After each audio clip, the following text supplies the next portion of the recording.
Good afternoon, everyone. Uh, Good afternoon to those on the East Coast. I guess good morning to those on the West Coast, and everybody watching from all over the country. Welcome to the 2020 SRGMPDN Youth Festival.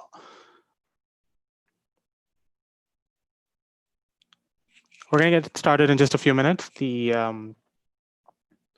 have an interesting schedule of events both today and tomorrow. From 1 p.m. to 7 p.m. today, and same tomorrow. So here's the schedule for today's event. So we're going to start off with a couple of different events today, some very unique events that we're able to do because of the online format that I'm sure none of us expected, but it's going to be very exciting, and I hope you all stick with us through to the end of the festival.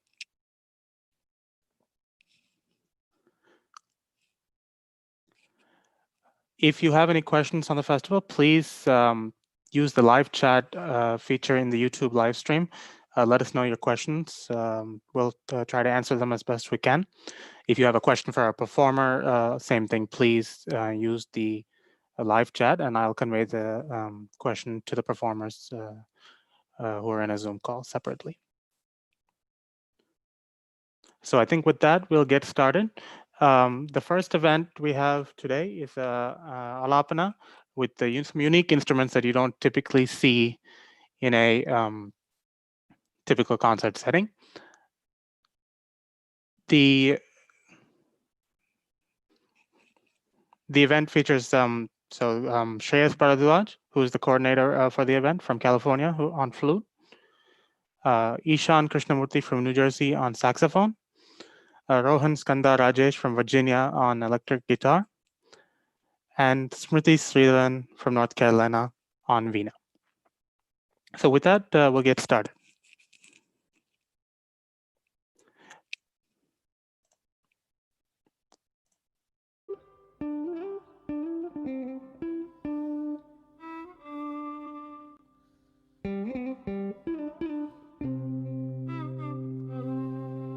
Hi, and welcome to the 2020 SRGMPDN Youth Festival Instrumental Alaapana Round. My name is Shreyas, and I have been learning the Carnatic flute under Rohan and Bharadwaj for the past 10 years. I am joined in this presentation by my teammates Rohan, Smriti, and Eashan, and we will be demonstrating a Harikamboji Janya Ragam themed series of Alaapanas. By exploring several unique janyams, we hope to showcase the intricacies that can be derived from a single Sampurna Ragam. Hi, I'm Skanda, and I'm an 8th grader based out of South Reading, Virginia. I have been learning the guitar for around, 2 years, and my teachers are Shri, Guitar Prasanna, and Master Praveen Pandikaran. Hi everyone, my name is Smriti Sridharan, and I'm from Raleigh, North Carolina. I've been playing Veena for several years now, and I'm currently under the tutelage of Srimati Kalyani Ganeshan. Namaskar everyone, my name is Ishan Krishnamoorthy. I will be playing the saxophone today. I've been playing saxophone for the past 10 years and Carnatic saxophone for the past 4 years. I would like to thank Sanjeev Muralidharan for giving us the opportunity to play for his organization, and I would like to thank Shreyas for doing a wonderful job on organizing this. Thank you. Upon listening to Hana, the emotion that one feels is compassion and inner peace that usually soothes the artist and the listeners. And I'm going to play the Arohana and Avarohana Sahana right now.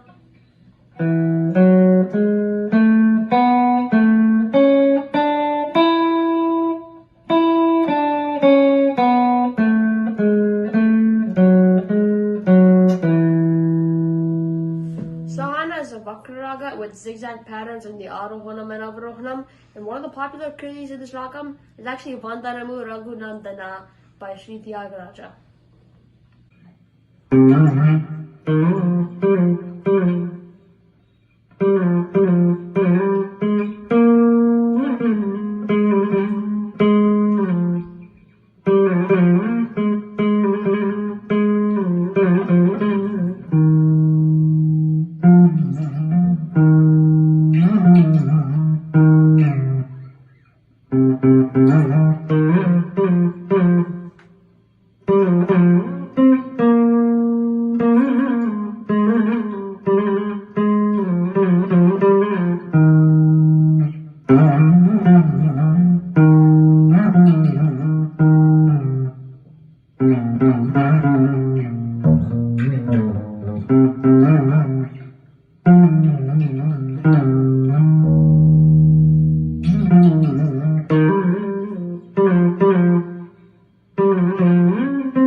One of the ragas that we will be playing today is Bahudari Raga.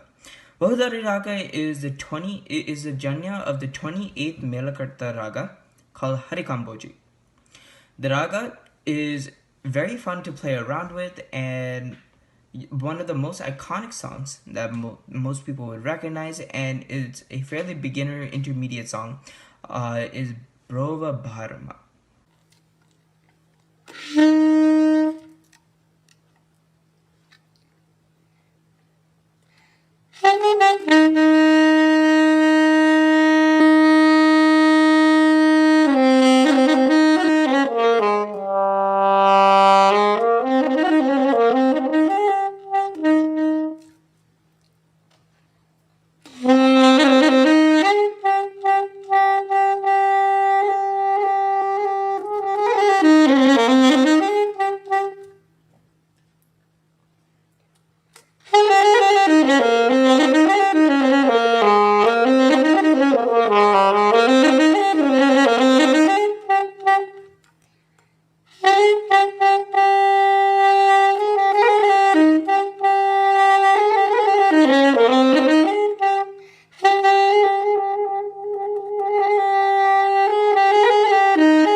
Natakuranji is a Vakrajaniyam of Harikamboji, meaning that like Sahana, its Arohanam and Avarohanam aren't completely in order.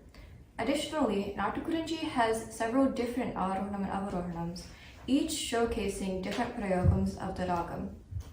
One is Sari Gamani Dani Padani Sa Sani Dama Gama Pagari Sa, while another is Sari Gama Dani Sa Sani Dama Ga Sa.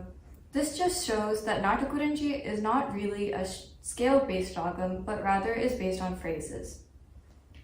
Natakuranji evokes Sringara and Karuna rasas and has been used in several well-known pieces, including Parvati Kumaram and Buddha Mashrayami by Muthuswami Dikshitar, Manusu Vishaya by Saint Tyagaraja, and Mamava Sadavarade by Sri Swadi Tirunal. It is yet another ragam that demonstrates the variety and beauty of Harikamboji Janyams.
The next raga we're going to present is Nagaswaravali.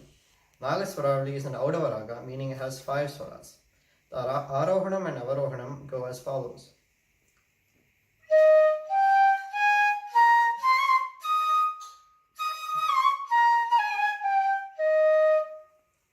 Some popular compositions in this raga include Shri Pate, composed by Tyagaraja, and Shri Shankara Guruvaram, composed by Mahavaidyanatha Iyer.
Finally, we present Hari Kamboji, the Janaka Ragam of all those presented so far.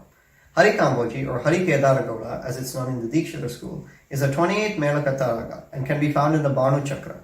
Among the Trinity, only Tyagaraja has composed songs in the ragam, with popular compositions like Ramanannu Brovara, Chani Todi Teve Manasa, and Entara Nitana. Known for its pleasing sound, Hari Kamboji has over 100 Janya ragams, including Bhashanga Janyas like Tujavanti, Kamas, as well as North Indian flavored ragas like Jog and Desh.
As we conclude our presentation, we would like to thank Sanjeev Muralidharan and the rest of the SRGMPDN team for inviting us to participate in this wonderful festival.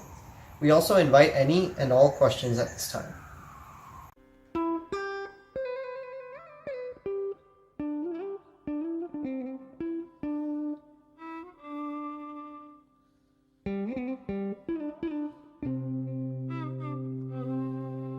Hi, and welcome to the 2020 SRGMPDN Youth Festival Instrumental.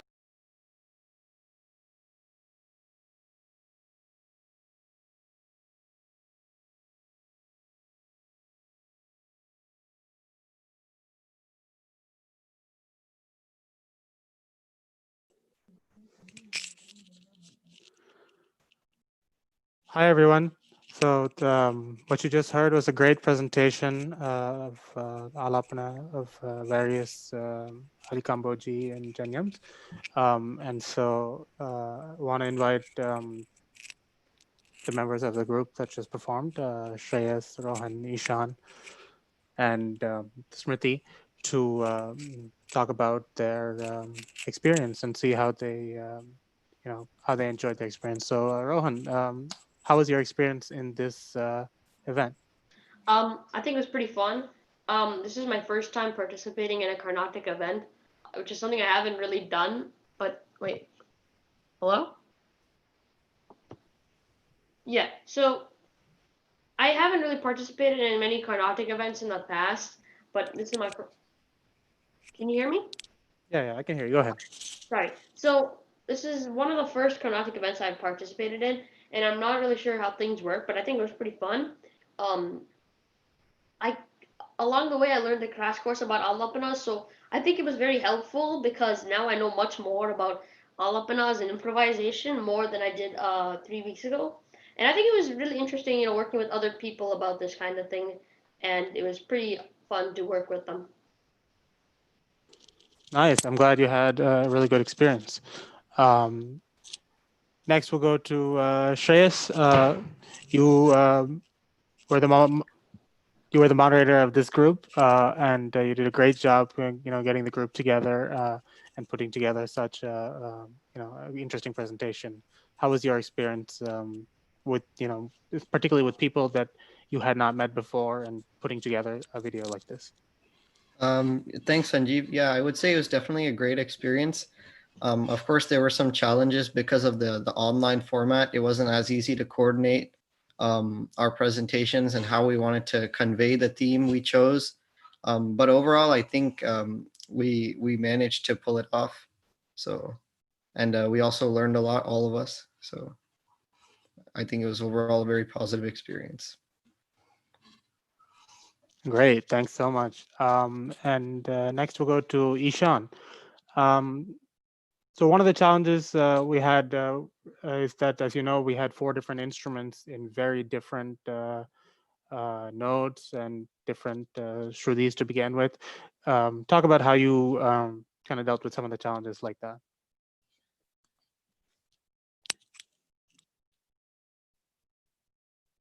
Oh, I'm sorry, we didn't have Ishan. Is Smriti there?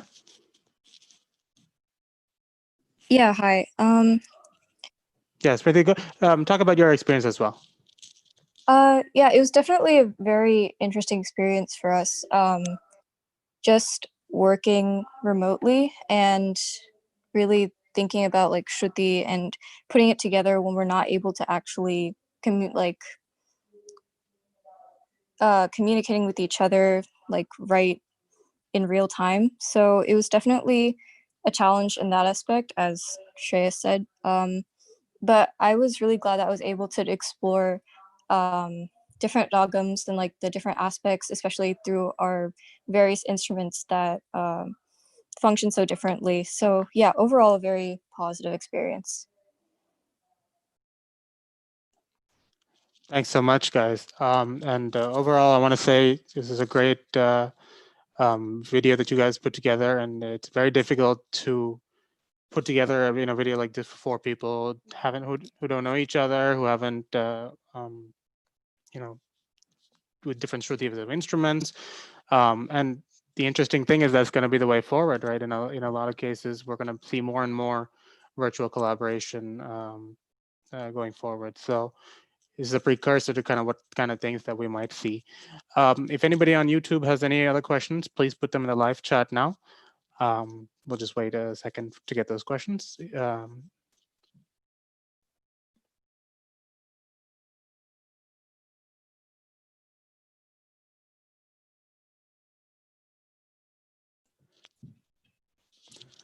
Okay, so we have one question here.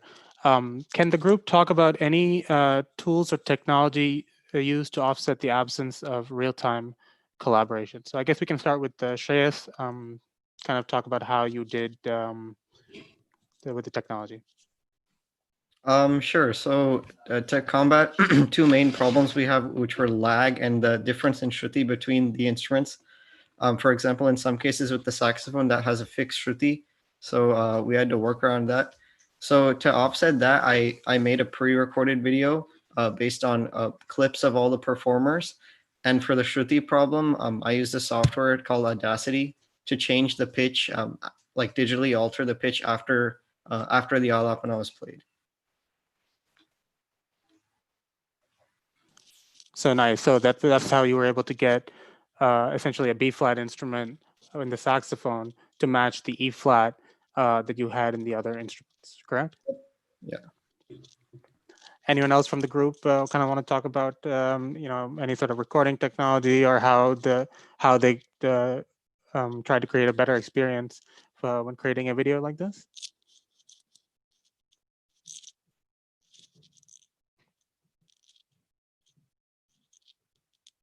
Yeah, it's a very complicated thing, right? I mean, to not only change the Shruti on a piece, but also to make sure that you don't distort the audio in the meantime. So kudos to you all. I mean, this is a great video that you guys did, and working together to create something like this. So with that, I want to say thank you all.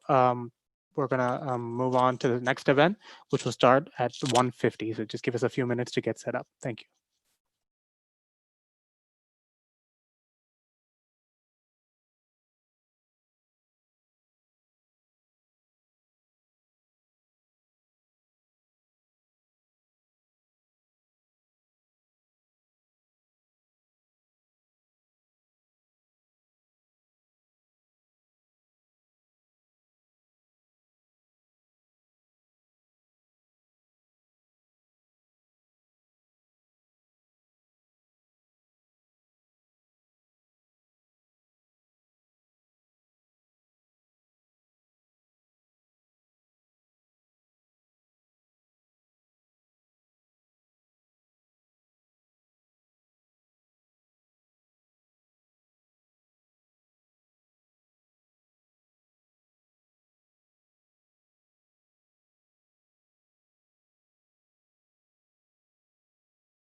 Okay, so we'll get started with our next activity, which is a discussion titled Youth and the Evolution of Carnatic Music.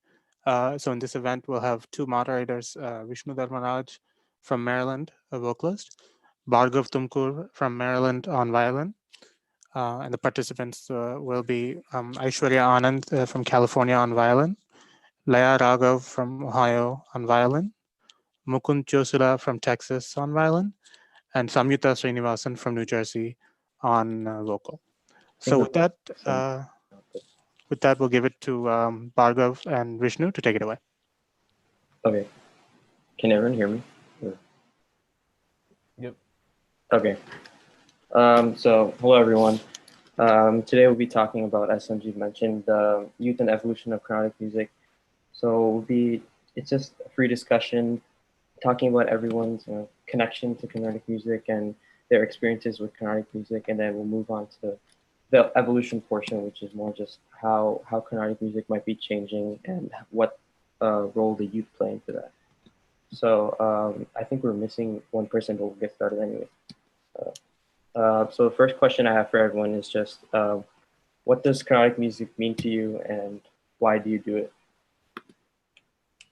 So we can start. The first person on my screen I see is Mukund. So if you want, you can share your comment.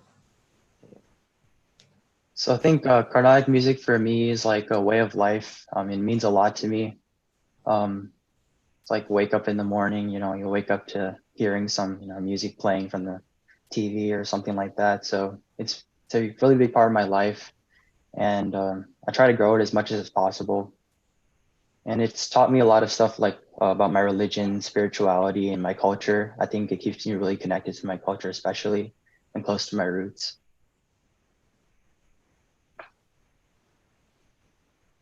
For sure, yeah. Definitely feel that. Definitely feel that as well. Yeah, growing up with it. Laya, you have anything to add to that? Oh, Laya, you're muted. Okay, yeah. So I completely agree with everything he said. Another thing about how Carnatic music is evolving is that it's getting more spread around the world. Like more diverse audience are beginning to appreciate it, not just like, Indians, that such. Do you find that you share it with your friends as well, or? Yeah, I've told my friends about it and I've shown them. For sure. Are they open to it, or are they kind of? Yeah, they're pretty open to it. For sure. Yeah, that's great to hear, actually. Yeah, the more the merrier. Aishwarya, do you have anything to add? Yeah, same with her. Also, I do Carnatic music because also it's very creative. You can express yourself in many different ways, and it's one of the few forms of music where every performer can be like a composer for themselves. Because when you do Manodharmam, you're kind of composing your own thing. And I also like to do it because it's part of my family. My great grandfather, Sangeeta Kalanadi T.K. Jayarama Iyer, was a legendary violinist of the early 19th century. So I really feel blessed to carry that on. For sure. Very nice. Yeah, so I guess, Carnatic music has a special place in your guys' hearts and all of our hearts. And it means a lot for, every one of us, and we kind of customize what it means depending on, who we share it with, how we connect with people. So definitely nice to hear. Bhargav, you want to go with the next question? Yeah, sure. So I think as youth, a really big part of our journey in Carnatic music is our community. So whether that's just our local community or the whole community around US or even the world. So how do you think the Carnatic music community has benefited you in your journey, and what does it mean to you? So I think the Carnatic community has definitely given me a sense of belonging, kind of like a fraternity. I'd say at least 50% of my best friends, close friends, family friends, all have something to do related with music, which is probably more than 50%.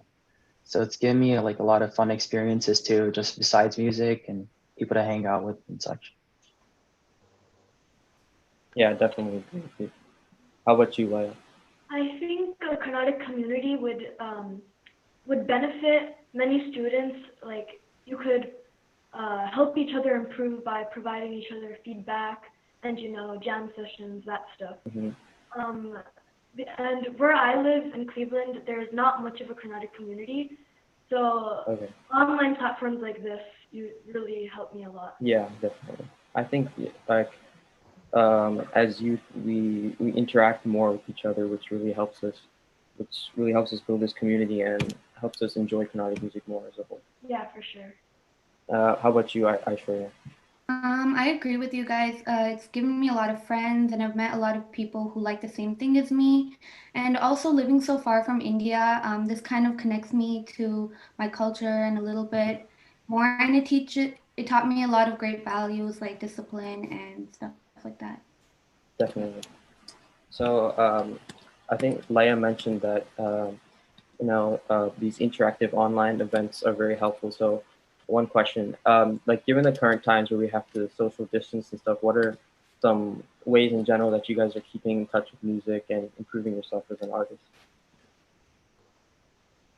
I think during these quarantine times and social distancing, I've been watching a lot more people actually perform rather like over live or whether it's YouTube or something. Like normally I'd maybe go to a concert every Saturday or Sunday every weekend, probably watch a few on Facebook, but nowadays it's like every day, everyone's shooting out content everywhere. It's nice to see what's going on. I see actually a lot of people developing a lot more than they have been. Probably they have more time to practice, more exposure and stuff like that. So I think it's great. It's a good transition actually to an online platform. Definitely. Anybody else? Yeah, on Facebook, I've seen a lot of people posting like stuff for like good causes. There's lots of groups that are sharing stuff on Facebook, and seeing that helps me understand like what other people are doing, and I get to post stuff also, and it's helped me improve a lot. Very nice. I think this time has also given me more time to like listen to music and just try different things that I haven't done before. And I've also like online people are doing a lot more different things than they did before and figuring out new ways to collaborate with people across the world. So yeah. Very nice. Do you guys do much? I guess like I'm just gonna feed off. But do you guys do much in terms of like live jam sessions, or is it just kind of more you put out content, people listen to it, and then vice versa? I don't know. Anybody can comment. Yeah, I think I've probably been doing a lot of jam sessions with my friends over like Zoom, just like practice sessions probably. I think more than that, I think just pre-recording and having them accompany you, like my Murlingham friend Vishal Setlur. And every weekend we'll probably post a video or two. So very nice. It's probably the easiest way. Same for our school. We have like daily practice sessions or like workshops and stuff where we just practice together, learn from each other, and it's a really great experience being able to do this. Anybody else? Or yeah, same thing. I've like made some videos and I also play with my sister and make video with her. Yeah. Yeah, my sister and I practice together sometimes, and yeah, I've posted quite a bit. I've posted some videos on Facebook, and I like to listen to other people also. So. For sure. Very nice. Yeah. So I guess a bit. I guess even through quarantine, I guess we're all used to some sort of Skype or Zoom or something, even outside of these quarantine times. But even quarantine is not an excuse or there's still plenty of outlets through which you can learn and listen as well. So just moving on, I guess, how do you guys balance, and this is just kind of a general question. It's been a while since I've been in high school, but nowadays, how do you guys balance your high school work with music-related activities? I think the easiest way to balance it is incorporate it into your life. Like you don't always have to be just practicing. I mean, listening can help you a lot more than practicing too. So whether you're going on like the bus to school or driving, just listen to music. Have free time, listen to music. Cooking, listen to music. And when you have some extra free time, finish all your homework, just like do whatever you want, practice, listen to other people. So it doesn't just have to be practice. I think there's a wide horizon of things to do. Definitely.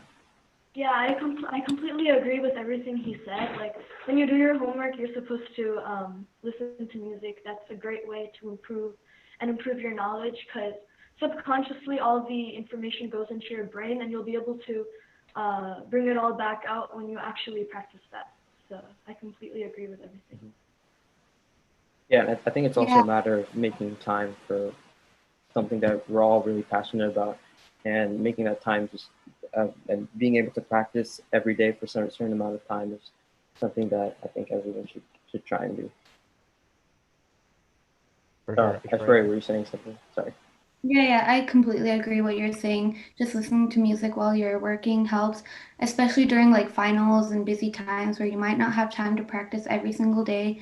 But like I just try to set out a time, even if it's like 15 minutes, just to have some fun. And it's like kind of stress relieving. And Exactly. relaxing. Yeah. Definitely. For sure. Has somebody else joined the video? Bhargav? You know? Just wanted to check if anybody's there. There's somebody else. We're still missing one person. I asked for. Yeah, there's somebody else in the video. Yeah, I see. Fine. Yeah. They'll join whenever, if they're part.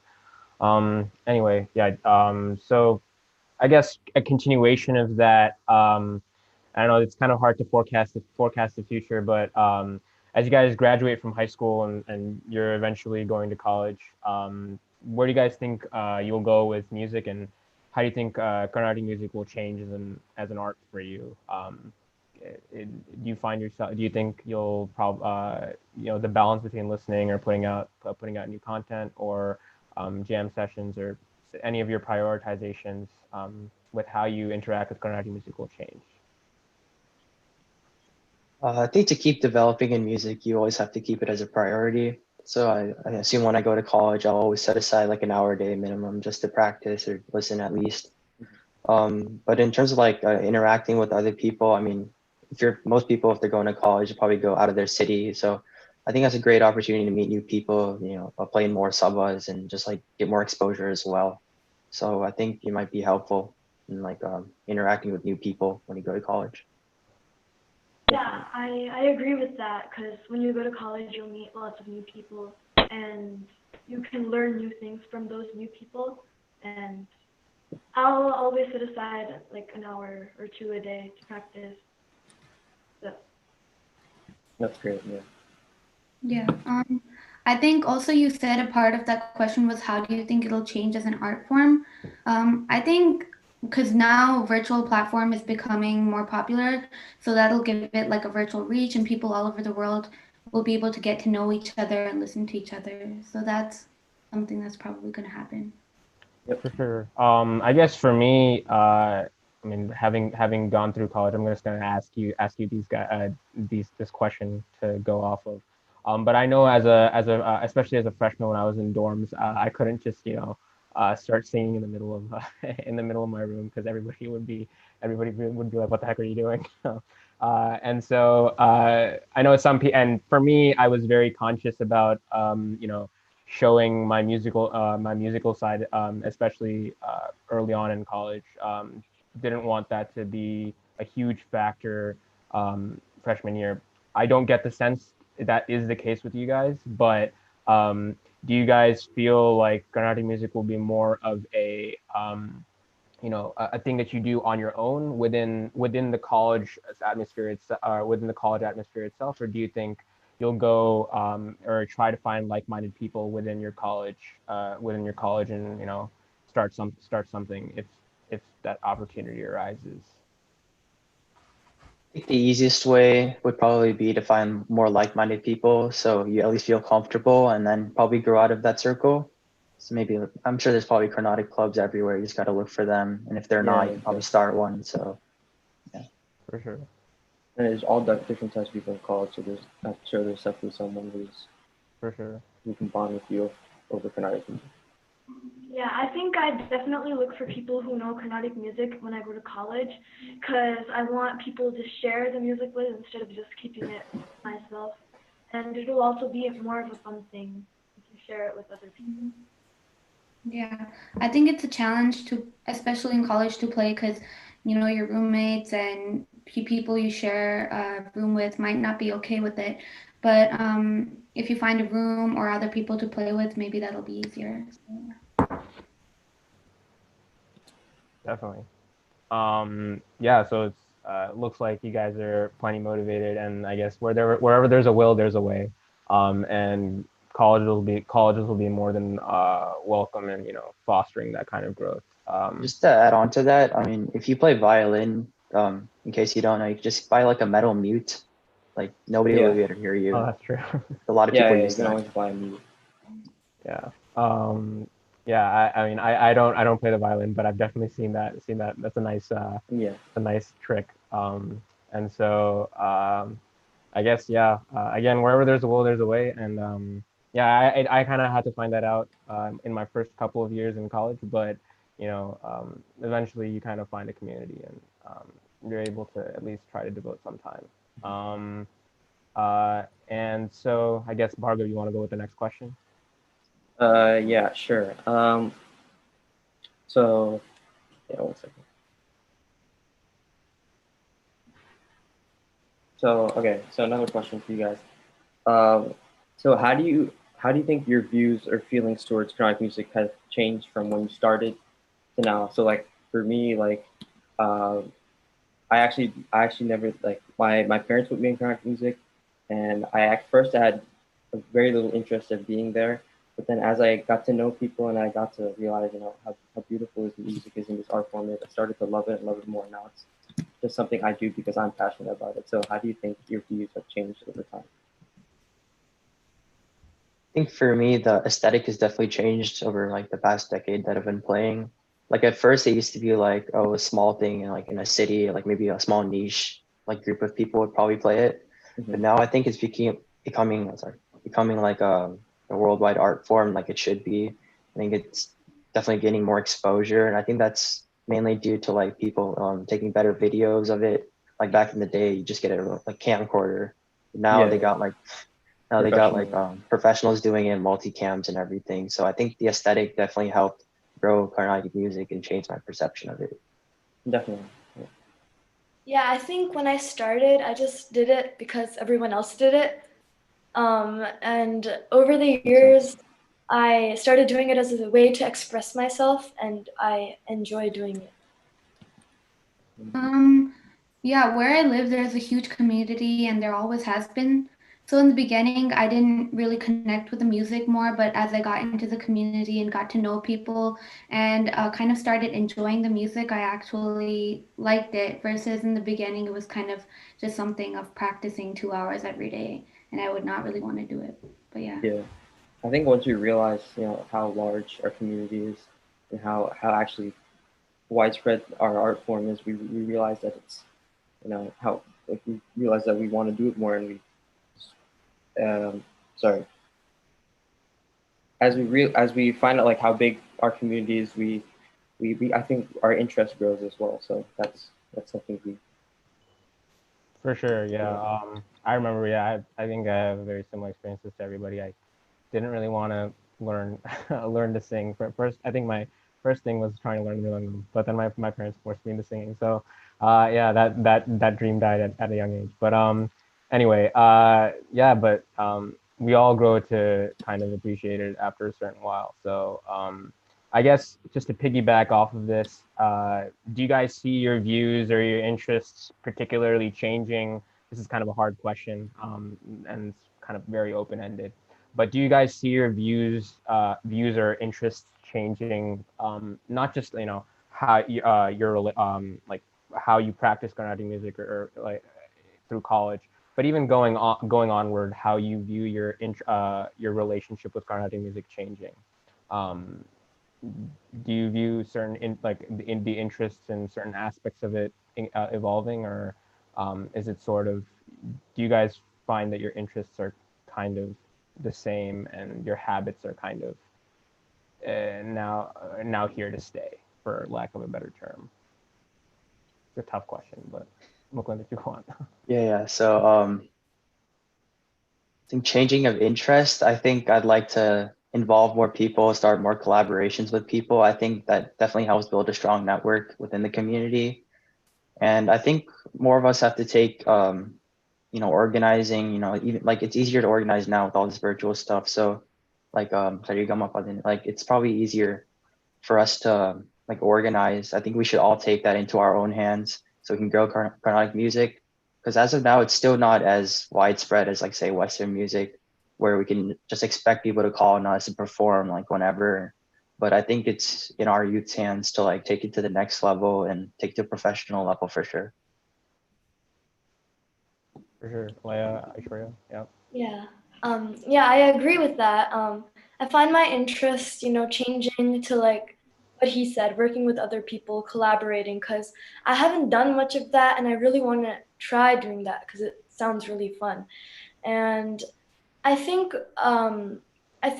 as I get more busy because of high school and like college stuff, I won't have as much time to practice. So I think I'll just use Carnatic music as like a way to relax, because. Yeah, definitely agree with that. How about you, Aishwarya? You can use Carnatic music a lot for like a cause or charity and stuff like that. So I would like to do something to use this for a greater good, because a lot of people here, I think, are willing to join in on that and collaborate to do this for a greater good. So that's something Yeah, I would. I think a lot of people, like, I think I know a couple of people who started like fundraisers and stuff for coronavirus relief and stuff with like daily Carnatic music events. So I think making good stuff in that direction. I think Mukund mentioned that our Carnatic music is not as widespread as Western music. So how exactly do you think we can make it mainstream? Like, what do you think we can do to make it more mainstream? So to make it mainstream, I think it's hard to instill in people like the bottom and everything, but that's definitely the way to go. And then I think the easiest way, if you ask me, is elevate the aesthetic of the presentation, especially. Like you'd see a lot more diverse group of audiences at like say like a big concert hall with like professional lighting and everything, rather than like a temple. You'll see maybe a few like diverse people, but I think the best way is to make it more aesthetically pleasing. And I think we have to stand together as a community. We can't just like cringe, I guess, Yeah. We just gotta embrace it and then stick together and just kind of like force it on people, if you know what I mean. Yeah, I'm gonna try. For Find sure. a way to, give everyone or spread our art form to people that don't know about it. Anybody else? Yeah, I agree with what he said, but another way that we can spread it to other audiences is by doing fusions with their genre of music that they're more comfortable with. We can just introduce it to them along with their genre so that maybe they'll be more open to it. Definitely. Yeah, I agree. Fusions and everything we could do. And also with social media now really popular, we can use that to spread it because I feel like you have a big reach on Instagram, YouTube, Facebook. So yeah, you have a big reach with social media and that can really spread things far too. Yep. For sure. I kind of piggybacking off of that. I'm just gonna ask this question, but you guys mentioned fusion, and how to make Carnatic music a bit, I guess for lack of a better term, more popular. And so, how do you think we're changing, or what do you think our responsibility is as youth to either maintain or change traditions in Carnatic music? I know personally for me, my teacher would always say there are two artists that you should probably listen to first before you do anything with Carnatic music. That's MS Subbulakshmi and Semangudi Srinivasari. And that was it for me, at least those are like the two people above anything else. So he was a very big traditionalist. So I guess for you guys, when you play for other people, or even perhaps even when you if you wanted to teach Carnatic music as an art form, how would you balance both inserting your views as youth, as well as maintaining some of the traditions that were passed on for, say, even generations in some cases? I believe there's like a silver lining between changing it and keeping the tradition. I'd like to say I'm more of a purist in that sense. Like I'd rather keep the traditional art form than fusion. doesn't really hit me like fusion doesn't really sit right with me. But in that sense, I guess it is nice to like spread it among other people. But I think there's a reason we have music as we have it right now, like Carnatic music. I think it's carried on this far because of its like true integrity. I think keeping like core aspects and trying not to change them would help and keep the beauty of the music. But I feel like as soon as you kind of change it one way or the other, it kind of loses its touch and speciality. So I think in that sense, I'd like to keep it the same, but again, music is always evolving and we can't stop change. So wherever music takes us, we just have to follow. Yeah, I definitely agree with that. Laya, you have something to say? Yeah, I think in the Lalgudi Bani where I come from, I think that I have to keep the way my teacher teaches it to me. I have to keep it the way it is, because if we change it too much, then it won't really be the Lalgudi Bani anymore. And if I teach to other students, I want to teach it the way my teacher taught it to me. So I think we can add on new things, but we have to keep the old stuff the same because we want to keep the tradition there. Yeah, I agree with her. Tradition is really important, and picking it up as your teacher taught you and maintaining that is very important. Even though creativity and changing things is important, like growth and development, keeping traditions and the way your teacher taught you and the way it came in generations is very, very important to keep this going so pure and traditionally. All right, so yeah, I agree with all of you. One specific example here. So I think right now, I think concerts are traditionally 2.5 to 3 hours long. And even before, like a long time ago, when music took place in temples and like the courts of kings, it was 3 hours was not the usual time. So do you see that time changing, or like how do you see anything about the concert format changing in general in the future? I think the concert format will remain mostly the same. I guess in the Chennai season, when you go, you see a lot of 1 hour concerts just because of the limited space and resources and time. So I think the 1 hour, 1.5 hour like mini concerts will take over just because people, I think, are starting to have like lower attention spans and everything. But you could still capture a lot in 1.5 hours. You can still do an RTP and main, sub main, all that. I think it's very much possible. And then I think, yeah, the concert will remain the same-ish, kind of. But I think one thing that might change is like short videos. Like I feel like TikTok, that mentality is kind of taking over. So maybe there'll be like more short videos, just like little sangatis here and there popping up everywhere, stuff like that. I mean, we'll see. Definitely. Anybody else have it? Yeah, I agree with that. I think, especially in the Chennai Margari season, I think like students of music want a more diverse outlook. I think they want to listen to more artists in the short amount of time that they have. So I think the 1 hour concerts are really good during the Margari season. And yeah, with the lower attention spans and all that, like Mukund said. Another thing is that in the temple era, music was more of an offering to God. There was more devotion involved with the music. But nowadays, the general audience expects more technical difficulty involved with the music. So it's not really as an offering to God anymore. Aishwarya, anything to add? Yeah, I think also shorter concerts are when you start performing and you're like younger and you're in the beginning of performing, shorter slots are better. And as you become more experienced, you go from 45 to 1 hour to 1.5 hours to like 2 hours. So there's kind of like as you grow older and become more experienced, you get longer with concerts.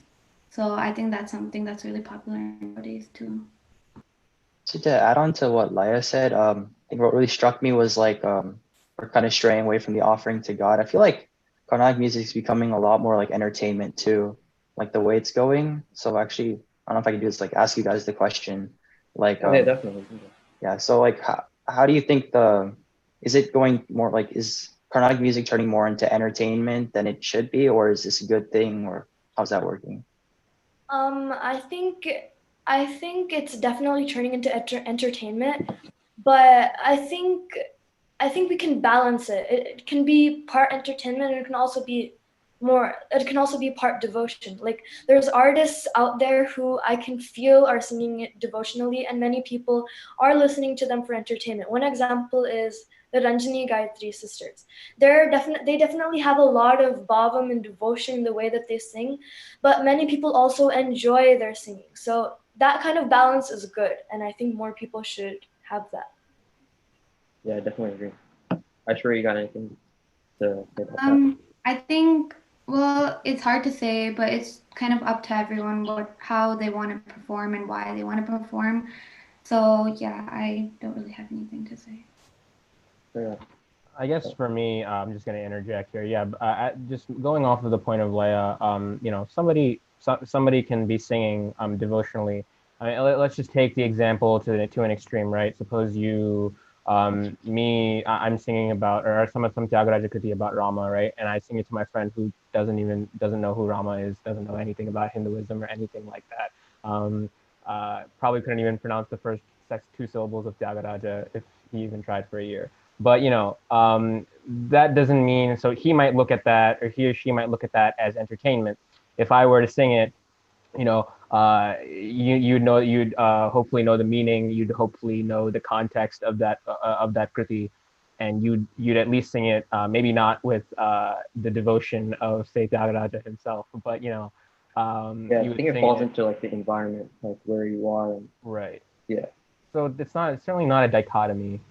There's definitely, and even the same performance can be viewed differently, and that's the beauty of art. It's a subjective thing. It's not like math where it's either right or wrong. You just have there's plenty of gradients, and it's up to interpretation. And you try to push your view at least, or you know, spread your view if you as you see fit.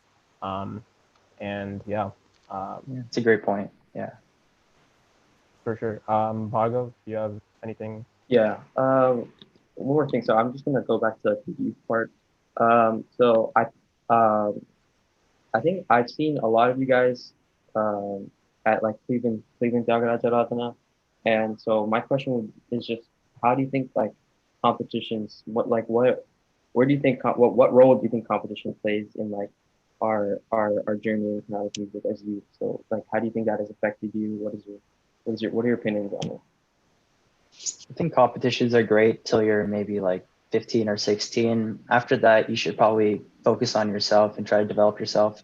And rather than compete with others, trying to collaborate with others, I think that'll help you a lot more than competing. But when you're young, like I think in the Cleveland Festival, it's like what 3 songs you have to master for the competition and Yeah. like that, so on. So when you're young, that definitely helps you solidify a lot of your repertoire and stuff. I think that's what it did for me. And it's a lot of exposure. I used to live in Milwaukee before I moved to Texas, and I was probably one of 2 violinists there that were my age. Mm-hmm. And then when I came to Texas, there's like maybe 1 or 2. But when I went to Cleveland, I saw a lot of people that are at my level and that were like outperforming me, and it really motivated me to do a lot more. And I think social networks have also done that. So I think competition's good till a certain age, but after that, you got to start developing yourself and collaborating with others. Yeah, definitely. Like I feel like for me, um, when I was preparing for competitions, I feel like my sole purpose was just to see how well I can do and master this just for the competition, and then I lost sight of what I really wanted to do in music. So I feel like that's one thing we need to be aware of when we're participating in competition. Yeah, it kind of creates a tunnel vision. Just get that prize. Yeah. Anybody else? Yeah, I agree with what both of you said. Competitions motivate me a lot to like practice harder, but it also narrows your outlook because you only practice what you're doing for the competition for like the past month before the competition. Another thing is that I got to listen to a lot of people who are my age, and I got motivated by them because I wanted to be as good as them. Yeah. I also think like seeing when we were younger, like being able to see older people do all this complex stuff, whether it's like advanced pallavi or just concert competition or any of these more advanced competitions. I think all of that was very inspiring for me. It got me motivated to keep working hard. How about you, Yeah. Aishwarya? Cleveland, honestly, so living in California, I only got to see the violinists and vocalists who live here and interact with them. But then when I went to Cleveland, I got to see other people, other violinists from different, East Coast, West Coast, whatever. So, yeah, it's definitely a socializing thing that I enjoyed. And competitions, they're really motivating. Like the first year I went, I only did the Kriti competition, and then the next year I was motivated to work towards getting Kalpanaswaram and Alaapana. So it kind of motivated me to learn these new Manodharmam and stuff so that I could compete. Yeah, definitely agree. I guess Oh, sorry. piggybacking or go. Yeah, Mukund, go ahead. I think when you're young, you lack the like motivation, like you lack a reward. Like when you get older, like the reward is like intrinsic, right? But like when you're young, you're always looking for extrinsic value, and then like the competition, it motivates you to practice, get a trophy or a certificate or something like that. So I think that's the biggest motivator when you're young. But when you're older, I think unless you have intrinsic value for music, there's probably no way you'll be able to develop it on your own.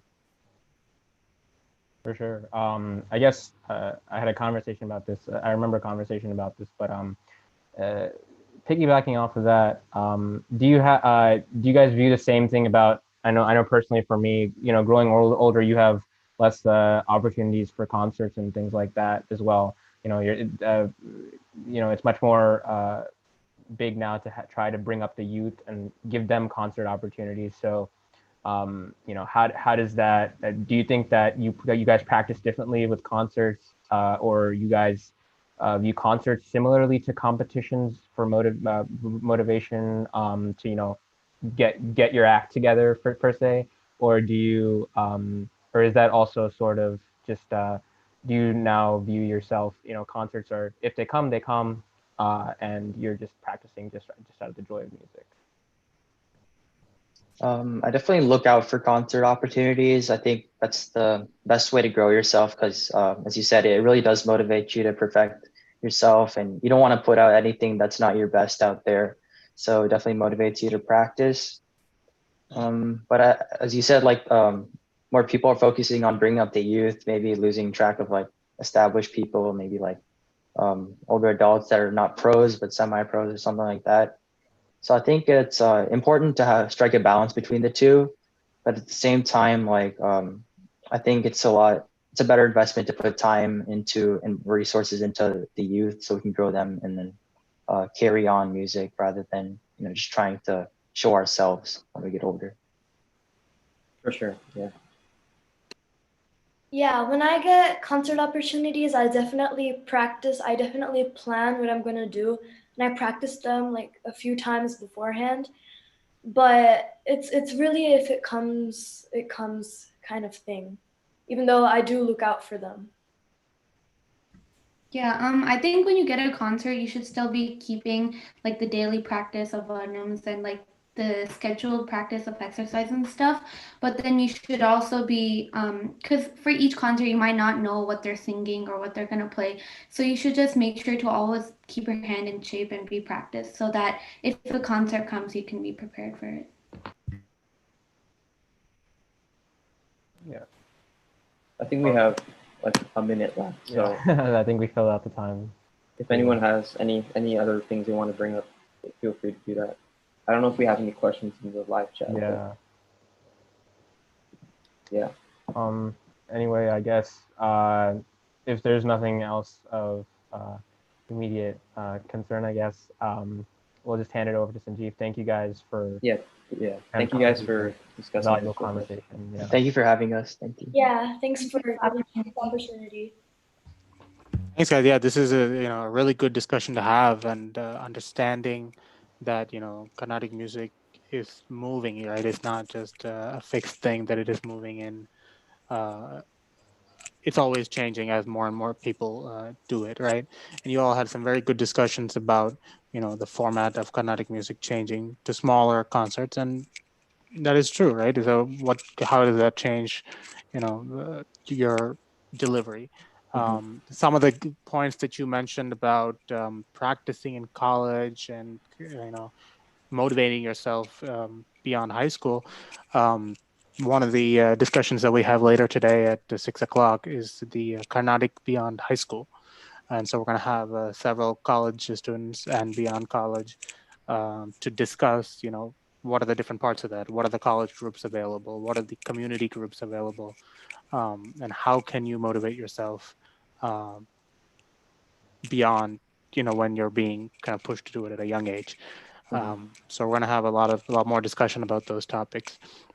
I guess take a minute. I guess I want to hear from each of you in 10, 15 seconds. Tell me, like, what is one message that one conclusion that you were able to get from this discussion that you had today. I think we have to take things into our own hands. We can't expect that opportunities just fall to us. I think if we take things in our own hands, we can grow music to the next level. Laya? Yeah, I think we have to be more independent after a certain level, and we can't always look out for external motivation. And we need to use Carnatic music as a different thing than how we started. I think Carnatic music, the community can really help you, and it's evolving and changing, but also at the same time, you should stay to traditions and what you've learned. Definitely agree. Okay, sounds good. Vishnu and Bhargav, do you have any concluding thoughts? I agree with a lot of what they said. Yeah, if you're motivated, again, where if there's a will, there's a way, and so I think you guys are very much in tune with, your views on Carnatic music. There's a lot of consensus here, so can't wait to see what the future holds, I guess. Yeah. Yeah, I'm glad we can have these kind of discussions over online during these times. So it's a very nice experience. Thank you, everyone. Thank you. Thank you. Okay, thanks everybody. There's a great discussion, and I'm sure that a lot of people viewing out there are really going to appreciate the discussion. So with that, I want to just take a minute, I guess, to welcome everybody again that I missed at the top of the live stream. So this is the 6th annual youth festival that we're doing, and this is the first time we're doing it live on YouTube. So that has given us the opportunity to do many interesting sessions, like the Alaapana that you saw at the beginning, and then the discussion about the future of Carnatic music. So we have several more activities coming up today. I want to make sure everybody who's watching also is part of the SRGMPDN email list. If you're not, please email us at SRGMPDNgroup@gmail.com, or just put it in the live stream, in the live chat, and then I will get you added to our email list. The group that we have here in the DC area, we do a lot of discussions, concert, like demos that happen throughout the year. And especially during this COVID time, we've had many concerts and specialized sessions that I think we have a very active community that enjoys them in this area. So, but they are open to all. And I know, as you said, I know some of you were saying in your part of the country that you don't necessarily have a lot of people to connect with. We invite you to kind of connect with us. We have a lot of activities going on that you can be part of, even virtually, and whatever your schedule constraints may be. So with that, I think we will transition to the next activity. We have a Viruttam session moderated by Gokul, Iyer, and we will begin that at 2:40 in just a few minutes. Thanks.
Hey, Sanjeev, are you here? Can you see me? Can you hear me? Yes, I can hear you. And can you see me? I can't see myself. Yeah, 1 second. I've put everybody in the side. Yeah, it's just I'm trying to do this on my iPad since my computer is not responding clearly. Oh, there you go. Okay. Yeah. Okay. So I think everyone but probably Sasanka, and I'm checking in on him. Kartikeya, can you switch on the video and say hi? Let's do a quick sound test.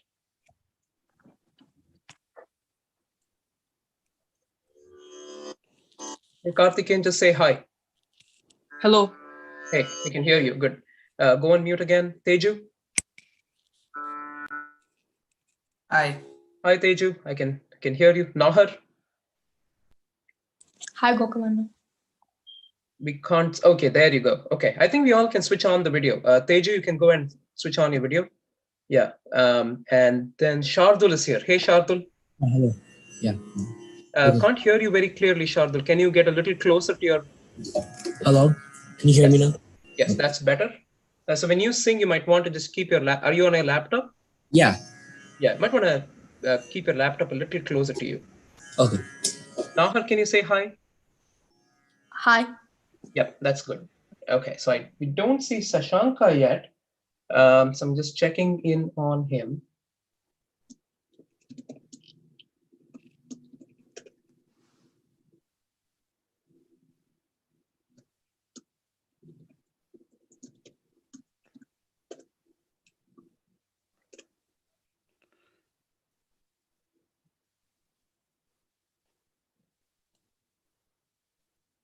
So Sanjeev, are you expected to do some introduction before we begin? Yeah, I would go ahead. Just maybe if you want each of them to introduce themselves, their grade, where they're from, just some basics about them, and then you can get started. Okay, let me make sure that my video is fine. Okay.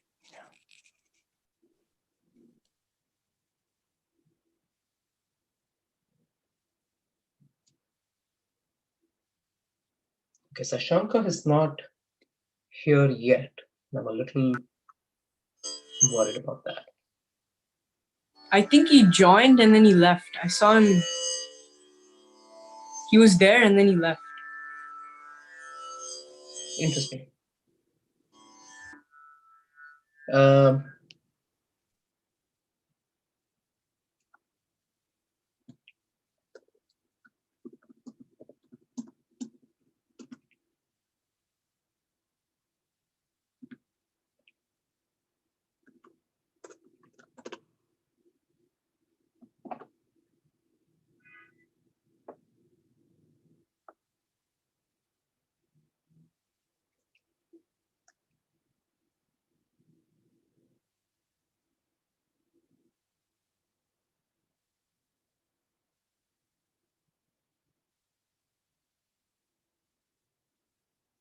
I can see Sasanka is connecting to audio. Sasanka, are you here?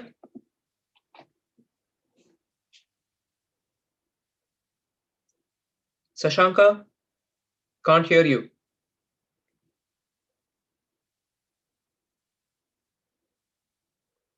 Shardul and Nahar, please switch on your videos. Sasanka, switch on your video. Can't hear you yet.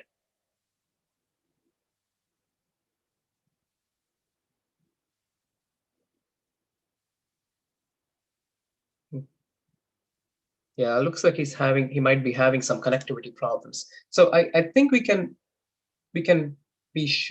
might want to get started. Sanjeev, can we get started, or should we give a couple of minutes for Sasanka? Go ahead and get started. I would at least do introductions and. Okay, so we'll introduce Sasanka when he joins. Excellent. So good afternoon, everyone. I have the pleasure of introducing 5 really talented budding musicians from our area: Kartikeya Vinay Kumar, Nahar, Shardul, Tejaswi, and Sasanka.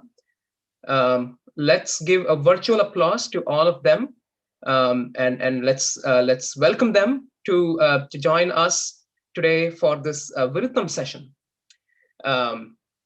Really, they put in a lot of effort in trying to understand and practice Viruttam singing. For some of them, Viruttam singing is the first time. So let me just give you a brief overview of like what Viruttam is. So Viruttam is basically a verse that is typically in either Tamil or Sanskrit, Kannada or Telugu, or sometimes even Malayalam, that artists sing in different ragams. Okay, sometimes it's a Ragamalika Viruttam. Sometimes people just sing, the Viruttam in a particular ragam, and then they would go into sing a composition in that ragam. If it's a Ragamalika Viruttam, usually they would sing 4 or 5 ragams, and then they would continue with a composition which is the last in the last ragam that they choose to sing in. So Viruttam singing is really very it's considered very sort of an esoteric thing, esoteric manodharmam aspect in our music, just because there is lyrics and there's ragam both to be sung, and you have to sort of like delve into the minds of the composer of that shlokam, and then you have to choose the right verse or shlokam to precede the composition that you are singing. You have to choose the right ragams for those compositions. So there's a lot of it's a pretty challenging exercise intellectually, but also it has a lot of devotional fervor as well. So if you can choose the right Viruttams, you can bring in a lot of devotion and emotion in your singing, and it really forces you to get those emotions through music and lyrics. So Viruttam is really that amalgamation of both ragam and lyrics, which makes it a very, very special form of manodharma. And today we have Kartikeya, Tejasvi, Shardul, Sasanka, and Nahar to sing different Viruttams for us. So to make this round a little bit interesting, we decided to give 2 Viruttams for practice to each of them, to each of the participants, and each of them have done a really wonderful, they put in a lot of effort. They shared some recordings with me, got some feedback on their practice. And today, the plan is that, I will go ahead and choose what they are going to perform. So I'm just going with a blank mind, although I have some notes on who to sing what. So there's going to be a little bit of excitement. I encourage all the audience that is listening to this session live to post any questions you might have for the participants as well. And I will filter the questions so we can also make it as interactive as possible. But the hope is that the participants have also learned and read the meanings of the lyrics that they are going to be singing as Viruttams. And so there might be some quiz questions. So let's have some, and not it's all just impromptu. So the only preparation that has gone on beforehand is that the verse was given to them. 2 verses were given to the participants, and they had to prepare both of them in different ragams of their choice. So this is sort of like an examination kind of a thing, but not exactly an examination. So be free and be cool. Okay. Okay. So let's get started with Kartikeya, if you're ready.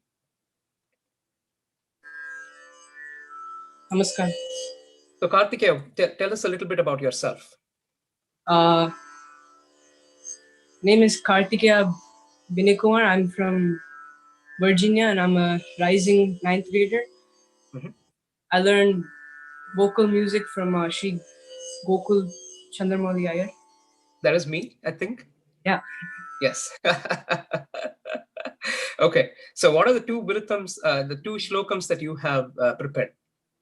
So I have my first Viruttam it's Kadalagi Kashinde, which is it's a Tevaram that's usually sung as a Viruttam, and it's been written by Thirignana Sambandar. Mm-hmm. And my second Viruttam is Shantakaram, which is a important slogam in the Sri Vishnu Sahasranama. Excellent. So would you like to sing for us Kadalagi Kashindu today? Sure. Good. Go ahead. Get started. The floor is yours.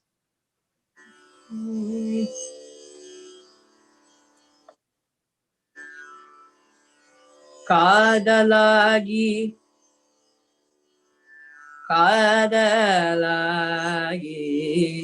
kashindu kannir malgi Kadalagi kashindu kannir malgi ஓதுவார் தம்மை நன்னெருக்கு உய்ப்பது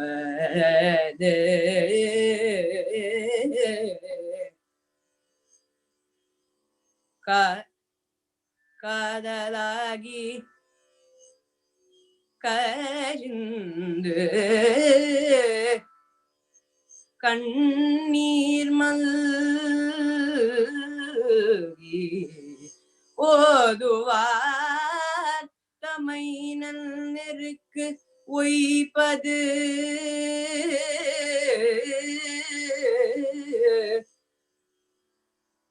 வேதம் வேதம் நான்கினும் மெய்ப்பொருளாவது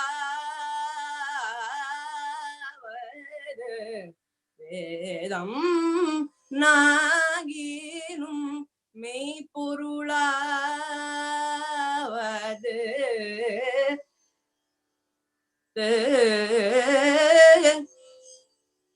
நாதன் நாமம் நமச்சிவாயவே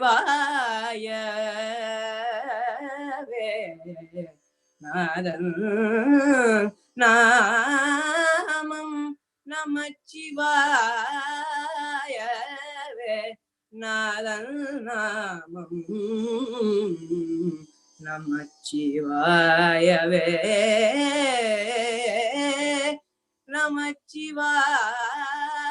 நமச்சிவாயவே நமச்சிவாயவே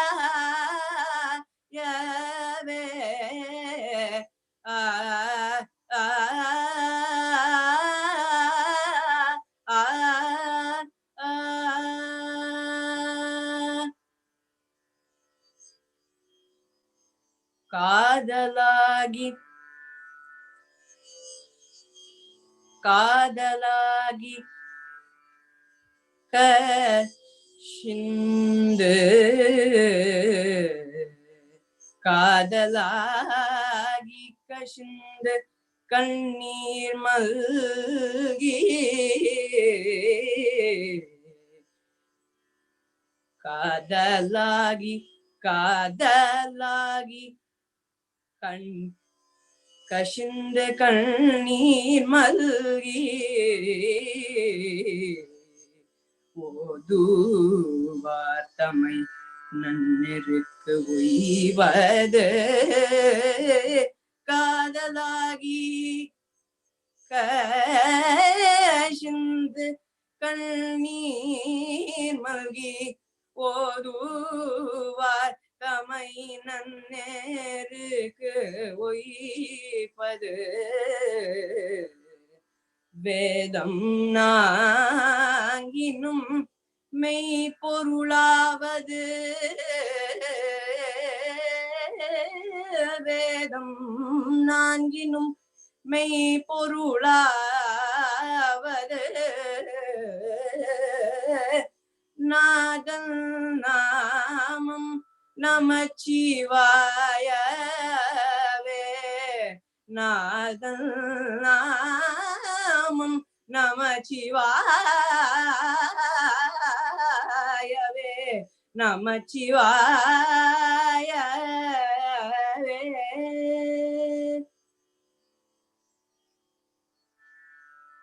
காதலாகி காதலாகி கஷிந்து கண்ணீர் மல்கி காதலாகி காதலாகி கசிந்து கண்ணீர் மல்கி ஓதுவார் தமை நன்னருக்கு ஒய்பது காதலாகி கசிந்து கண்ணீர் மல்கி ஓதுவார் தமை நன்னருக்கு ஒய்பது வேதம் நான்கினும் மெய்ப்பொருளாவது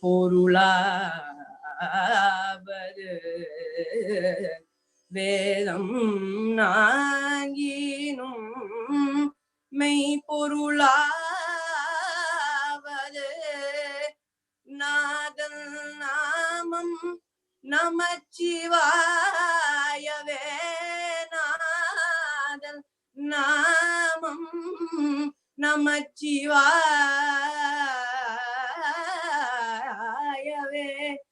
நாதன் நாமம் நமச்சிவாயவே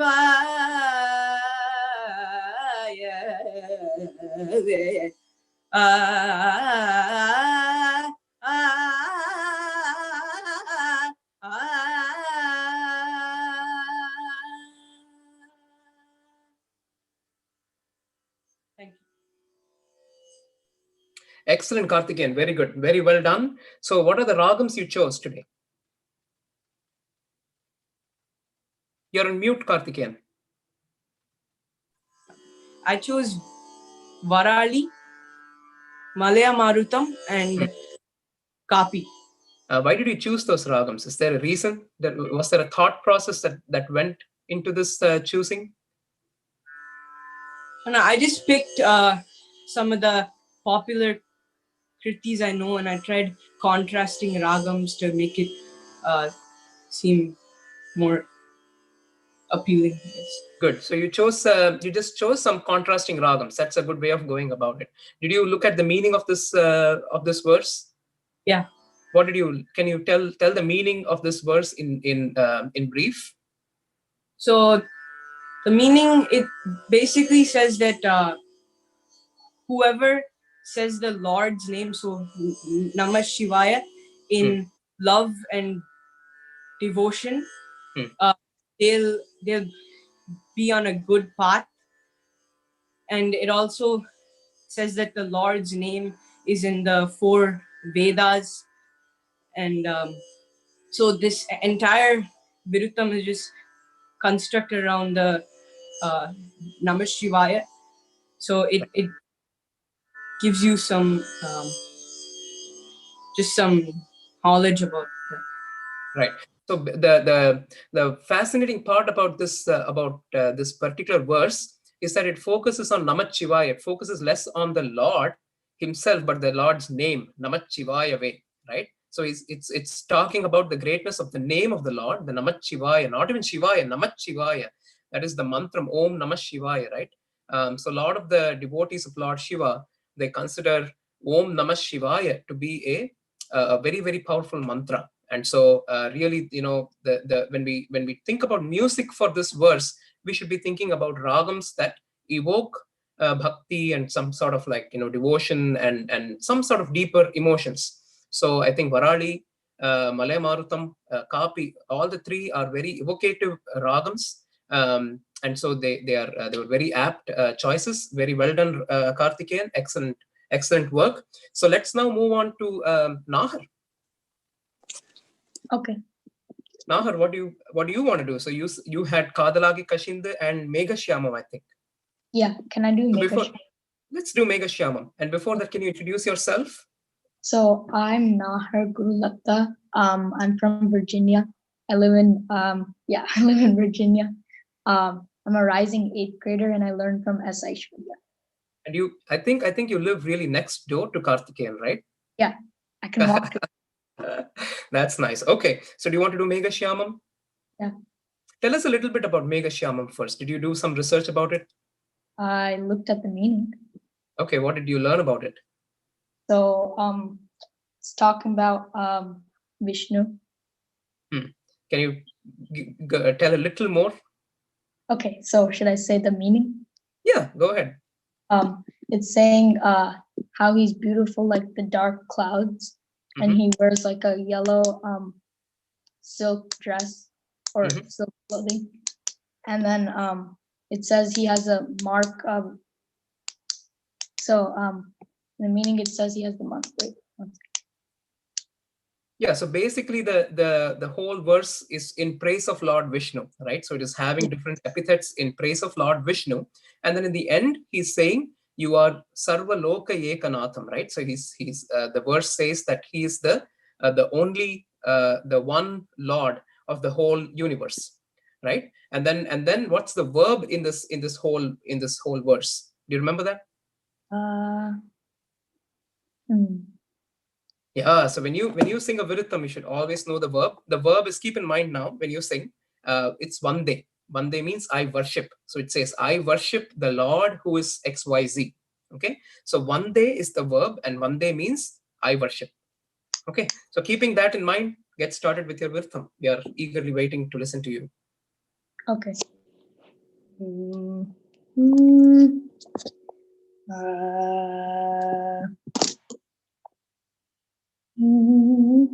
Megashyamam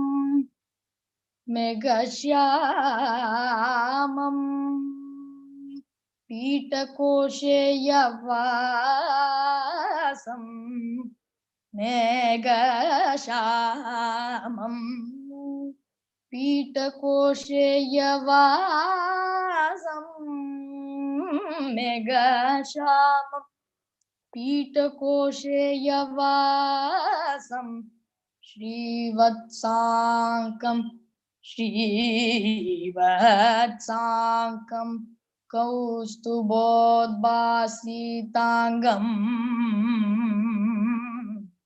Shrivatsankam Kaustubodhbasitangam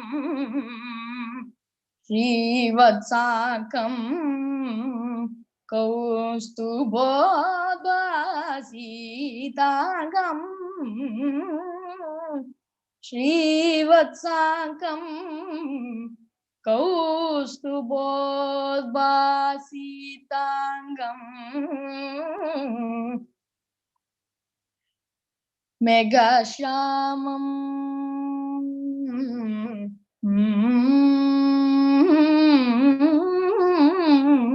Megashyamam Pitakoshe Yavasam Megashyamam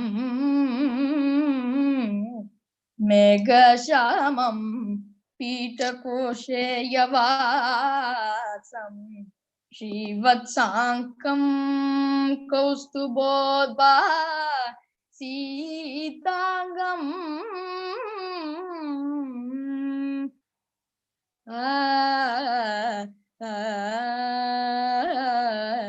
Megashyamam Pitakoshe Yavasam Megashyamam Pitakoshe Yavasam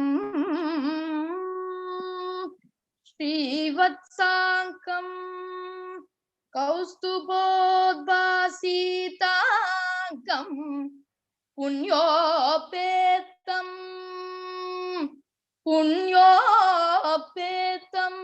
Pundarikayataksam Punyopetam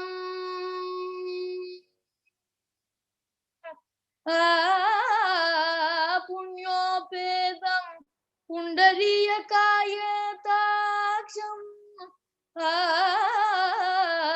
Punyopetam Pundarikayataksam Punyopetam Pundarikayataksam Vishnu Vande सर्वलोकैकनाथं Vishnu वन्दे सर्वलोकैकनाथं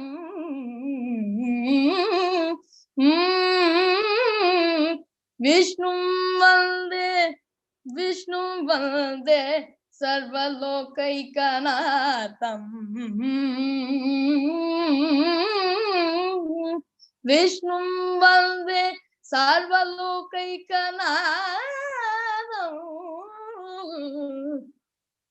मेघश्यामं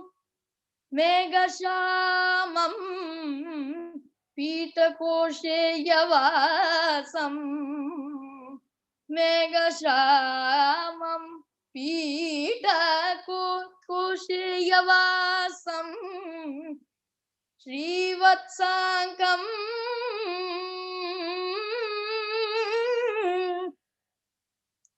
मेघश्यामं पीठकोशे यवासं श्रीवत्साङ्कं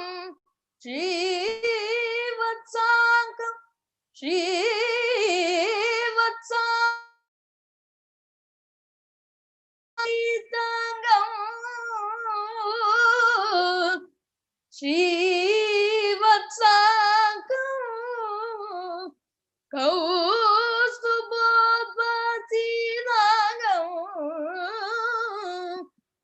पुण्योपेतं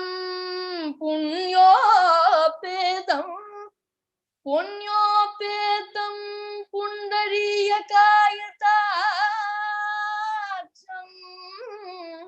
पुण्योपेतं पुण्डरीयकायताक्षं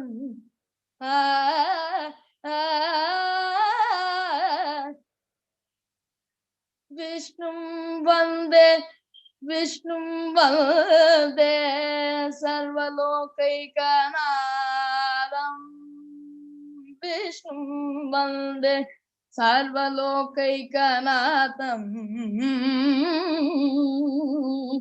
मेघश्यामं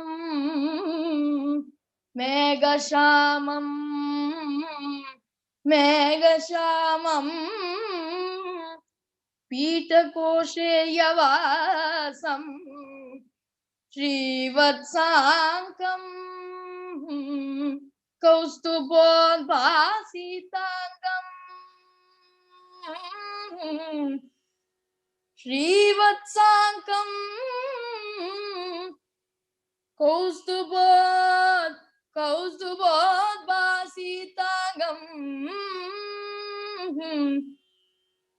पुण्योपेतं पुण्डरीकायताक्षं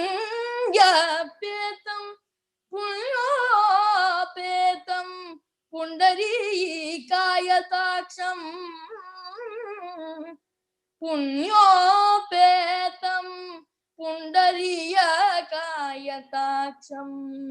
विष्णुं वन्दे सर्वलोकैकनाथं विष्णुं वन्दे सर्वलोकैकनाथं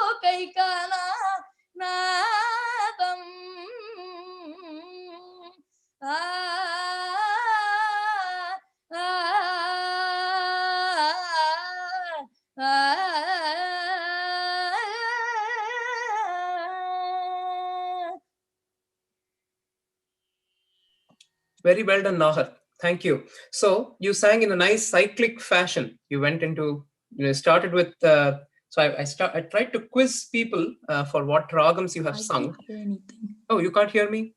Can others hear me? Yes. Nahar, I think you're the only one who cannot hear me. It's okay. That's Maybe okay. just my audio. Yeah, that's okay. Can you hear me now? No. Okay, don't worry. It's okay. It's okay. So I'm just telling good things about Nahar. So yeah, it was very nice. You went into 4 ragams and then you went into a cyclic fashion. No one seems to be responding on the live chat, but you started with Shankarabharanam. Karthikeyan, do you want to say what all ragams Nahar sang? Karthikeyan.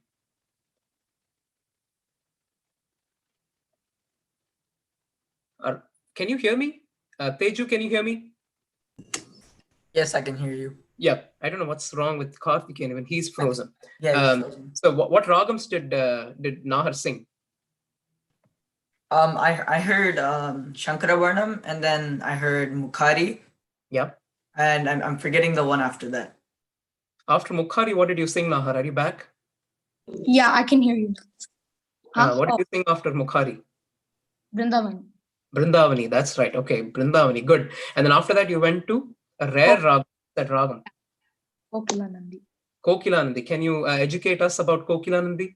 Oh, so Kokilanandi is a really rare ragam, and it's a very old ragam too. So there's like it's a very rare ragam. So there's Tevaram in Kokilanandi Yenna Matavam. It's very rare. So Kokilanandi is from Shanmugapriya. So it's just Shanmugapriya without reed. Can you sing the Arohanam Avrohanam for everyone's benefit? Okay, so sa sa ga ma pa da ni sa sa ni da pa ma ga sa. Right. Good. So the ragam is Kokilanandi, and then you chose a nice way of going, in cycles within the among these four ragams, which was good, but it's not something that I've really heard very often. So usually people just go in a linear fashion, but it was nice to go in cycles, like how you would do for a usually that approach that you took for Viruttam Ragamalika singing is the approach that people would take in Ragam Tanam Pallavi Swaram singing, when they do Ragamalika Swarams. But for Viruttams, usually you just go in a linear fashion. You just take the four ragams and then just finish off. And then after that, you'd sing, a composition in the last ragam that you sang. So after this, if you sang Yannamatavam, it would be good. Although you have to keep in mind that Yannamatavam Shaidane, that one is in praise of Lord Shiva. It's not the popular Yannamatavam Shaidane, by the way. It's the Tevaram, a very rare Tevaram in that ragam. So if you sang that after Meghashyamam, it would still feel a little odd, right? I mean, the Tevaram is on Lord Shiva, and then the verse itself is in praise of Lord Vishnu. Anyway, so I'm talking a lot, but that was very well done. Thanks, Nahar. So let's give a round of applause, virtual applause for Nahar. Okay, so our next singer is Shardul. Yeah, cool. Hey, Shardul. Hi. Can you introduce yourself? Yeah, so my name is Shardul Krishnakumar. I'm an incoming freshman at JP Stevens High School in Edison, New Jersey. I'm a student of Sri Ashin Bolindra and my grandmother, Srimati Sudhana Vardachari. I also undergo violin training from Sri Suresh Ramachandran. What's the last name you said, Shardul? Sri Suresh Ramachandran. Suresh Ramachandran, excellent. Okay, so Shardul, do you want what are the two Viruttams that you were asked to prepare?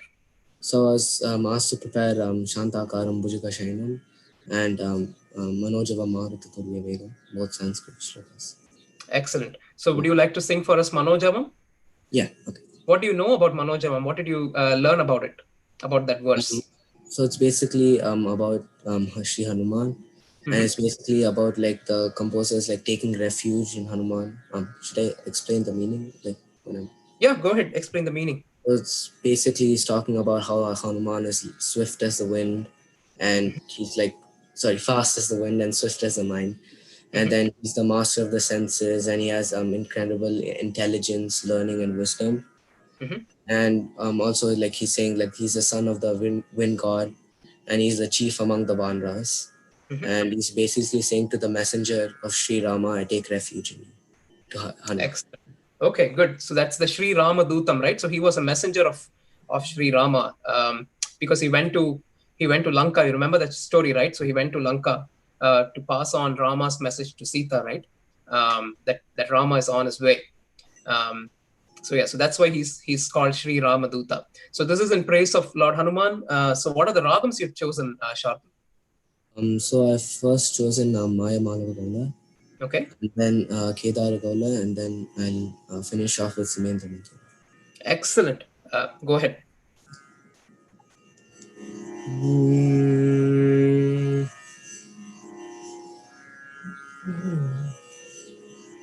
मनोजवं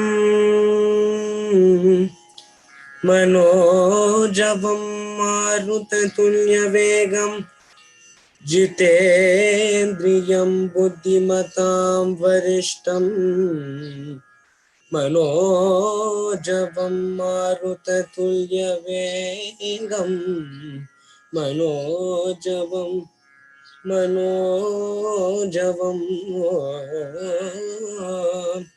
मनोजवं मारुततुल्यवेगं जितेन्द्रियं बुद्धिमतां वरिष्ठं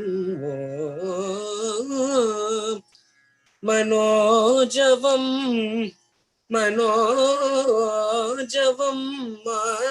मारुततुल्यवेगं जितेन्द्रियं बुद्धिमतां वरिष्ठं मनोजवं मारुततुल्यवेगं मनोजवं मारुततुल्यवेगं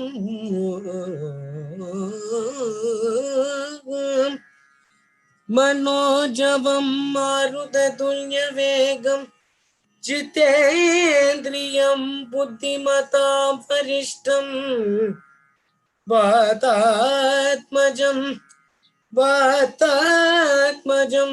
वानरयूतमुख्यं वातात्मजं वानरयूतमुख्यं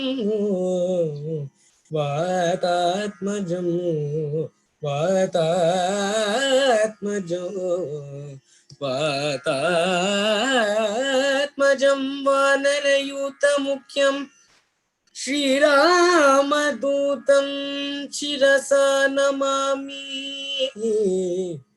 शिरसा नमामि शिरसा नमामि शिरसा नमामि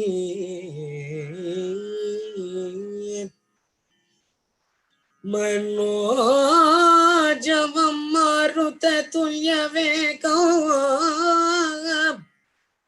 जितेन्द्रियं बुद्धिमतां वरिष्ठं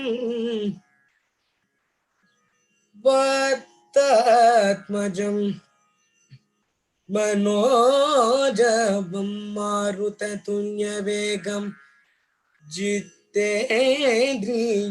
बुद्धिमतां वरिष्ठं मनोजवं मारुततुल्यवेगं मनोजवं मारुततुल्यवेगं जितेन्द्रियं बुद्धिमतां वरिष्ठं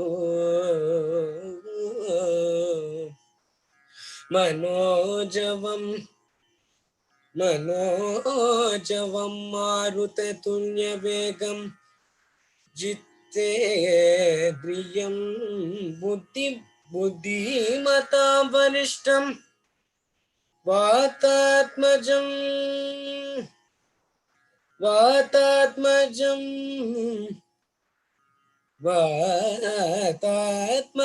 वानरयूतमुख्यं वातात्मजं वानरयूतमुख्यं वातात्मजं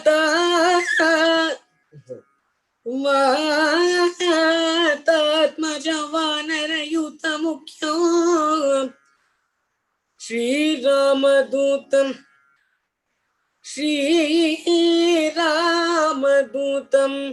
शिरसा नमामि शिरसा नमामि शिरसा Namami मनोजवं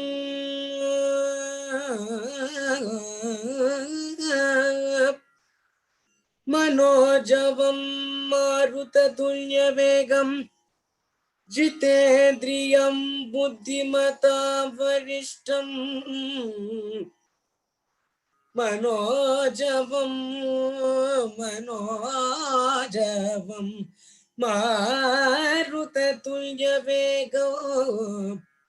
चित्तेन्द्रियं बुद्धिमतां वरिष्ठं मनोजवं मारुततुल्यवेगो चितेन्द्रियं बुद्धिमतां वरिष्ठं मनोजवं मारुततुल्यवेगं जितेन्द्रियं बुद्धिमतां वरिष्ठं वातात्मजं वातात्मजं वानरयूतमुख्यं वातात्मजं वानरयूतमुख्यं श्रीरामदूतं श्रीरामदूतं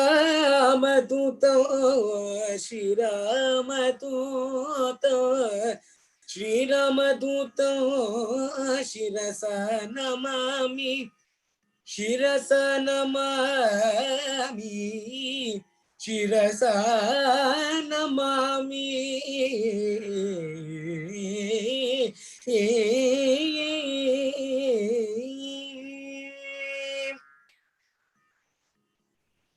Excellent, Shardul. Very, very well done. Excellent. So let's give a virtual round of applause for Shardul.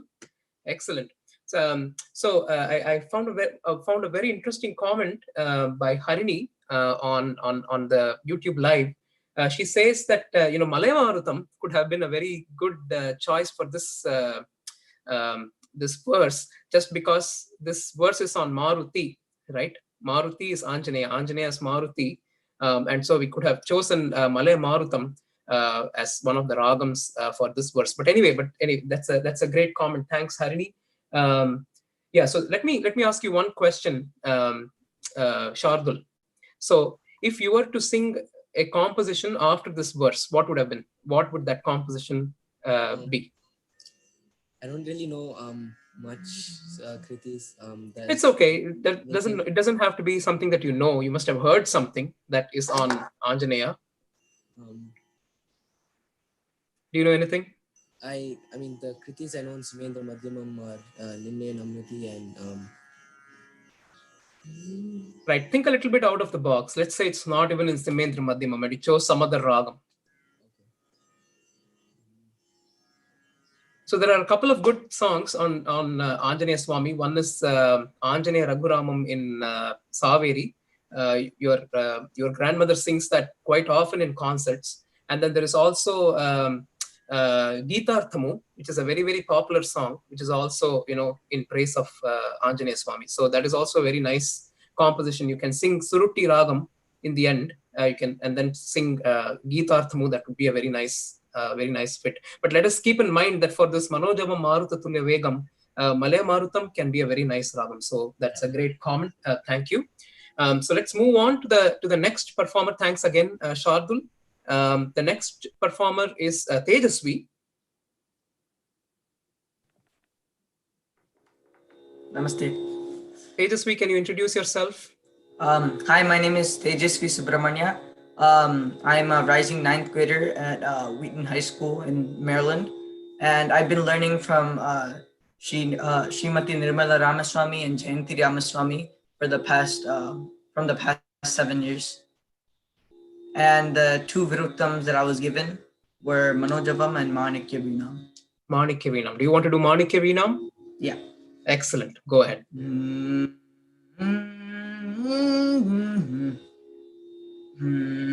Manikya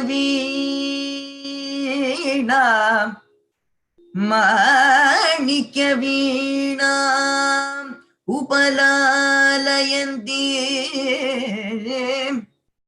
Manikya Veenam, Upalalayanti, Manikya Veenam, Upalalayanti, माणिक्यवीणामुपलालयन्ति Madalasa मञ्जुळवाग्विलास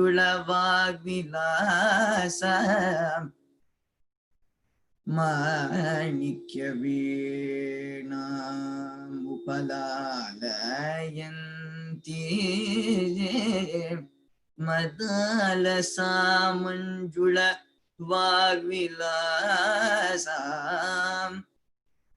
माणिक्यवीणा उपलालयन्ति मदालसा मञ्जुळवाग्विलासा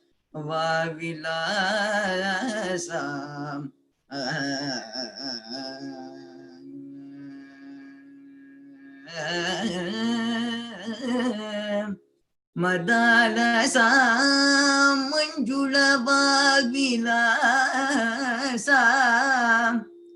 मदालसा मञ्जुळवाग्विलासा माणिक्यवीणाम् उपलालयन्ति मदालसा मञ्जुळवाग्विलासा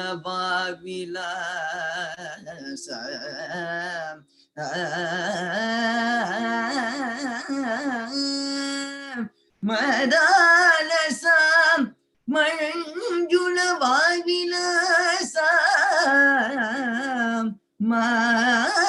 माणिक्यवीणा उपलालयन्ति मदालसा मञ्जुळवाग्विलासा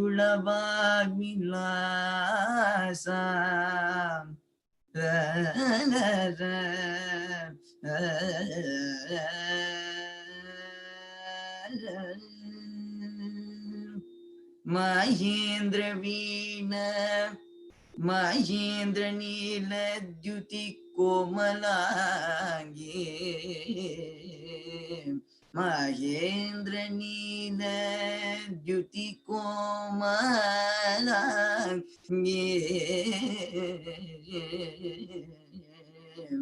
माणिक्यवीणामुपलालयन्ति महेन्द्रवीणद्युति कोमलाङ्गी महेन्द्रवीणद्युति कोमलाङ्गी महेन्द्रवीणद्युति कोमलाङ्गी महेन्द्रवीणद्युति कोमलाङ्गी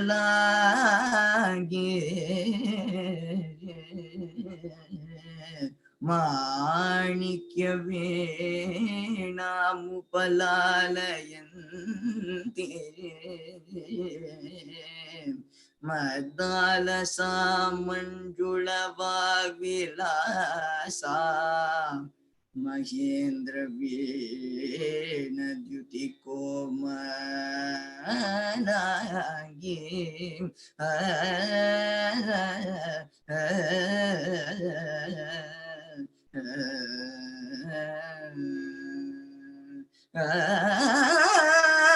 मातङ्गकन्या मनसा स्मरामि मातङ्गकन्या मनसा स्मरामि माणिक्यवीणामुपलालयन्ति मदालसा मञ्जुळवाग्विलासा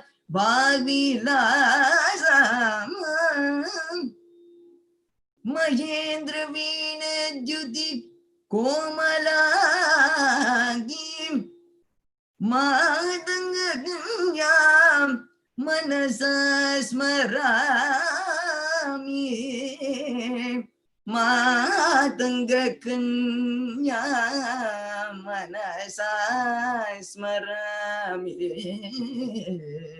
मनसा स्मरामि Manasa Smarami, Manasa Smarami, Manasa Smarami.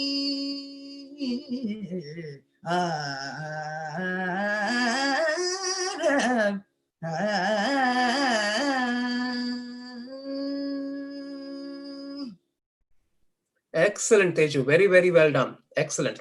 So, can you tell us what all ragams you chose for this verse?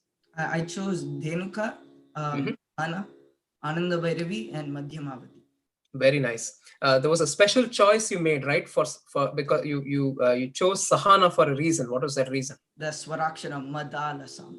Right. And then, so when you want to do Madala Sam, you want to choose ragams that will help you give that show that Swaraksharam there. So, what other ragams could you have sung? Kannada is one option. Right. And Vasanta.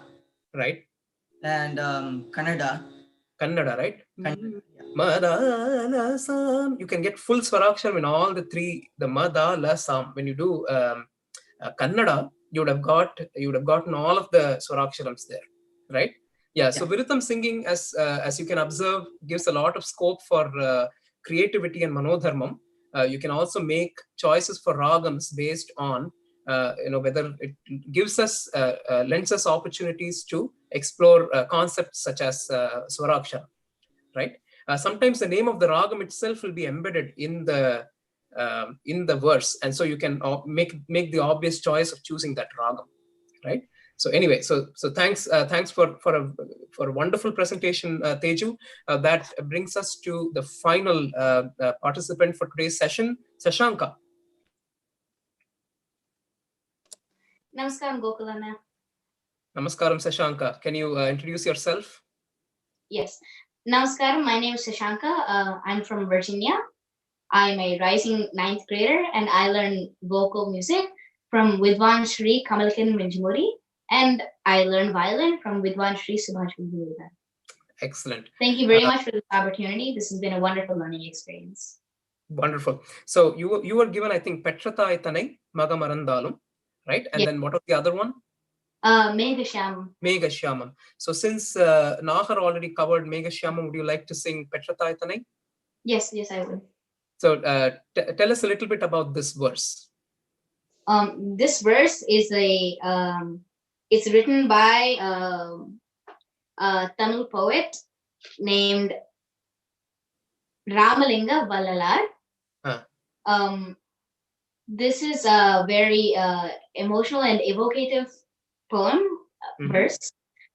The first line's meaning Petta Taitane Magamarandalum. It's even if a child forgets the mother. The second line, Pillaye Perundai Marandalum, is even if a mother forgets the child. Then the next line, Uttrate Gatte Uir Marandalum, is even if the soul or like the Atma forgets the body, the physical form. And the next line, Uire Mevya Udal Marandalum, even if the body forgets the soul.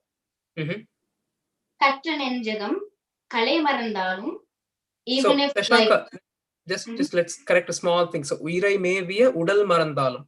So udal means body. So even if the body forgets the soul, or whether the soul forgets the body. Okay, so it's going both ways. Kattanenjagam Kale Marandalum, which means even if like the mind or the consciousness forgets everything it's learned. The next line, Kangal Nindrimekpada Marandalum, which means even if the eyes themselves forget to blink. And the next two lines convey the same idea, like one idea. Natravattavar Ullirundongum Namachivayate Nan Maravene. So even all of this happens, even if so many like impossible but very emotional, sad things happen, I will not forget your name. And I also take it to interpret that even if all of these happen, remembering your name will help me feel better and make me happy still. Like that. Excellent. So remind us of the composer of this verse. Ramalinga Vallalar. Yeah, Ramalinga Adigal or Vallalar Swamigal. He's also known as Vallalar Swamigal, right? He was a great devotee of Lord Shiva, but he was also a very philosophical poet. He has written a number of philosophical poems, among which this Petrathai Thanai is a very popular one. Many of us must have heard M.S. Subbulakshmi's rendition of Petrathai Thanai, followed by Nagendra Haraya. So that's a very famous rendition available. So today, Sasanka is going to delight us. So what are the ragams you have chosen? The first ragam I have chosen so I divided it, since there are 8 lines total, I have divided it 2 lines each, approximately. I might shuffle it around a little bit, but generally because it's like a back and forth meaning. One line explains one thing, and then the next line explains the inverse. So I wanted to keep them together, that's why. So the first ragam is Pantavarali, then it's Sahana, Hiravani, and then finally Hamid Kalyani. Excellent. Go for it, Sasanka. The floor is yours.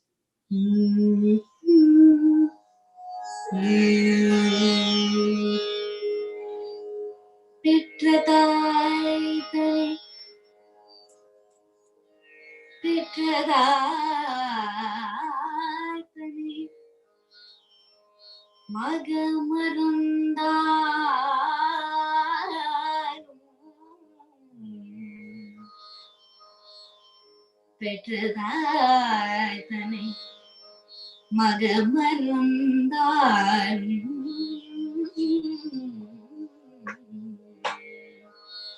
Pillai Perundai Pillai Perundai Marandal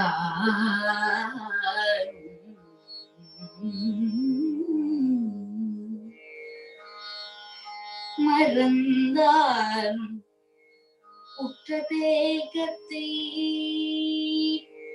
உயிர் மறந்தால்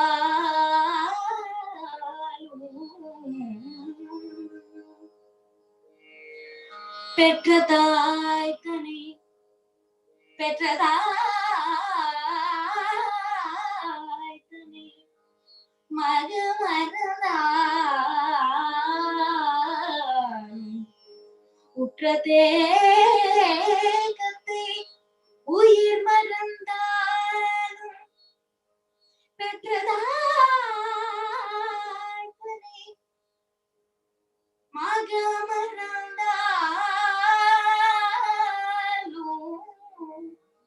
பிழையை பெறுந்தாய்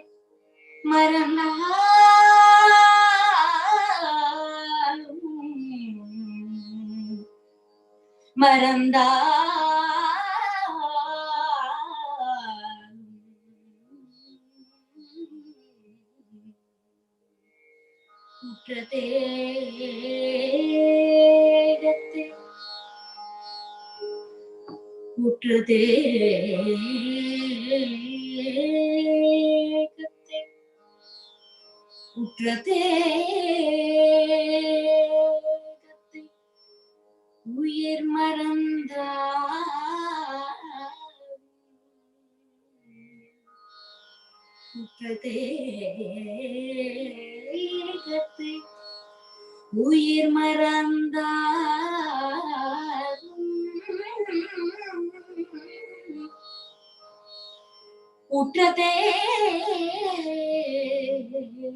உற்றதேகத்தை உயிர் மறந்தாலும் உற்றதேகத்தை உயிர் மறந்தாலும் உயிரை மேவிய உயிரை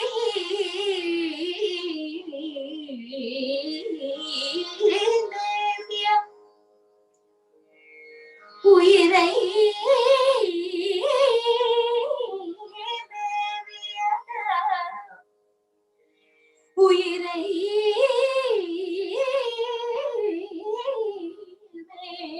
மேவிய உடல் மறந்தாலும்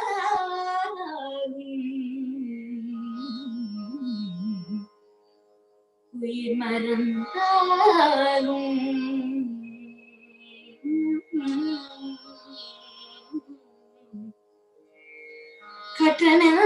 ஜகம் காலை மறந்தாலும்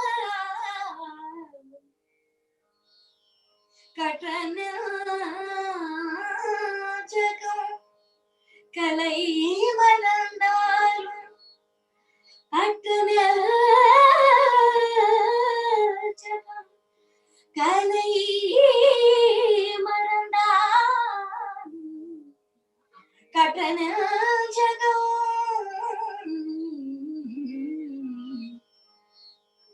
கலை மறந்தாலும் கட்டண ஜகம் கலை மறந்தாலும் கண்கள் நின்றிமைப்பது கண்கள் நின்றிமைப்பது மறந்தாலும்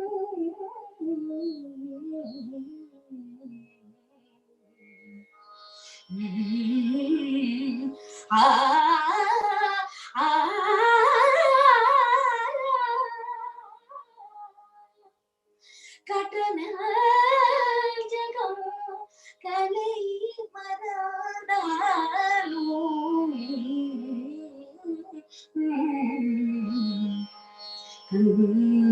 கண்கள் நினைப்பது மறந்தாலும்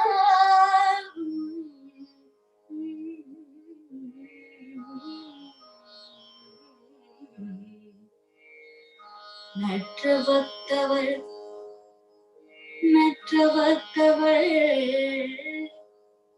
நற்றவத்தவள் நற்றவத்தவள் உள்ளிருந்தோ நற்றவத்தவள் உள்ளிருந்தோ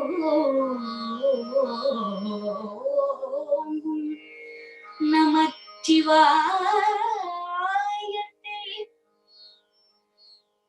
நமச்சிவாயத்தை நமச்சிவாயத்தை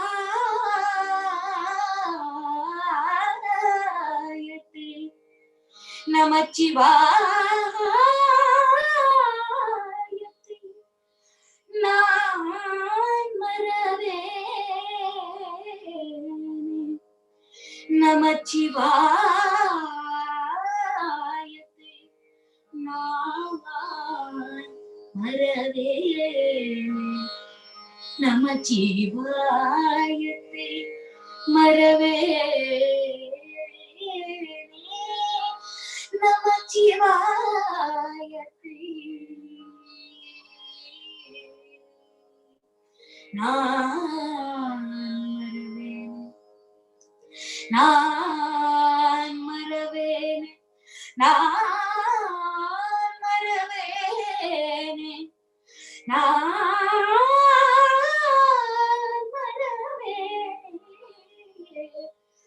மறவேன் நமச்சிவாயத்தை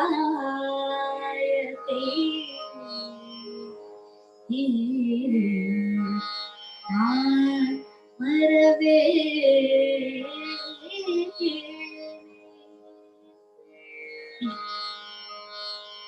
Excellent, Sasanka. Very, very well done. Very emotive lyrics. Wonderful set of ragams. Round of virtual applause for Sasanka and everyone for a really wonderful session today.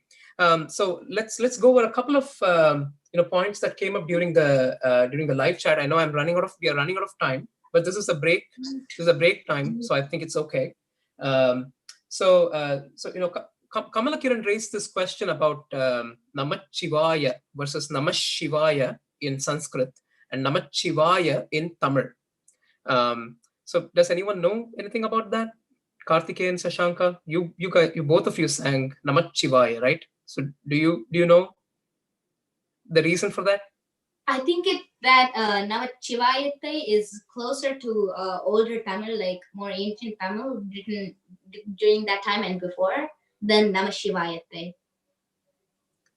but I've heard both versions, so I'm not completely sure. Karthikeyan, Shardul, do you know? Yeah, I'm not really sure. Shardul, do you know the answer to this? No, not. No. Okay. Nahar, Teju, I don't know the answer. how about Karthikeyan? Maybe it's because of the accents or something. No, actually, classical Tamil, okay, the classical Tamil language, the old, the true classical Tamil language does not have sha in it. It has only cha. So all of the sha becomes cha. Okay, so it's always namachivaya.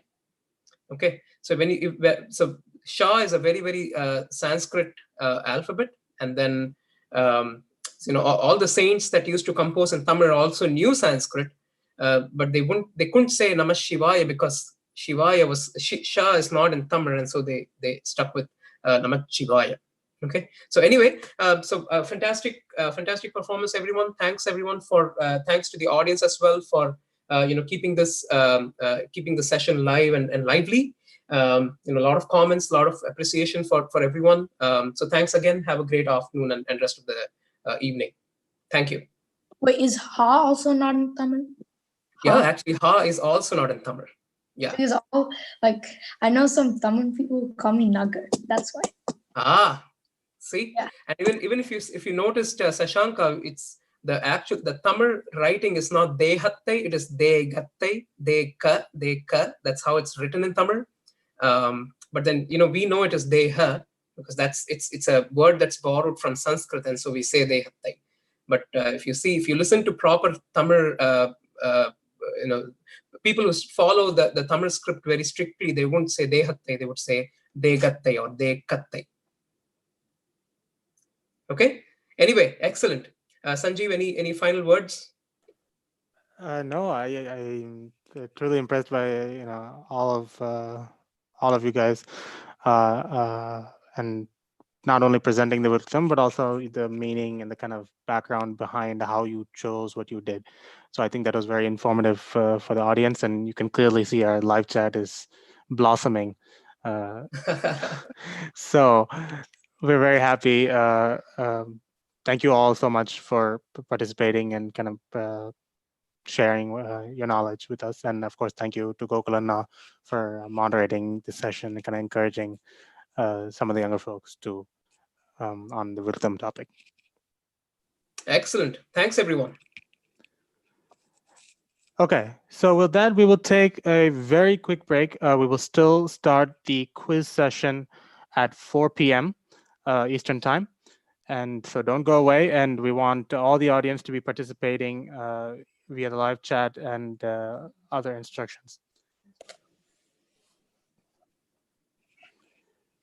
So give us a few seconds, and then we will start the quiz event at 4 o'clock. If all the quiz participants could log into Zoom at this time, that'd be greatly appreciated. Thank you.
Good afternoon, everyone. Welcome back for the second half of day one of the SRGMPDN Youth Festival live on YouTube this weekend. Thank you all so much for tuning in. It's been a great festival so far. We started at 1 p.m. with a unique instrumental Alaapana comprising a saxophone, electric guitar, Veena, and flute. And then at closer to 2 o'clock, we had a discussion with high school students on youth and the evolution of Carnatic music and what that means to them as they move on from high school. And then, of course, just now we had a Viruttam Rounds led by Gokul, and we had 5 or 6 people doing various types of Viruttam. So a great session so far, and we have activities this afternoon at 4, 5, and 6 o'clock. As you can see on the screen, we have right now at 4 o'clock, we will start with the epic quiz.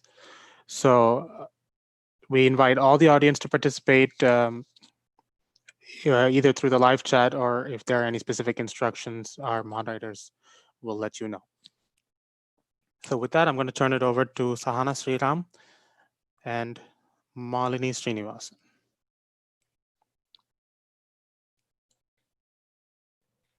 Hi.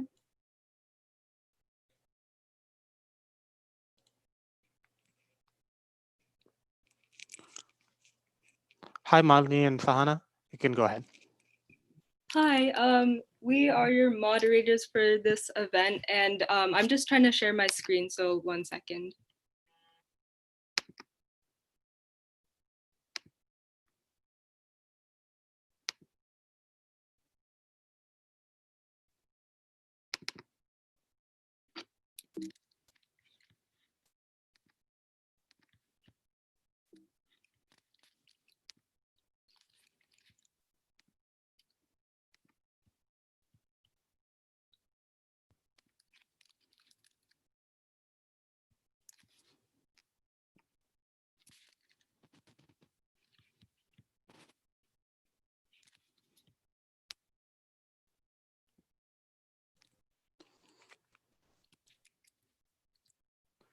Malini, would you like to introduce yourself in the meantime?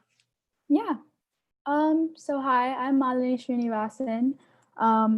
And so basically the way that this is going to work is that for the individual round, everyone will get a question, but if they don't get it right, it goes to the next person.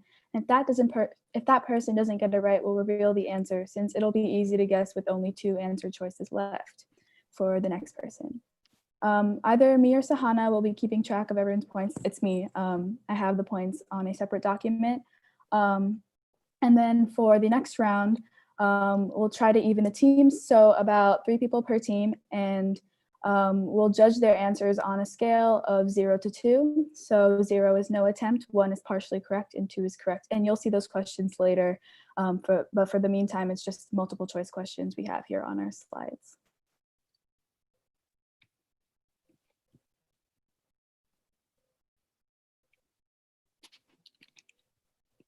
All right, so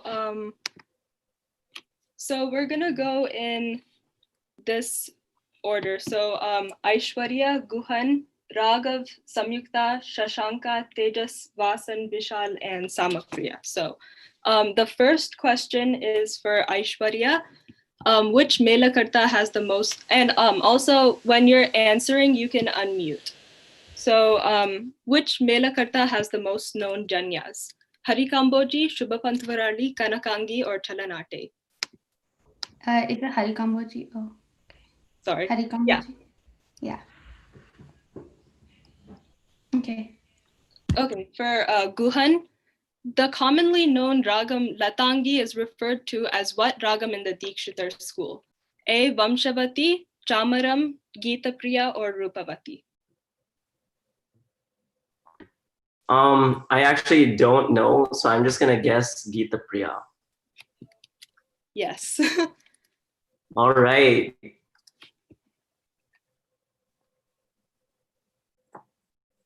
Okay, so for question number 3, which of these kritis is not part of the Lal Gudi Pancharatnas? Lalite Shri, Unnadi Ramdu, Isha Pahimam, or Mahita Pravrita? And this next question is for, who's it for? For Raghav. For Raghav. Reddy Ramudu. Yes. Okay, next for Samyukta, who was the first to receive the Sangeeta Kalanidhi Award? Semangudi, Maharajapuram Vishwanatha Iyer, MSS, or Harikeshnallur Muttaya Bhagavatar?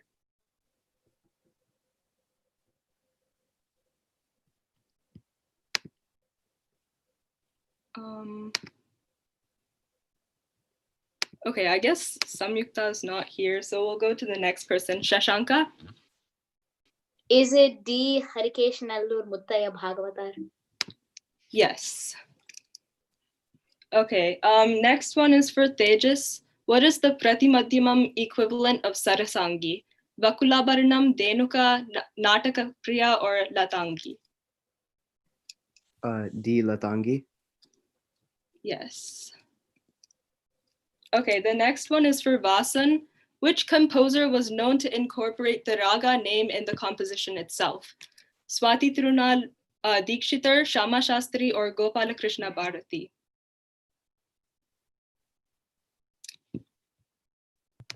Shyama Shastri. Okay, well, there's a hint there. Oh. What? Shama Shastri is not right. So try one more time. Muthuswami Dikshita. Yeah.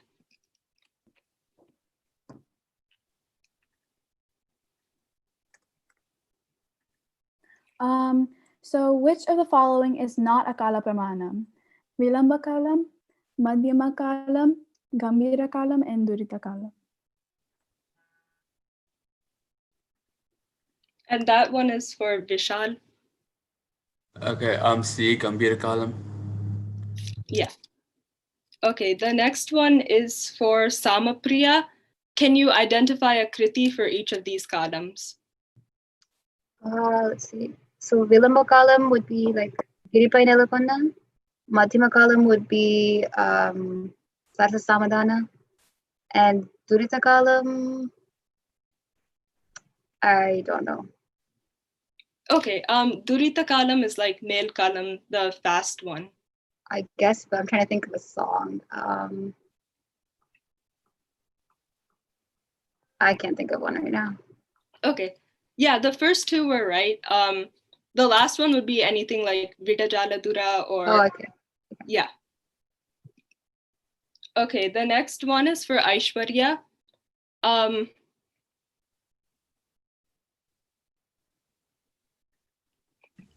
Which swaram? Oh, sorry, go ahead. Do you switch into Madhyama, Maya Malava Gola to get to Mendra Madhyamam for Graha Bedam? Do you switch from Ritu? Do you switch from Pa? Do you switch from Ma 1? Or do you switch from Ga 3? Ri? No.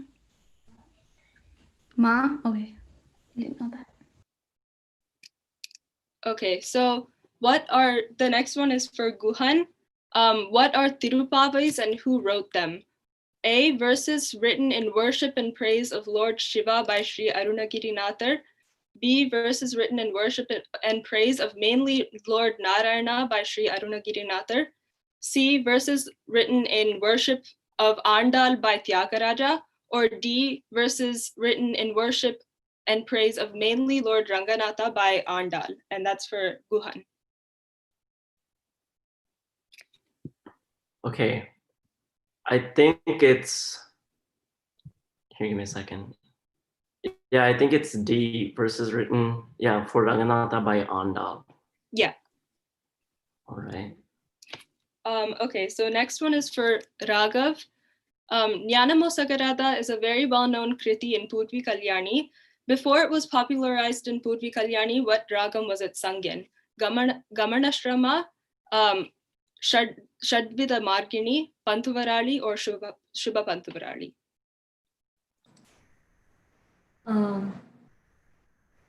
Is it Shadvida Margini? Yeah. Okay. Is Samyukta here? No. Is Harini here? Yes. Okay, so this next question is for you. What is the original name for the Gotu Vadyam? The Ektar, the Chitraveena, the Nagaveena, or the Sarangi? Is it the Chitraveena? Yes. Okay, next one is for Sasanka. What country did the violin come from? A, Persia, B, Russia, C, Germany, or D, the USA? I think it's Germany. Yes. Okay, next one is for Tejas. Which musician is known for adapting and pioneering the use of violin in Carnatic music after learning Western orchestral music in Fort St. George? Balaswami Dikshitar, Lalgudi, T.N. Krishnan, or Tirukodi Krishna Iyer? Balaswami Dikshitar. Yes. Okay, the next one's for Vasan. Which of the following materials has not been used to make a Nadaswaram? Metal, wood, ivory, or glass? Glass. Yeah. Okay, next one is for Vishal. What is the Hindustani equivalent of the raga Karhara Priya? Bimplas, Pilu, Bhairav, or Kapi? I take a guess on this one at Pilu. Try one more time. I go with C. Always a good choice. Bhairav. It's Kapi. Okay. The next one is for Samapriya. Which ragam do you get if you switch the Shatshruti Rishabam in Bhagadishwari to the Chatushruti Rishabam? Vachaspati, Chalanate, Kalyani, or Hari Kamboji? Hari Kamboji, right? Yeah. Okay, next one is for Aishwarya. Which of the following ragas has not been featured in Tyagaraja's Srirangam Pancharatna Kritis? A. Kamboji, B. Arabi, C. Todi, or D. Sahana?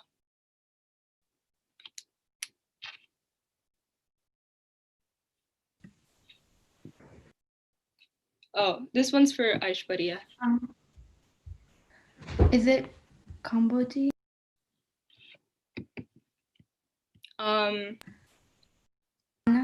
It's Sahana. Yeah. Okay. And just for reference, the Srirangam Pancharatnams are Juta Murare, Karuna Judavaya, Raju Vedale, and Vinaradana and Orangasai. Okay. Excuse me. Hi. My mic wasn't working before. This is Samita. Oh, okay. Okay. Okay, sure. This next question is for Guhan. This composer discovered ragas such as Mohana Kalyani, Buddha Manohari, and Karna Ranjani.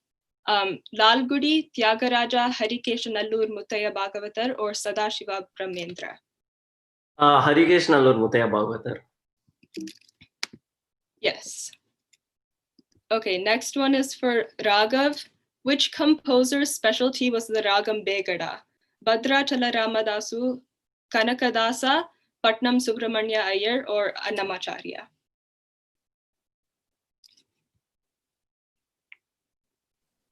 And that's for Raghav. Subramanya Iyer. Yes. Good job. Okay. Next one is for Samyukta. If you shift to Ga in Karahara Priya, what ragam is produced for Grahabedam?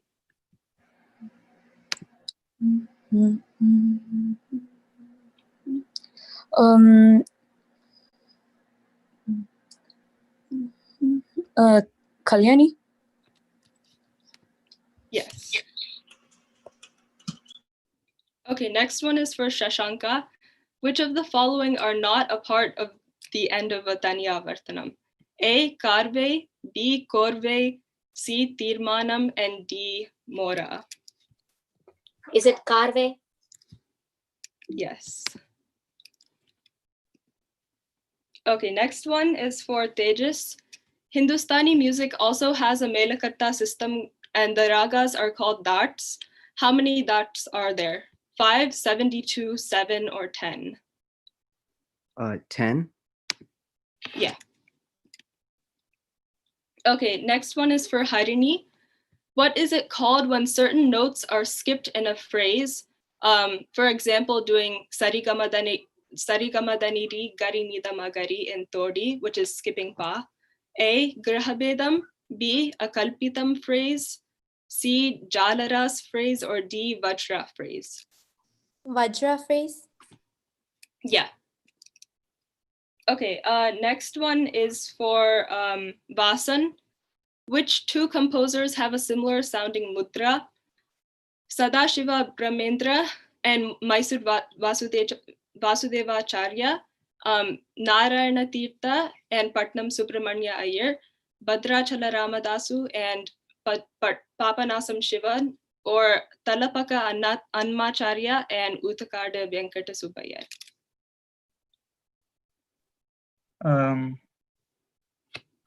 A. I think there's a hint. Yeah, they're the composers of those two songs. C. Yeah. Okay, next one is for Vishal. Which two of these artists are a part of the Sishya Parampara of Shama Shastri? Veena Danamal, Kamakshi Amal, Andal, or Semangudi Srinivasa Iyer? So do I have to choose both of them or? Yeah, both.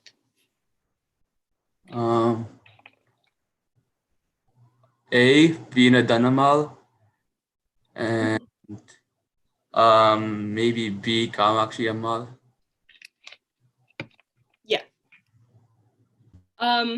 Next one is for Samapriya. Which musician was famous for playing a 7-stringed violin? Dwaram Venkataswamy Naidu, Chaudhaya, MSG, or T.N. Krishnan?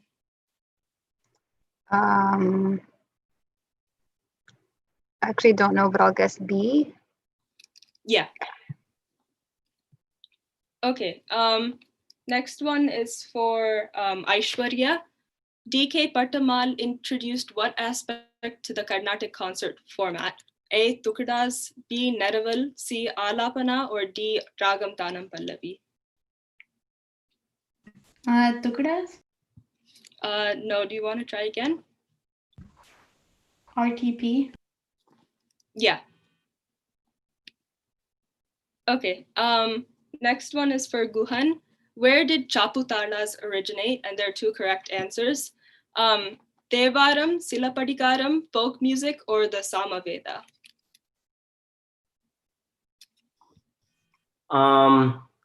Okay, so I'm gonna, do you want both answers or just one of them? Yeah, one or the other is good. Okay, so I'm gonna guess folk music. Yeah, that's one of them. And Devaram. All right. Okay, next one is for Raghav. Who introduced the clarinet to Carnatic music? Mahadeva Nattuvanar, Squidward, Balaswamy Dikshitar, or Vinay Kupayar? Squidward is an enticing choice, but I'm gonna go with Mahadeva Nattuvanar. Yes. Okay, 31 is for Samyukta. Who is regarded as the king of Konnakol? Vikku Vinayakaram, T.H. Subhash Chandran, Palakkad Raghu, or Umayalakpuram K. Shivaraman?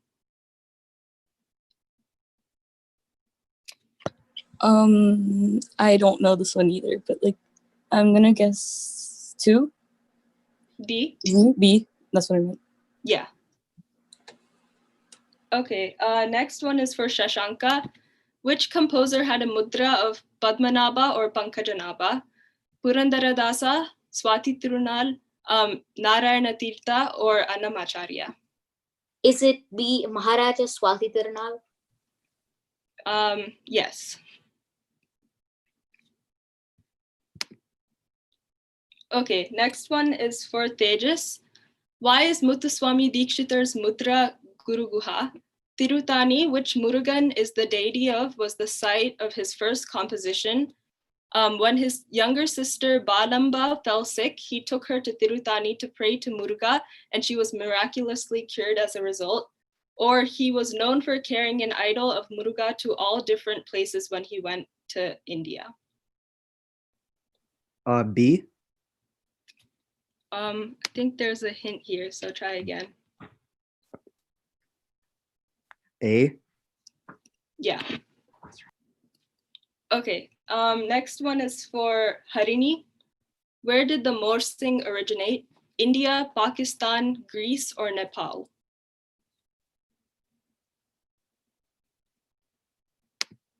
Is it Nepal?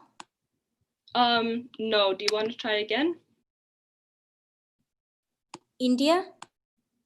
No, it's actually, there's no answer there, but it's actually Greece. Okay. Okay, so next one is for Vasan. It is a superstition that if you sing this raga in the morning, you'll have trouble getting food. Varali, Kamboji, Ahiri, or Madhyamavati? Ahiri. Yeah. Okay, next one is for Vishal. Which composer brought Anand Bhairavi to Carnatic music from folk music? Tyagaraja, Muthuswami Dikshitar, Shama Shastri, or Annamacharya?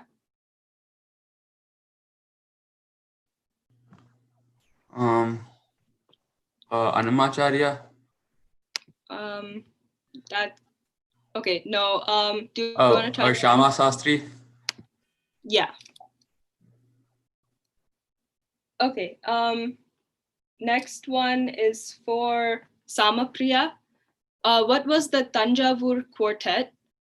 4 brothers who contributed to Carnatic music. They learned from many eminent artists of their time, including Dikshitar, and they served in the royal court of Swati Tirunal, or all of the above. I think B. B? Yeah. Do you want to try again? Is it all of the above? I wasn't sure about C, so okay. Yes. Okay, next one is for Aishwarya. Which piece was composed by members of the Tanjavur Quartet? Amba Nilambari, Saki Prana, both A and B, or none of the above?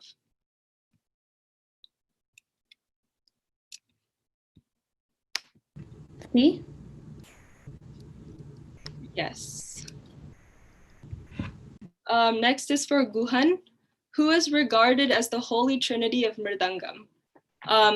UKS Karakudi Mani and Palkad Mani Iyer, Padani Subramaniam Pillai, Ramanathapuram CS Muruga Pupati, Palkad Mani Iyer, or TK Murthy, Guruvayur Dore, and Manargudi Ishwaran.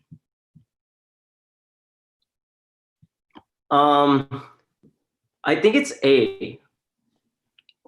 No, do you want to try again? Yeah, then B. Yeah. All right. Okay, next is for Raghav. What is a padam, a slow kriti, a monologue which conveys the sentiment of love for God, or a fast-paced kriti which focuses on rhythm?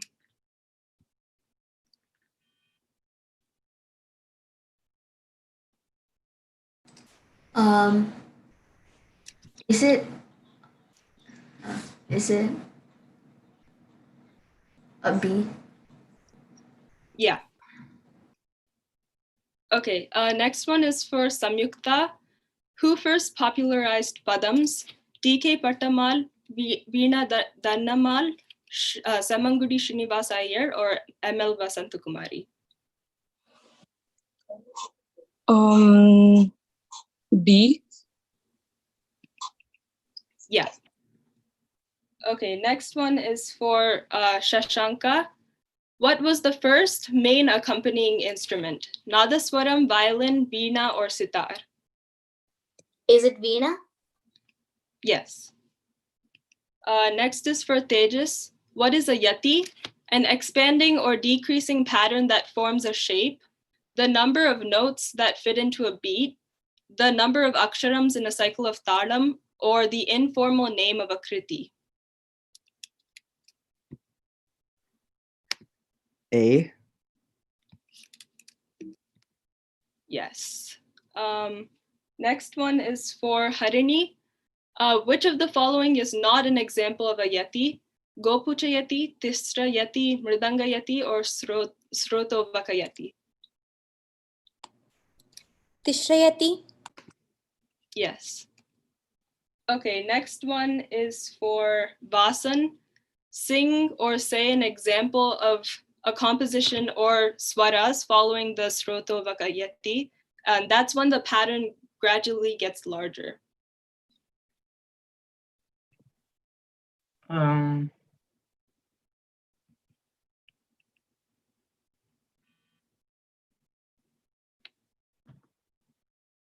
don't know.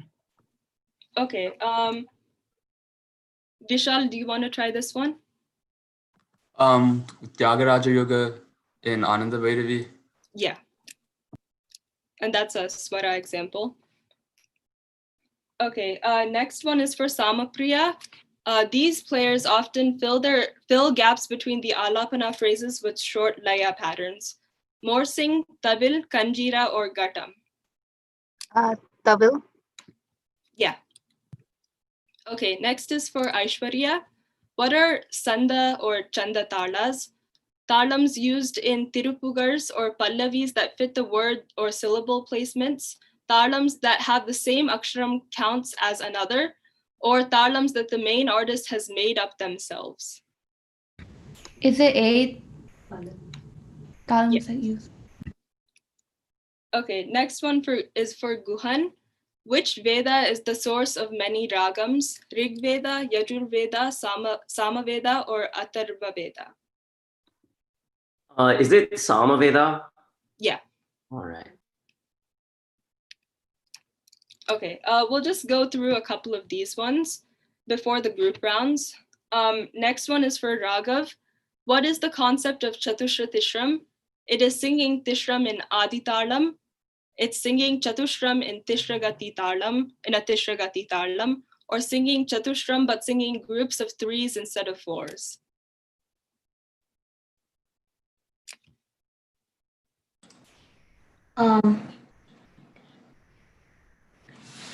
Is it B? Nope. C, sorry, C. C, yeah. Yeah. Next one is for Samyukta. What is the Shuddha Madhimam equivalent of Rasika Priya? Vagadishwari, Chalanate, Gauri Manohari, or Pavani? Chalanate. Yeah. Okay, so we have 2 more. So we're going to give them to Samyukta and Harini because they missed a couple of questions in the first rounds. So this one's for Harini. Which South Indian instrument is related to the North Indian Shene? A, the saxophone, B, nadaswaram, C, violin, or D, morsing? Nadaswaram? Yeah. And the last one is for Samyukta. Oh, we already had that one, so never mind. I think we're done with the individual round questions. So Malini, do you want to explain the group rounds? Yeah, 1 second. So basically, we're going to try to even teams. So about 3 people per team, and a top tier and a bottom tier. And we will judge your answers on a scale of 0 to 2 as we prepared 3 different questions for this group round. So we're going to break you guys up. Yeah, so let's figure out who we want to break up into groups. Do you want me to read off the top scores? Yes, sure.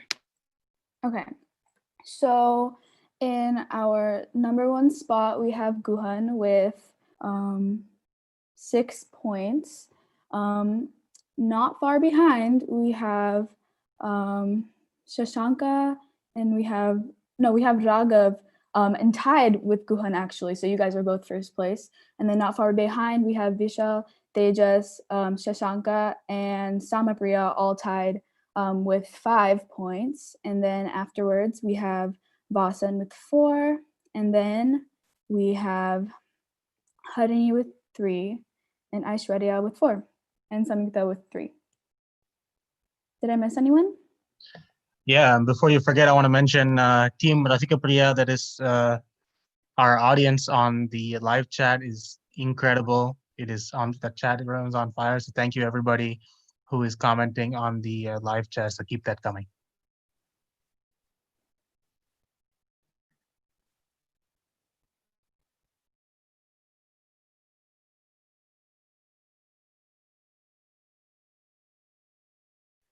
Give us 1 minute to try to put you guys in breakout rooms.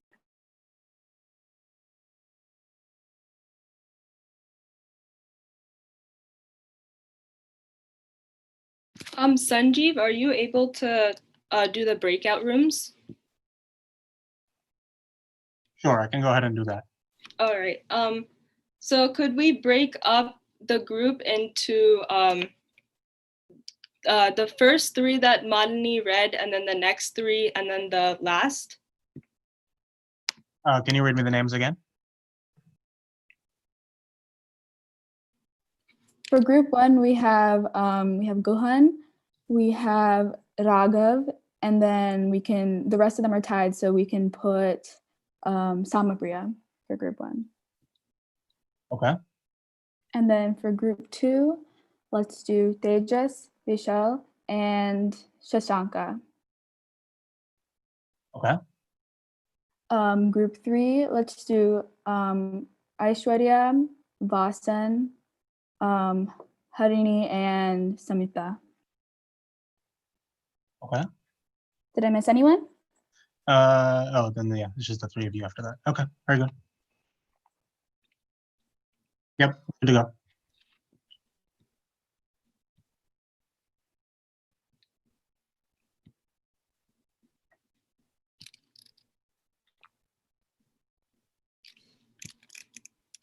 Okay. Are the breakout rooms created? Yeah. Okay. Yeah, everybody's in a breakout room, except us.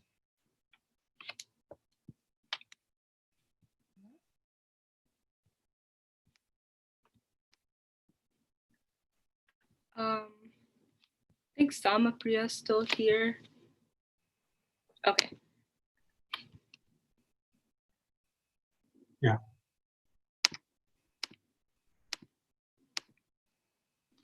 Okay. Should we go into the rooms and tell them the different questions? Yeah. And they see if they can see the screen in their breakout rooms, it's fine. If not, yeah, then you need to go into the rooms. So in the meanwhile, how do I enter each of the rooms? Sorry about that. You can share right here and they can see it on the YouTube thing. So that might help. All right. If they have it open on another tab. yeah, that may be easier. Just share, do one share, and then they can see it on YouTube. Yeah. Okay, I think I'm still sharing question one. So yeah, I think they should be able to see it on YouTube.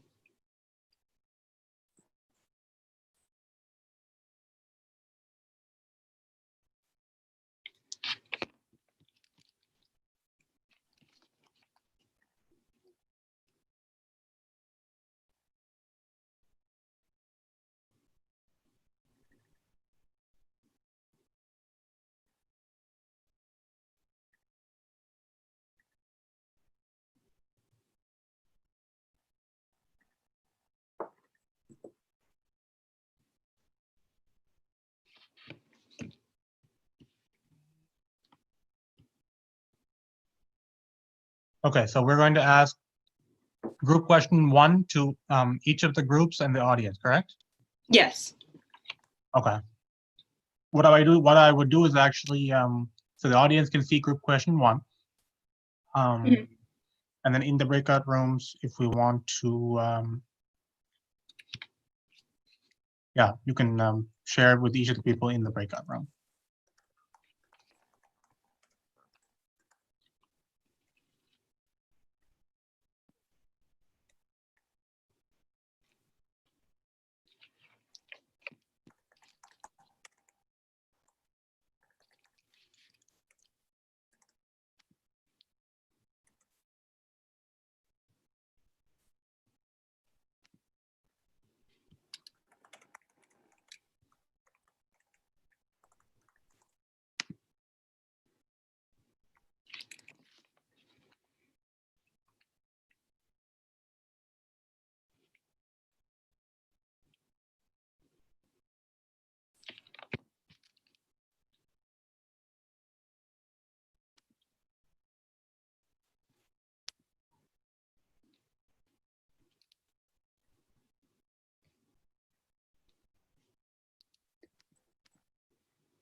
Okay, so for group question number 1, in one of the individual rounds, there was a question that asked for an example of the Shrotavaka Yati, small to big.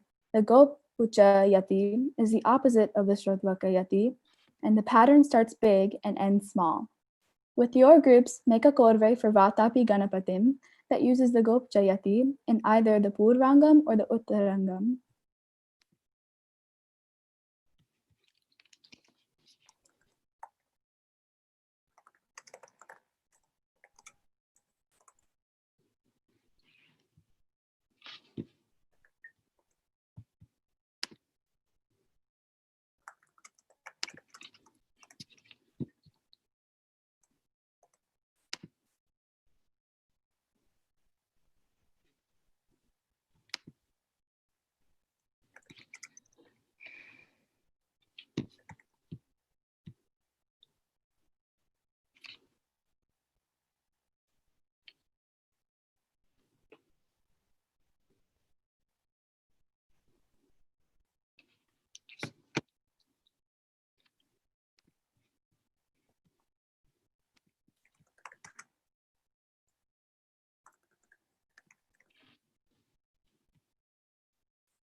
Hi, everyone who's listening on YouTube. Please give us a second. We're just navigating the questions to the individual breakout rooms.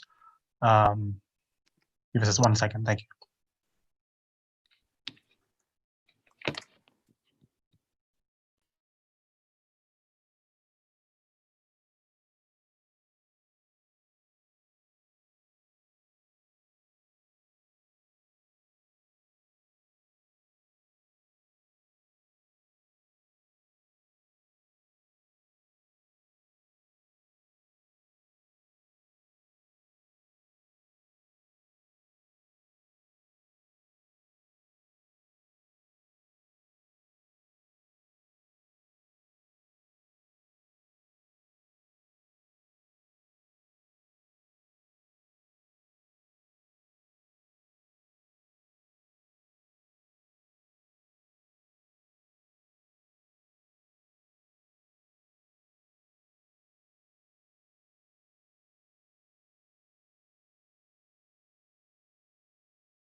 Sanjeev, should we check on the rooms to see if they're done yet?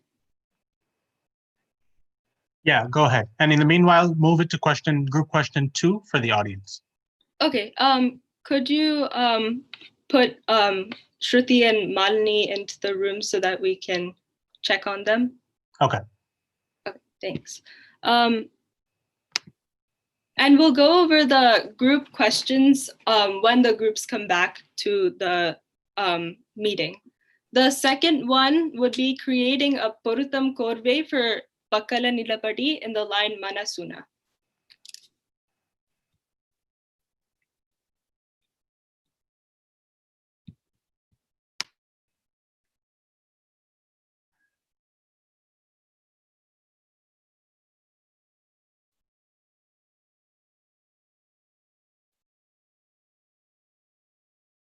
to clarify for the audience, each of the 12 participants are right now broken out into 3 breakout rooms. And we're giving them a few minutes each to look at some more complicated questions. These are group questions 1 and 2 and 3. So then once the questions are over, we'll bring everybody back into the main call so that we can see their answers for the calls as well. But at the same time, if you're seeing the question, go ahead and you can type your answers into the live chat in YouTube, and then we'll get back in a few minutes. Thanks for your patience.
For question 3, the question is to do a small Ragamalika Korapu with your group with all the ragams from the Pancharatnams.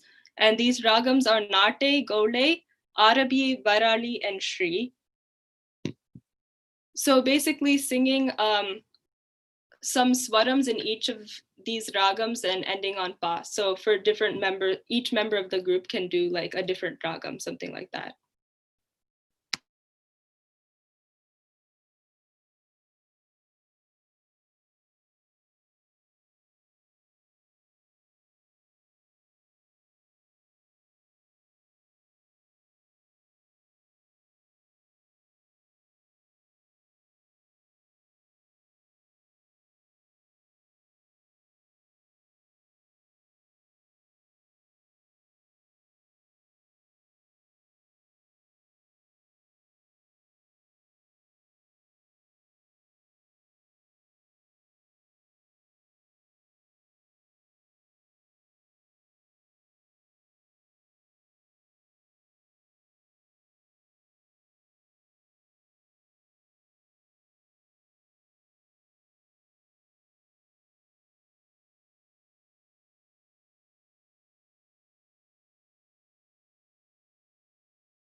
So we'll have 2 more minutes, and while each of the groups are working on the 3 group questions, and of course the audience as well, and then we will get back to the group call in a couple minutes at 4:48.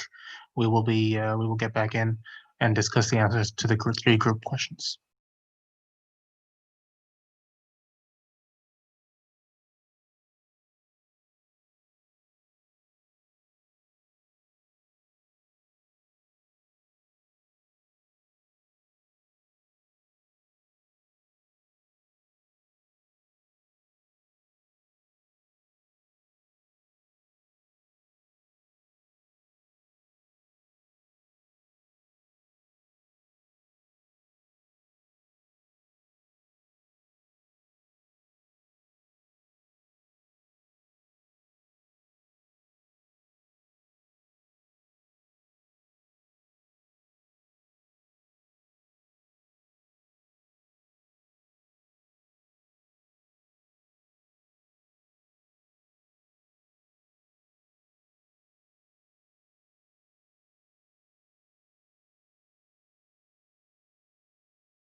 Okay, everybody. So we are going to merge everybody back into the main call so we can go over the 3 group questions. Give us 1 second.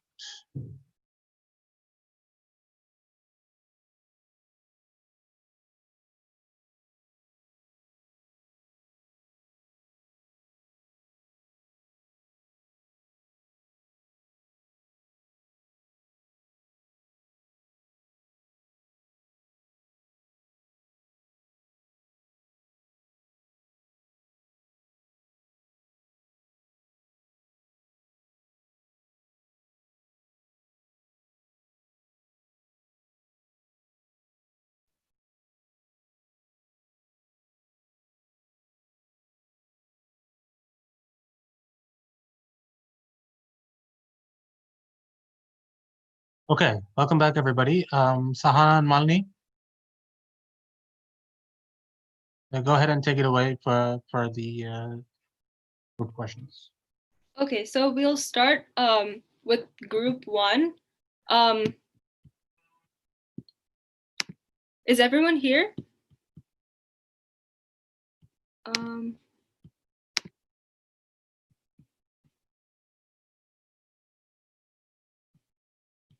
Okay, we'll start with, I think one group is here right now. So we'll start with Guhan's group. If you guys want to say the... Everyone's here now. We're good. Oh, okay. We'll start with Guhan's group. So if you guys want to say the korve that you made for Vatapi. Yeah, I think Samapriya has it. Samapriya, do you wanna sing it, or would you like us to sing it? Okay, so it was basically Gari sani pa ri sani pa sani pa gari sani pa ri sani pa ga sani pa gari sari ga pa ri ga pani ri ga pani gari sani pa ri sani pa ga sari ga pani. So it was 5-4-3 6-1-6-1-6. Nice, good job. Yeah, that's right, because the Purvangam was the Gopuchayati part. Do you mind singing it just one more time? Yeah.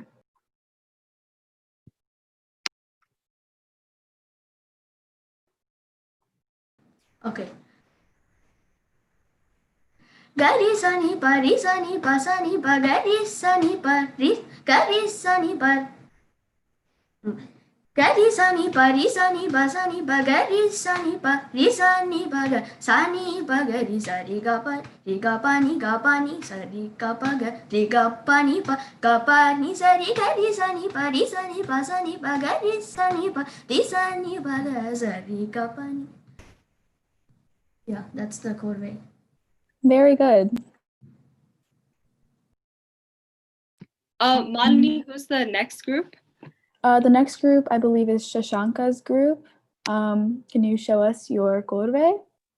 Yeah, so Vishal came up with one, and I also came up with one, and Tejas also, I think, came up with one. So we have at least 2. Is that okay? We have multiple. Yeah, that's fine. Okay, so I'll show mine first. It's Yaram Keram. Gari sani pa, gari sani pa, gari sani pa, gari sani pa, gari sani pa, gari sani pa ri sani pa ga sa, sani pa gari va ta pi. Then was pani sa ri ga pani sa, ni sa ri ga pani sa ri ga pani sa, ri ga pani sa, ga pani sa, ni sa gari sani pa, ri sani pa ga ri sa ri ga. Great job. Do you guys have a third one, or was that it? I think that's it. Mine had a few mistakes in it. Okay, no worries. For the next group, that would be Harini's group, right? Yes. Yeah. Demonstrate your korve.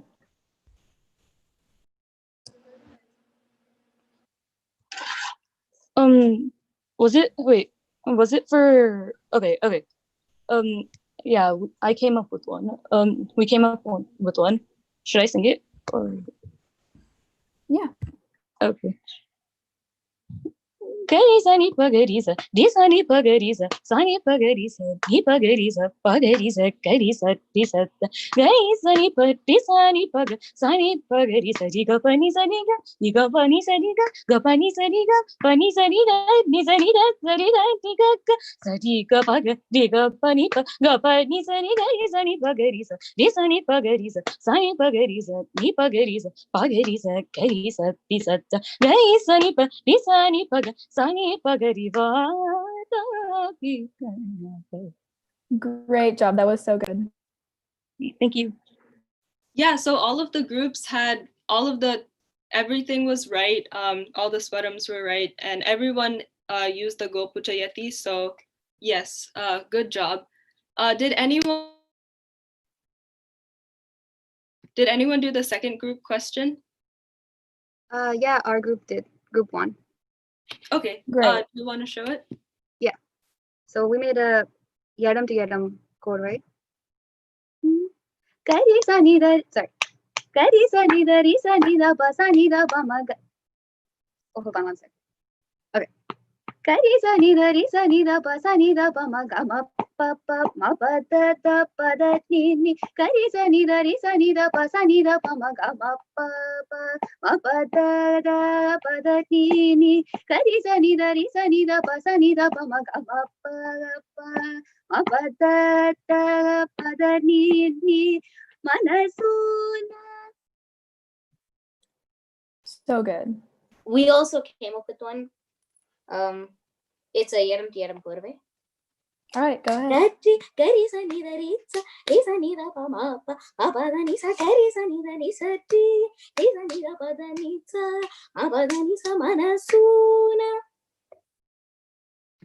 Good job. Nice. Okay, yeah, again, both of those korves were technically correct, and they were both Viruttam to Manasuna. So nice job. Did anyone get to the last question? Yeah, we did. Okay, cool. Yeah, Do we you did. want to show? Okay. Wait, this is group 3, right? Is it? Yeah. Okay. Yes.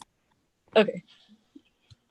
Satta sa sa sa ni sa ri sa ni sa ri ri sa ni pa ni sa ni ga ma ri sa ni pa ni sa ni pa ni sa ni pa ni pa pa ma ga ma ri sa ni ga ma pa ni pa ma pa ni sa ni pa ni sa ni sa ni pa ri sa ni pa ma ga ma pa ni sa ta.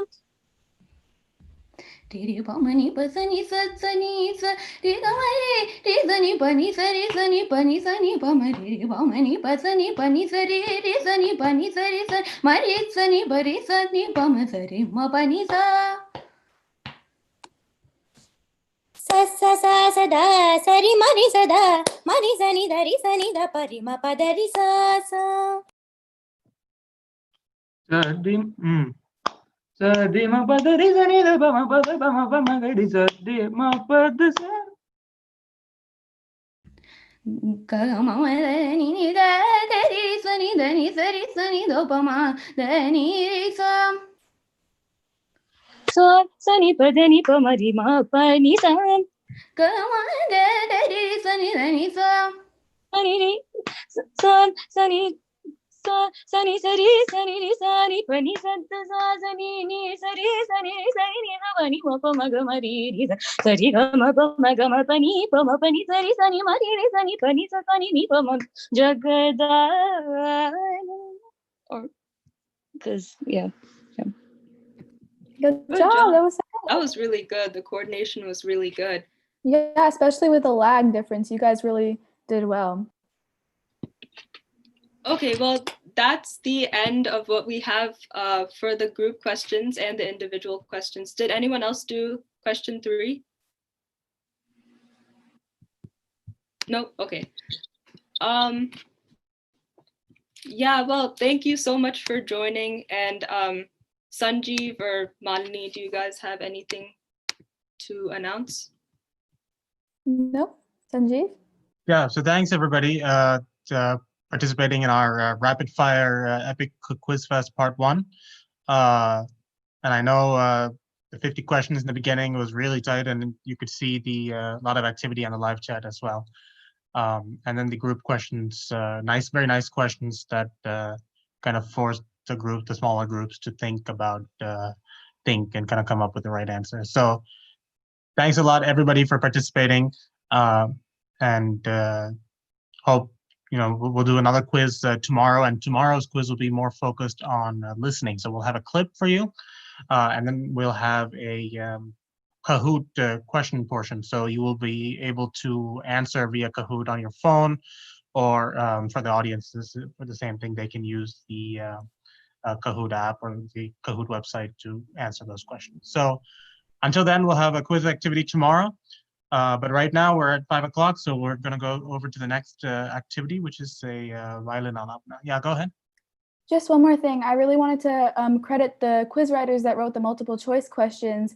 So thank you so much to Niva Mangapali, Naman Gurudata, Sankrit Ramani, and Shreya Venkat. You guys are great. Thank you so much for writing the multiple choice portion of our quiz. Yep. Thanks, everybody. And we will begin the next event at 5 p.m. right now, the Alaapana violin. Just give us one moment to get set up. Thank you.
So once again, good afternoon, everybody, and thanks so much for tuning in to the SRGMPDN Youth Festival.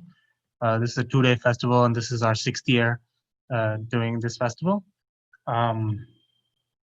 We have over 55 participants from all over the country, the East Coast, West Coast, and many groups with participants that are working together for the first time. So we want to congratulate all the participants for taking this effort, despite being at home, and working together to kind of create some great events for all of us to listen and watch.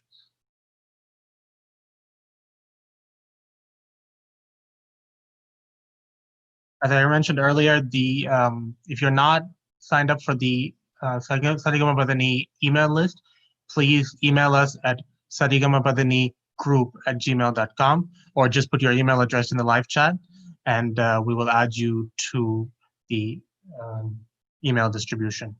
We have many events that happen, weekly events, concerts, leg dems, discussions, and even if you live in a different area that doesn't have a lot of Carnatic resources, you're welcome to join our group and meet everybody here in the DC area.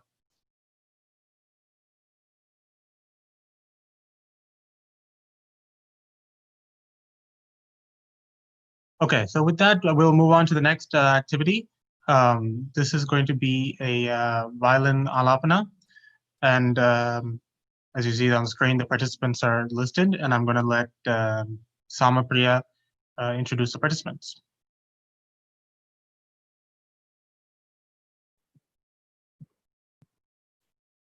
Samapriya, go ahead. Yeah. Namaste, everybody. So this is the Violin Rounds, Violin Alaapana Rounds program. So we actually were thinking about announcing our theme at the beginning, but we thought it'd be more fun to let you guess what our theme is. So we'll play for a little bit, and then halfway through I'll stop and just ask the audience, and I'll be checking the chat what they think our theme is. So just keep listening, and you should probably be able to figure it out pretty easily. And also, so we'll be playing like a ragamalika of sorts. And so as we play, people in the audience can guess and write in the chat what the ragam is. And some of the ragams are more rare or unique, so it might be difficult to tell, but just put your guesses in the chat and we'll be checking. So without further ado, we'll all introduce ourselves. My name is Samapriya Dandiputla, and I am a third year CS major at George Mason University, and I live in Virginia. My guru is Sri Subhash Chandramuri, and yeah, and my brother is Somnath Dandiputla, who's about to introduce himself. Yeah, hi, my name is Somnath Dandiputla. I'm her brother, and I also learned from Sri Subhash Chandramuri, and I live in Virginia as well. Hi, my name is Vishal. I'm from Philadelphia and Pennsylvania. I'm a junior in high school, and I learned from Sangeeta Kalanidhi Guru Kanyakumari. Hi, I'm Tejas. I'm going to be a junior at Monte Vista in Cupertino. I learned violin from B.V. Raghavendra Rao.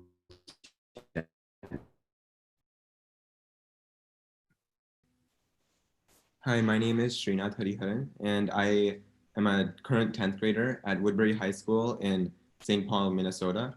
And I learned from Vidushi Bhargavi Balasubramanian and Shri Chitrina and Ravi Kiran.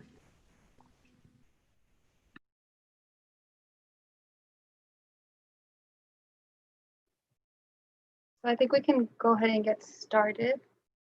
Somnath will start. So we'll try not to talk too much throughout, except I'll stop in the middle to ask.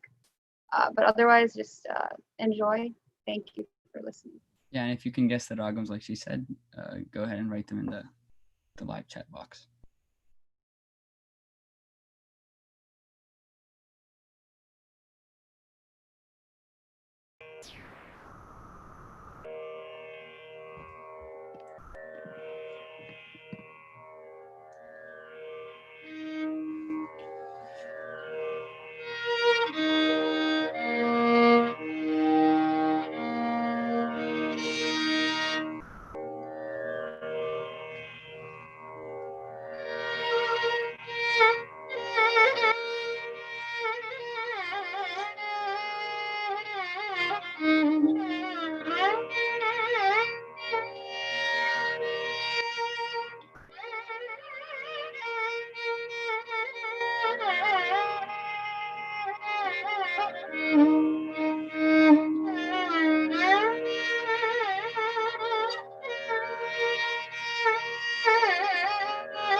Okay, so I'm just going to interject here and ask if the audience has figured out what our theme is. I think some people in the chat have already mentioned it, but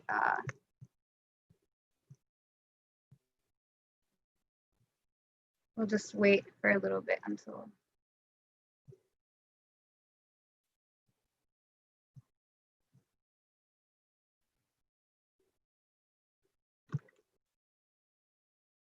Yeah, I think there's a slight lag, so I'll just keep talking, but I just asked if anybody in the chat has figured out what our theme is. And there was actually a few ragams that were a little more difficult. So I think people in the chat have figured it out. But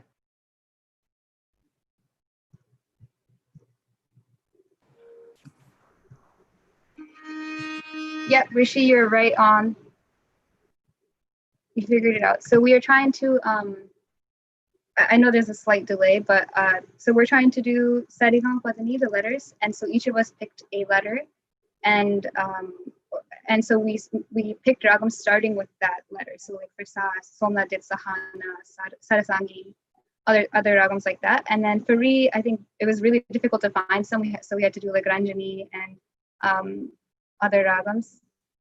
But yeah, so that's our concept. So we'll continue with that now and keep trying to guess what ragams we're doing. From here on, they get kind of weirder because it's difficult to find some ragams for some of these notes. So keep trying to find what ragam we're playing. And we'll probably announce them if it's not found.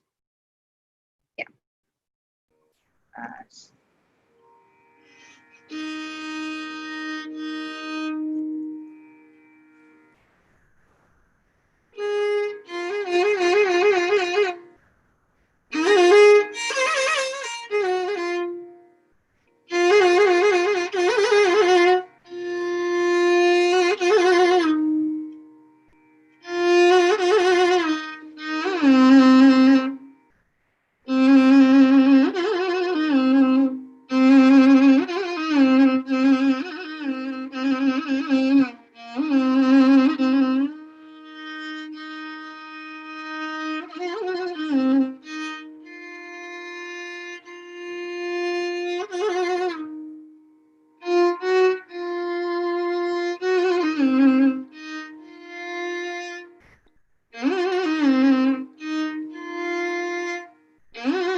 So just quick, the first ragam that I played for Ma was a ragam named Manohari. It's a janyam of Karahara Priya.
All right, so I think that was the end of our presentation.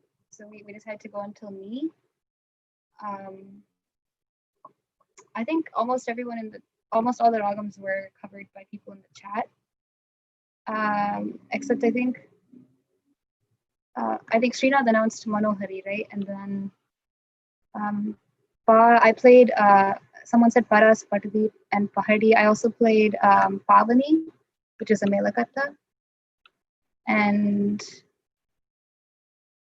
I think all the Da and Ni ragams were found. So yeah, I mean, yeah, so if everyone wants to talk a little bit about their ragams and like why they picked them and stuff, we can do that for a few minutes. Okay, yeah. I started with Sa.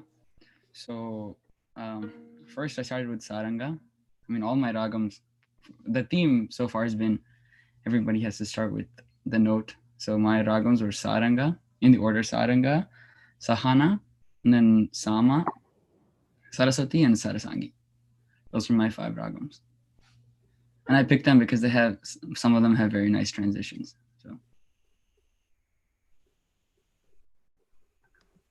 So my note was Rishabham. So I wasn't really left with a lot of choices. So as far as like Ri, so I started off with Ranjani, and then after that I went into Ritigole, and then I went into Rishabhapriya.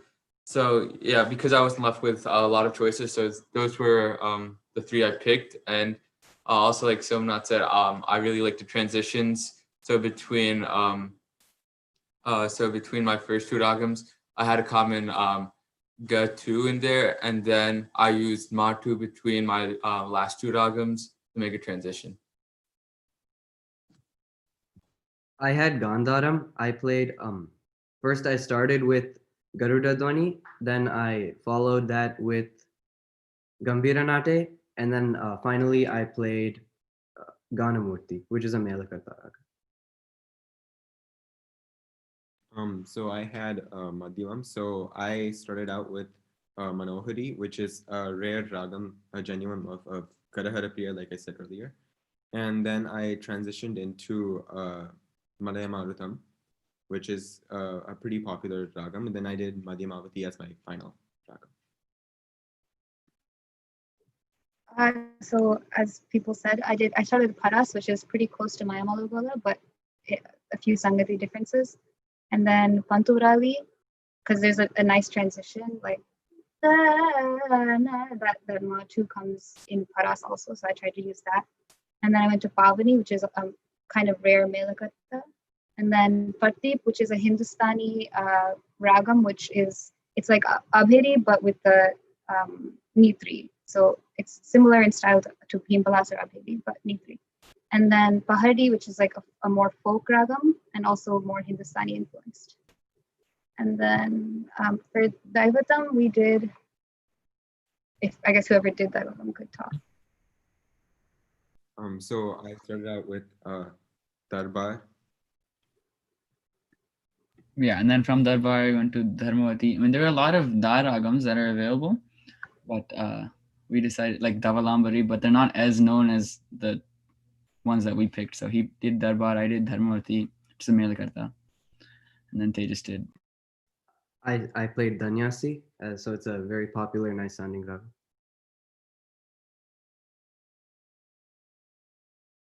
And then I played Niroshta, which is a ragam without ma or pa, so it's without lips. Niroshta means without lips. And then I ended with Nilambari, really soothing ragam, that would probably capitalize the effort that we put in together. Yeah, so Kamalakaran just pointed out that the Matu is not in all of us. So yeah, like I should make that clear. It's only in the Javali Smarasundarangani, but I just thought I'd use it because it's a convenient transition to Panturali. So, but yeah, that was our presentation, and I think we're almost out of time. So, and also another last note is that we tried for the most part to stick to our notes. So like Somna did Sa, so he tried to keep to that region, and then like Vishal did Re, and then etc. We each did a different note. So we tried to stay in that region, but that proved difficult for a lot of ragams, especially the rarer ones. So we tended to like go out of that, but we tried to like really put boundaries on ourselves to like see how much we could get out of these, some popular, some rare ragams. So yeah, that concludes their presentation, and thank you for listening, and thank you to Setting Up With Me for the opportunity. Thanks, everyone. This is a fantastic presentation and beautiful explanation in addition to the playing. And I think that's really key when we do, a broadcast like this, is that, just looking at the comments here coming in from online, it's just truly, you guys did a great job, well thought out, and beautiful presentation. So I want to thank you guys once again, and hope to see you all more and more, in our future festivals. And thank you to Samapriya and Somnath for coordinating this group. Thank you, and thank you for our participants who, they're all in different time zones, so we had to like coordinate timings, so that was cool. Sounds good. So we're almost hitting 6 o'clock on the East Coast here. And before we move on to the next activity, I'd like to do a couple of things. First of all, is everybody in the audience having a good time? From the live chat, I can see it. But if you're having a good time, please let us know. And for the next activity, before we go to the next activity, one second, let me share my screen.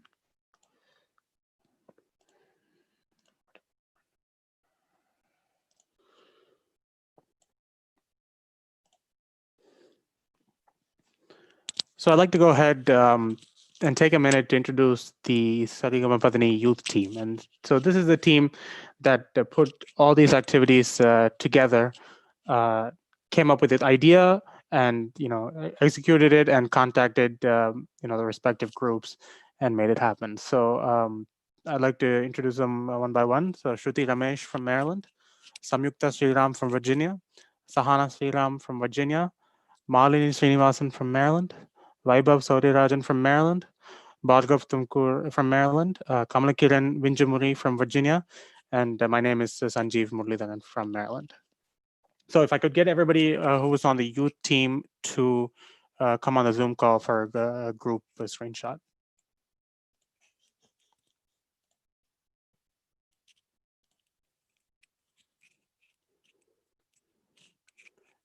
youth team, everybody in the youth team, please enable your video.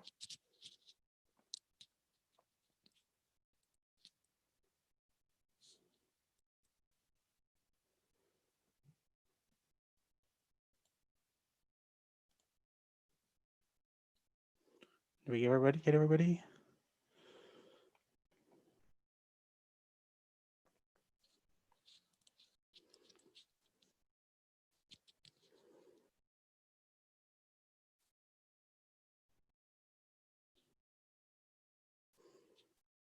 Okay, slowly we're getting everybody. There we go.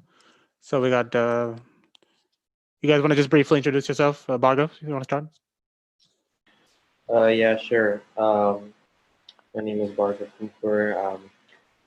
I've been learning violin for like the past 10 years from Shri Subhash Binjumuri and Kamalakiran Binjumuri, and also now Shri Dalipi Sundararajan, and I'm a rising senior in high school. Great. Vaibhav? Hi, I'm Vaibhav Soyarajan. I'm a student of Mridangam, and I've been a student of Mridangam for the past 8 years under Sri P.K. Swaminathan. And I've also received extensive training in India from Sri Umayalpuram Keshivaraman. And I'm currently a rising senior at Churchill High School. Great. Sahana? Hi, I'm Sahana Sriram. I learned violin from Sri Subhash Binjamuri and vocal music from Srimati Charumati Ramachandran. And I am a rising sophomore at Briarwoods High School. Great. Shruti? Hi, my name is Shruti. I'm from Maryland, and I just graduated high school, and I learned from.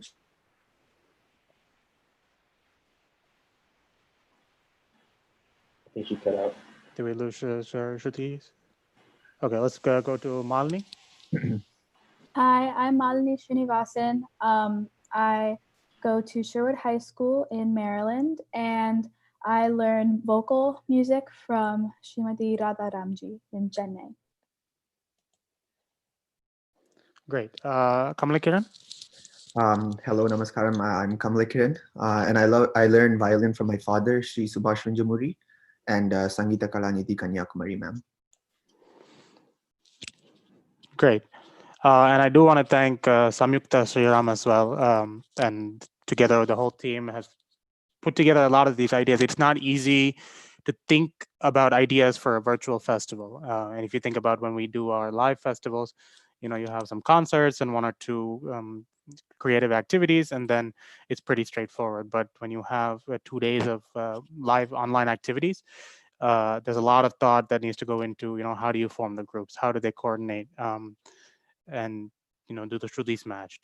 Are the time zones matching? And so I think this group has really taken it to the next level this year, and really put in the work to make the events that you see today and tomorrow happen. So thank you all so much for your help, and thank you all so much for what you guys have done for, you know, all the participants and Rasikas who are watching right now. Okay, so I'd like to invite everybody, all the participants, to log on to Zoom. We'll do a quick group screenshot, and then we will move on to the final event for today. So if everybody who is a participant today or tomorrow, anybody who would like to join, please log into Zoom and enable your video. We'll just take 30 seconds to wait for everybody, and then we'll take a screenshot and keep going. Sanjeev, I think collectively, we all want to thank you as well for really organizing. For the most part, our job was minute compared to everything that you did. So thank you. Thanks, Vaibhav.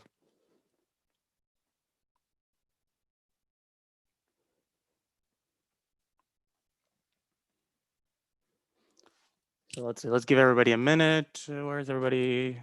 Spam all the participants that you know, and please tell them to log into Zoom. There's only 14 people, and there's 55 of us, so.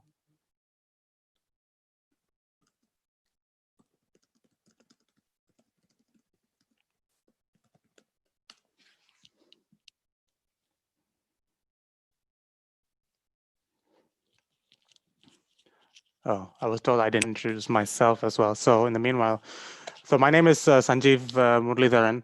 I am vocalist. I learned from Srimati Nirmala Ramaswamy, then T.R. Rajaram, and then Gokulana as well. I'm working, and so my experience has been a lot in the organizing space. And in the next discussion, I'll talk about some of the college groups that I was part of. And I enjoy kind of working with all of you and all the organizations, especially with the Sarigama Vadani. So that's my background, and look forward to kind of getting to know more of you as well who've joined this year.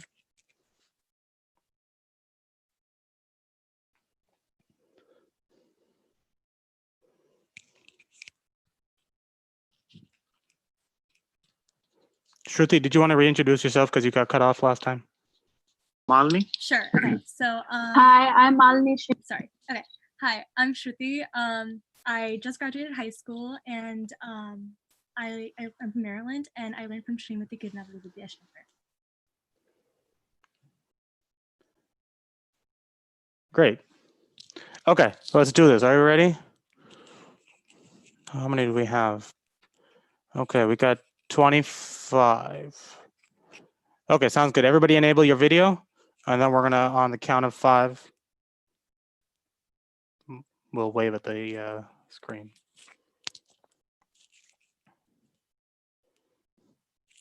Sridharan, you ready?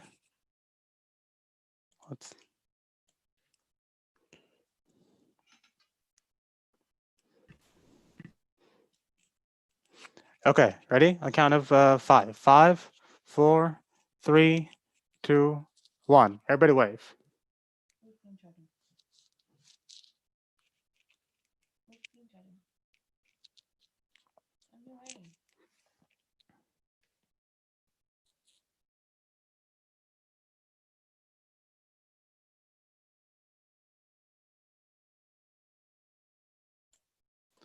Okay, way to go. You all having a good time so far in this festival? Absolutely. Okay, sounds good. So let us move on to the final event for tonight. Thank you everybody who logged in. We'll move on to the final event, the Carnatic Beyond High School event. And let me show the slide for this. 1 second.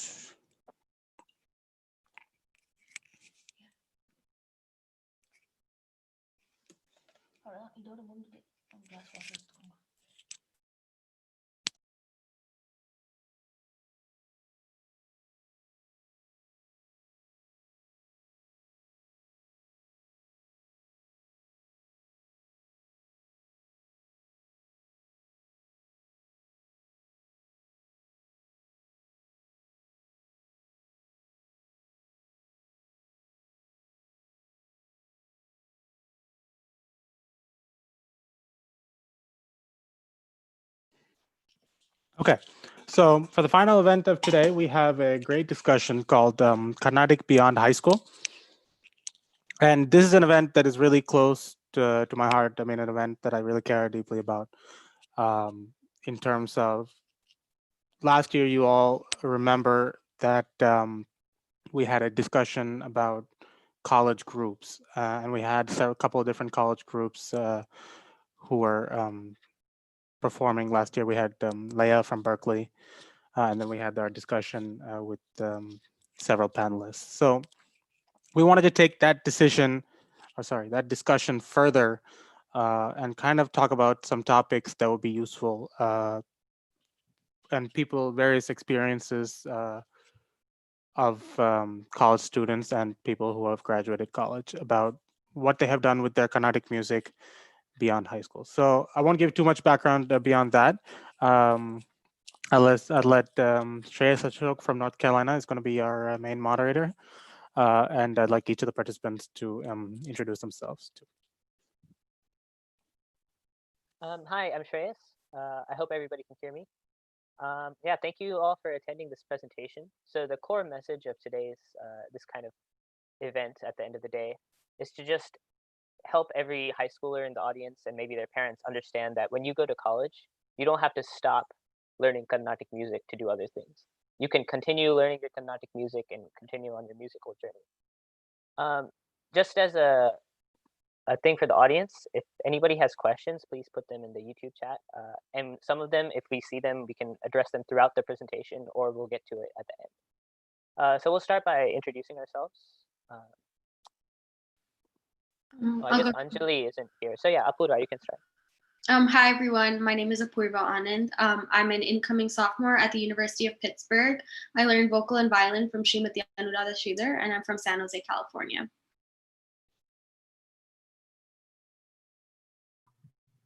Okay, so I think I'll go next. Hi, everyone. My name is Guhan.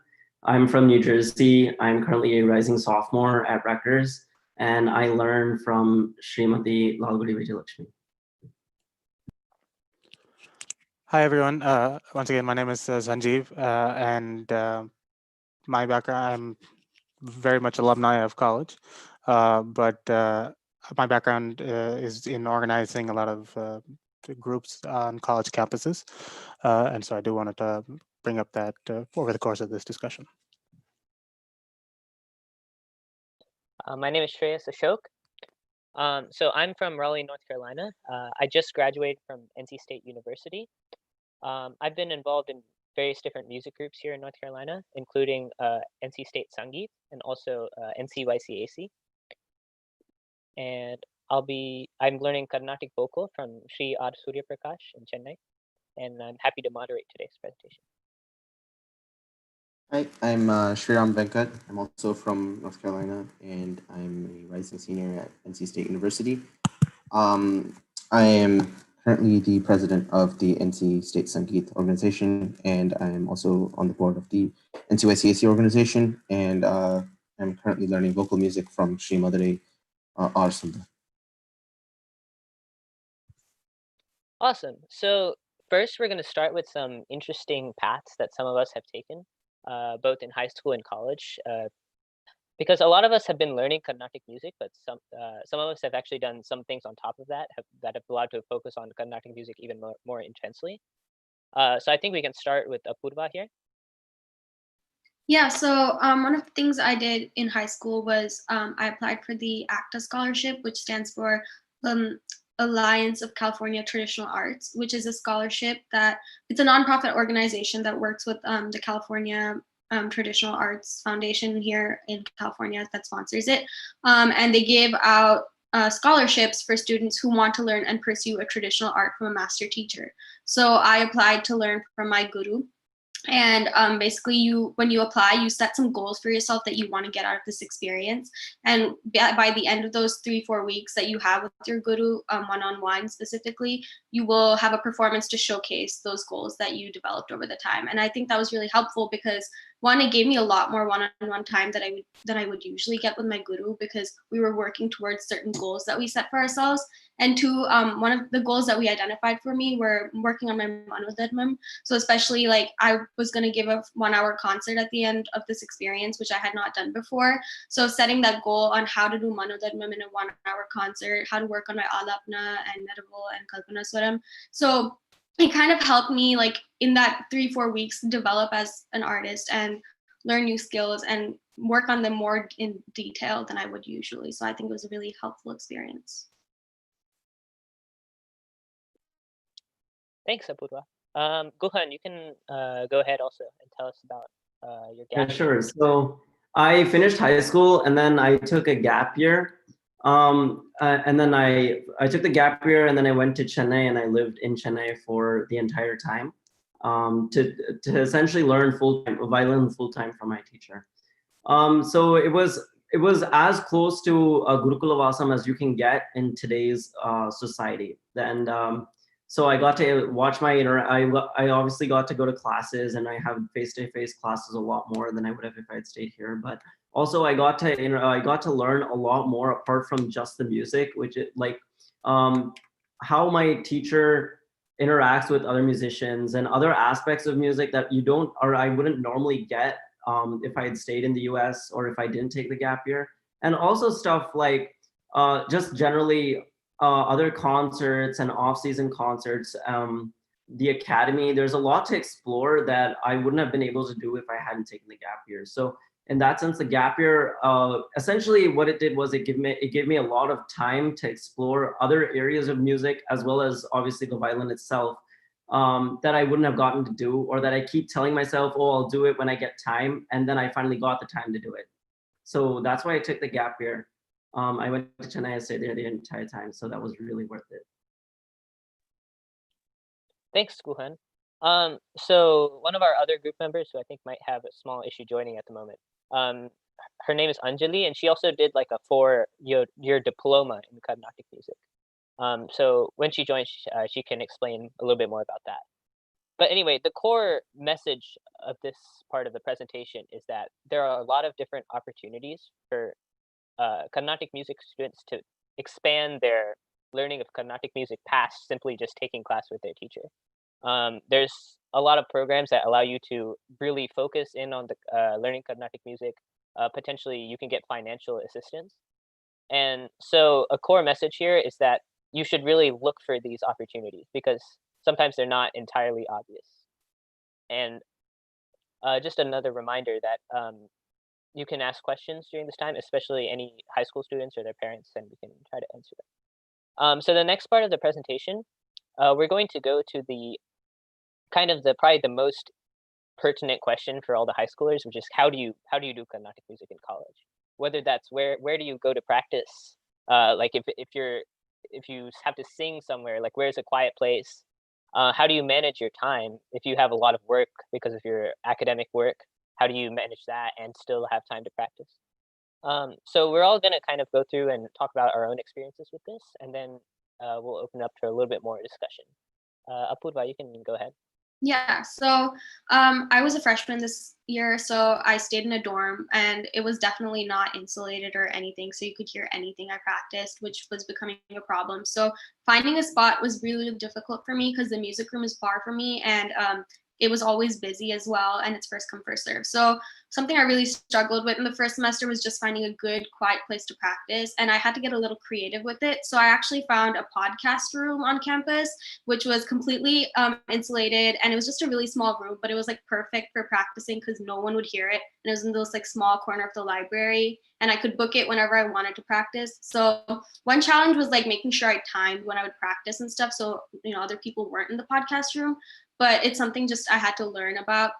So like the weekend, the day I would go there like 3 days before class, and I would practice and submit my recordings for class and do all of that there. So I didn't really have to worry about it later in the week. And just like practicing in general, I think it's something that I really had to figure out how to do without, having the luxury of being at home and being free, and just like managing coursework and managing taking care of yourself. So it was definitely a skill I had to learn.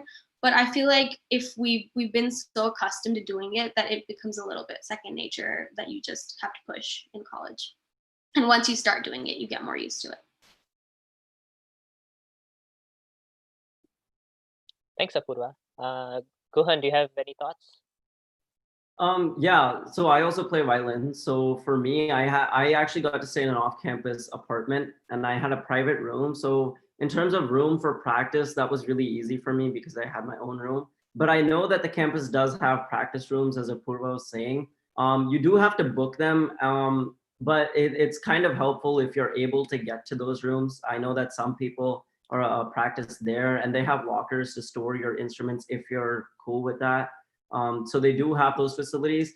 And I know one of my friends is actually a vocalist, and how she took classes was she used to go to her car in the parking lot and then turn Skype on through her phone, and then that's how she used to take classes. It's kind of like, it's not ideal, obviously, but in that sense, if you're a vocalist, you have a little more flexibility in where you can go. I can't play violin in a car. It's really not that feasible. But that option is there if you're a vocalist. Awesome, thanks. Sanjeev, do you want to go next? Or... Yeah. Man, I thought I was going to say some creative things, but yeah, taking class from a car is a new. That's new. I haven't heard that before. For me in college, I went to Michigan for undergrad, and we were lucky to have music practice rooms. But they could be in different places. They could be in dorms that may not be your dorm. They could be in a building that you may request access to. And so it's not going to be as easy as at home, but there are creative ways to find places to practice. If you think about rooms after hours, right? Most classes, most buildings are 9 to 6, and then in the evenings, and that's when a lot of the rooms are open for individual practice or group practice. And then in terms of the roommate thing, I think that also kind of highlights the community aspect, right? If you are finding other people that are kind of in the who do music, maybe even Western music or some other kind of music, then they're more likely to be understanding if you're singing or you're playing or you're practicing. But it's both true off campus and on campus. So I think those are some of the things I found that helped me a lot to be able to continue learning while I'm in college. Awesome. I guess I'll go next. So in terms of where to practice at NC State, it was not too hard. We have music practice rooms in the music building. They're not like the nicest things in the world. They're fairly clean, but it works out. Another option is that the library has the kind of digital music production rooms, which are actually open 24 hours. So those are really useful because first of all, you can book them for a certain time, and it's reserved for you, so no one can take them. And second of all, like they're really quiet and really well set up for practicing. In terms of time management, I wanted to talk about how some of the people before me have talked about how you have to book these rooms ahead of time, and same with NC State. I think that's actually something that's helped me with time management because it keeps me really accountable for practicing, because I can't just kind of put it off. I have to get to the room at the time or I'll lose my spot. And because I only have it for a certain amount of time, I'm way more focused in what I practice and I get a lot more done. So I think that's one strategy for some people that might work for time management, is just keep your practicing on a schedule.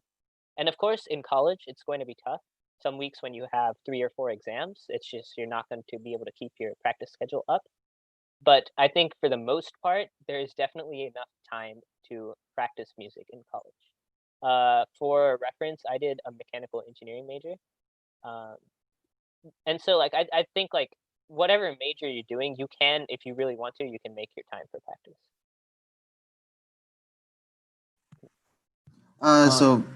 Sorry, go ahead. No, Sridharan, you go ahead.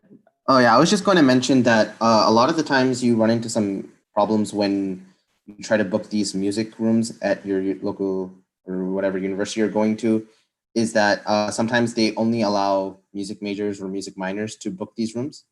A solution that I found sometimes is that often this is the case during the evening hours when people are generally going to be practicing. But I think a really nice thing that you can do, or a really simple thing that you can do to get around this, is to just take your music books or whatever Shruti box. I know this will be harder if you're an instrumentalist, but as a vocalist, just take your music books and your Shruti box with you to your classes during the day. And actually what you can do is, like, generally college classes will be spaced apart well enough that you'll have like an hour gap between some of your classes in during the day. And so you can use that hour gap to practice. Like the first few weeks of college, I found that during that time, I'm not really doing anything else. And if I have homework, I don't want to be doing that homework at that point, because as soon as I get started on one problem, I'll have to go to a new class. But if you use this time to just go to the music room, this will just give you a really easy way to practice. The other thing is that no one will be in those music rooms generally during this time, because if you are a music major, you'll probably be in your music classes, which are not in those rooms.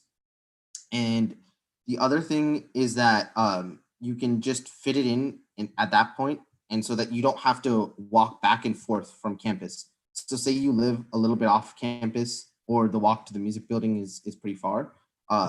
You'll be right on campus during the rest of your classes, so you'll be able to just access the music building during the rest of your classes like that.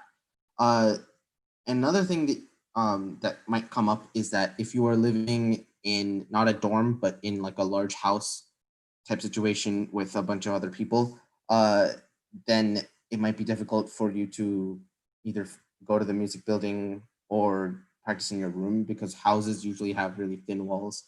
So sometimes what you can do is use if they have like a basement type of situation, you can use a basement. That really, you can also work it out with the people living with you.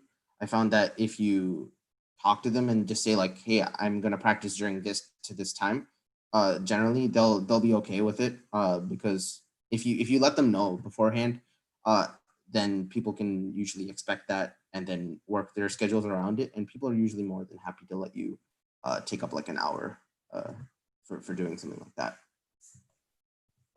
I did want to add another related point, and you said kind of notifying people, and if you're moving between buildings. One of the questions that came up on the live chat was, how do you handle inclement weather? If you're snowing, I imagine, if you're bringing an instrument, you can't just go outside if it's raining, or, even from Mandangam, if it's like humid, it could cause issues. And so a lot of that is to combine it with your other routines. And so if you're already in a building that's kind of where you want to be, go early, go 2 hours earlier, do the practice, and then perhaps sit there and do some work and then go to class. Or if you're lucky enough to know somebody, or you're in a kind of a group that somebody's got a car, and you can kind of arrange something like that. And so it's definitely important to plan ahead, schedule ahead, and then focus on what you're going to practice during that time. Just to add, if I can, for a second. So we were talking about going to practice rooms in college. In college, usually you can schedule out your classes, and you can build like, okay, Monday I want this class, and Tuesdays I want this type of classes. So when you build that type of schedule, if you keep in mind like, okay, this is where the music room is, so I'll try to take a class near the music room, just so it's easier to travel there. I know Rutgers is a huge campus. We have to take buses. There are like 4 sub-campuses, so we have to take a bus from one campus to another.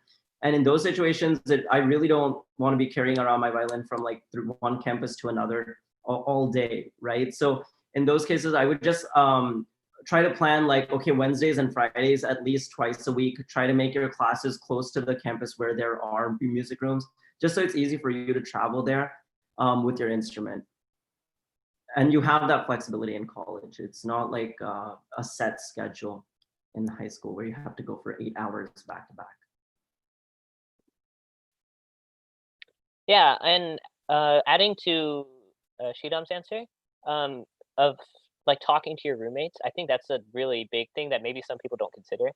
My junior and senior years of college, I lived in a 4-person apartment with 3 other friends. They were all like white American people, but like they didn't care that I practiced like a certain time every like at my on my schedule. So like if you talk to them, like more likely than not, they'll probably be fine with it. Barring any like a circumstance, like if they have like a phone interview or something, obviously that's something that you should consider. But I think a lot of people are way more amicable to people practicing than you might think. And I never got any complaints from like any other apartment. And I know like occasionally like we heard someone practicing like saxophone from our apartment. So like a lot of people are much more okay with it than you might think. Obviously like keep it during normal hours and don't like try to intentionally bother people. But there's a lot of flexibility in that sense.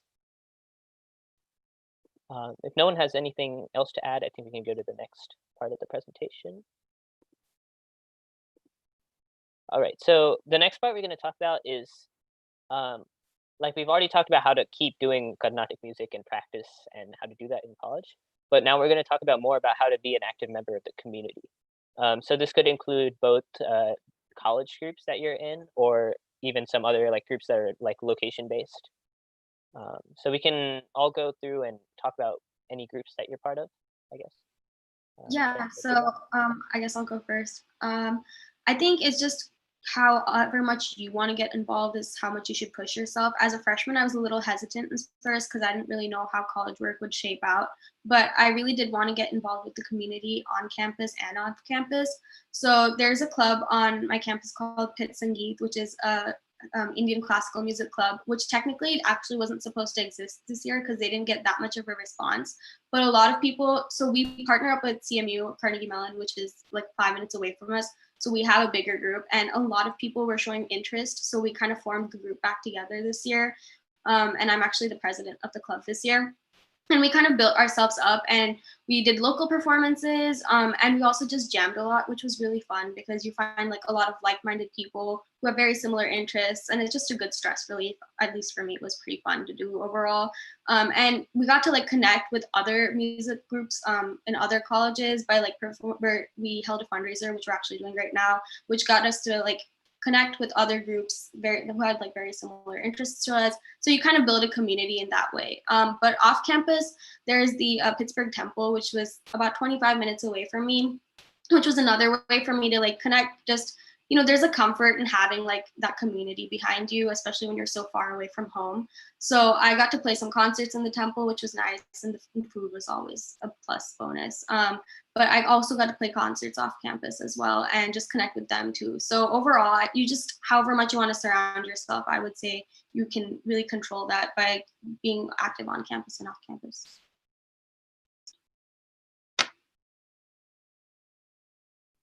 Thanks, Apurva. Gohan, do you want to continue? Yeah, sure. Rutgers, as far as I'm aware, I tried to do some research. There isn't actually any classical club like music, Indian music, even North Indian or South Indian that's active right now. There used to be one, but it's not active anymore. But I know a lot of people end up doing something like a fusion just so that they still are in touch with music, and it's a little branching out so they get to experience something else and meet new people while also keeping in touch with music. But as far as actual classical music, I don't think there's anything at Rutgers. But there are a lot of opportunities to get involved outside of college, obviously. Like Apurva was saying, you can go in New Jersey, there's Simana, which allows for volunteer opportunities. And of course, everyone knows Cleveland. And in Cleveland, they are always ready to take volunteers. They're always short staffed. So they encourage people, they want more volunteers. So if you have that opportunity, you can definitely take it. So yeah, I had quite a bit of experience in this space. I guess I'll talk about the two groups that I've been involved in college. So during my undergrad at Michigan, I was the music chair for Michigan Sahana, which is the Indian classical music and dance group. So if we talk about, branching out, right? When I got to Michigan, the group was, and the group still is, Carnatic, Hindustani music, and then Bharatanatyam, Kuchipudi, any of the Kathak, any of the dance forms as well. So the first and foremost with any of these groups, it's about community, right? And as a freshman, obviously, you're still learning the place, and you may not have time to be fully involved in whatever the group is doing. But I encourage all of you, is as soon as you go somewhere, there's no harm in meeting up and finding out who the community is wherever you're going, and get in touch with them and get on their email list and get on their, whatever group they're doing, just so that you have an idea of what is going on. And then slowly, as you're ready, you can involve yourself. So I was a music chair in Michigan, 2013-14. And, it's a great group. I learned a lot of things that, I didn't know going into college. And so the group was actually largely Hindustani when I started my first year. And then the second year, it was actually largely a dance group. So, but one of the things we were able to do is we did actually a music and dance. So you learn how to sing for dance. And that's not something that I had any exposure to before. So you learn opportunities like that. And then the third year, it became more of a Carnatic group, and I learned a lot of the organizing skills that even today, helps me quite a bit. So that's Michigan Sahana. So then I moved to Atlanta for work, and then I was doing a master's at Georgia Tech. And one of the things I noticed is there was a group called Arohi at Georgia Tech. And it was dormant. It had been active before, but similar to many colleges, the people who were organizing had left. And so one of the things I did is kind of revive that group. And so that means building a constitution for the group from scratch, finding good people to lead it, and setting it up for success when you leave the university too. So that's the most important thing. It's not just you run it and you leave, it's you run it and then you know how to hand it off to the next group of people. And so I'm happy to say, Arohi 2 years in has now kind of come back to to being in a good position. And a lot of that is kind of building the group from scratch, you know, and just contacting people through word of mouth. And so that's really my experience with the two groups, a lot on the organizing side and exposing myself to kind of new areas within the college. Awesome. Thanks, Sanjeev. So I guess some of the like most important points that have been made are that like sometimes like being part of the community is really important. And like although like there might not be a group that's like exclusively Carnatic or exclusively classical, there are a lot of groups out there that might be applicable to your interests, and you can find a lot of friends in these groups. I think Guhan mentioned like fusion groups are out there, a lot of them, and Sanjeev mentioned that through his group, like they learned how to sing for dance, they did Hindustani.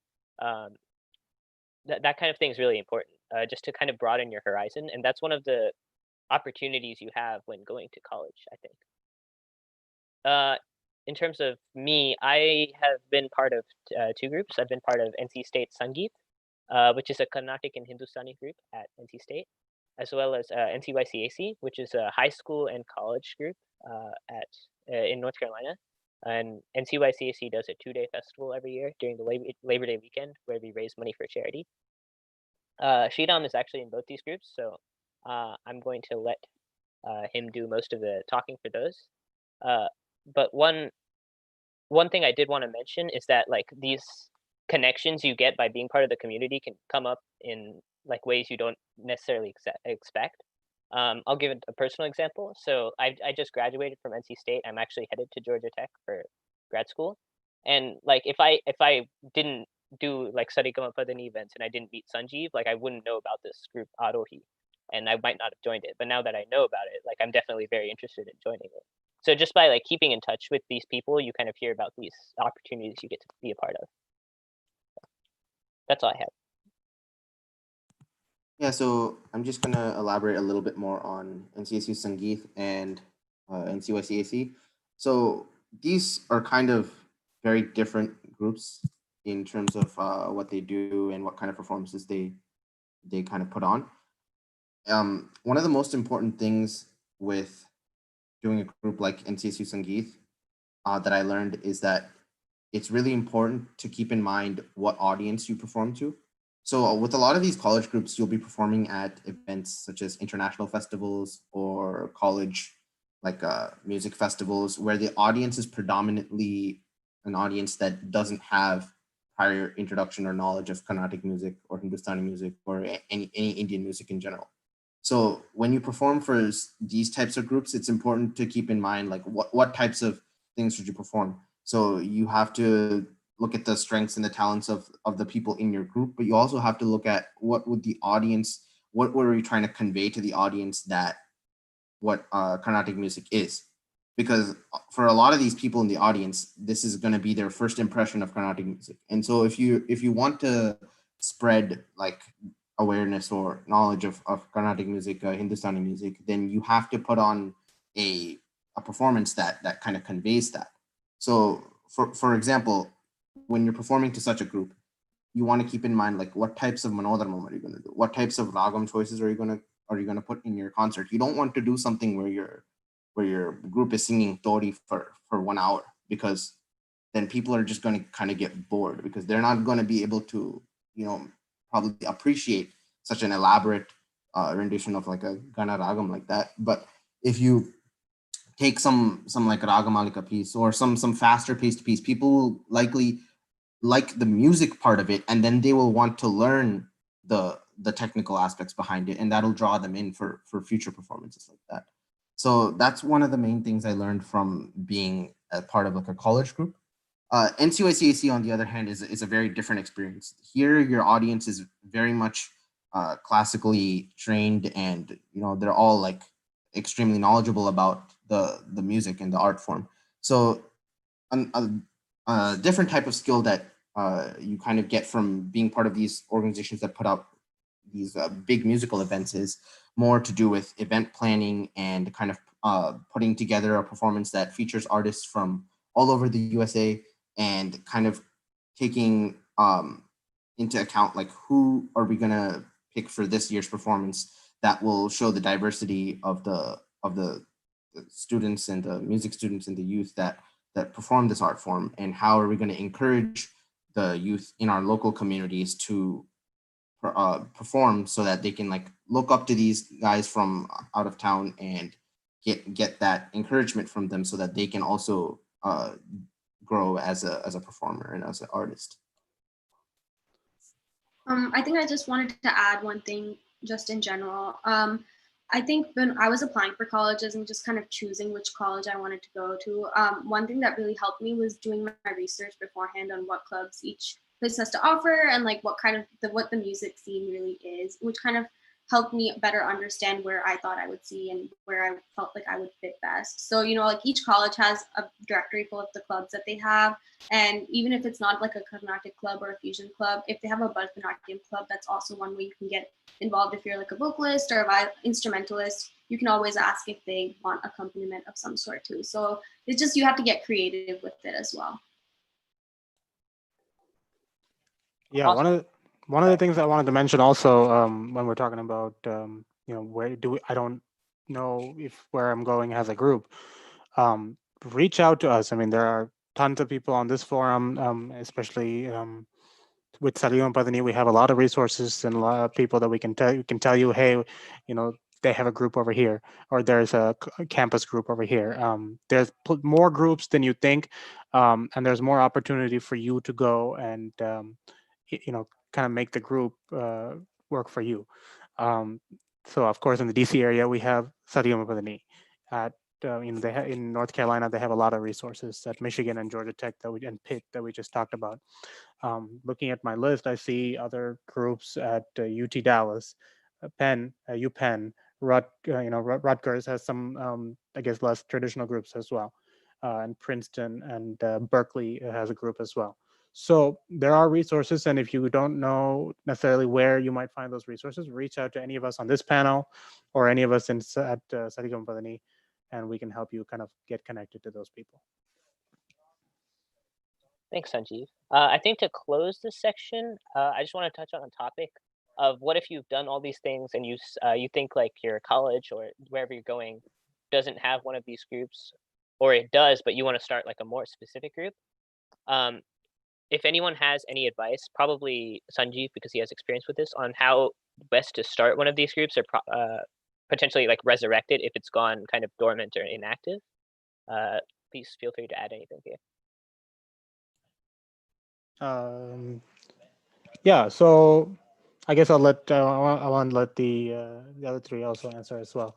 But one of the ways you start a group is kind of informally first, and it's you have to gauge is their interest. You know, what is the scope of the group, right? Do you have enough people to do a Carnatic only group? You know, maybe you don't have enough people for that. Maybe you need a Carnatic and Hindustani group. You know, maybe you need a Carnatic, Hindustani, and dance group just so that you have the critical mass of people. You need 10, 15 people so that when you're ready to form the organization and do events every week, you have enough people. You can't, you know, you're going to need a critical mass to do that. And what does as Sriram said, what do people want? What does the membership want to do, right? Is if you want to just practice, kind of have weekly practice sessions, you can have a group for that. Is it a group that does concerts every semester? You can do that. Is it a group that performs, you know, in the city outside of campus as well? You can do that. So understanding the focus of the group and then finding enough people to kind of make a viable group.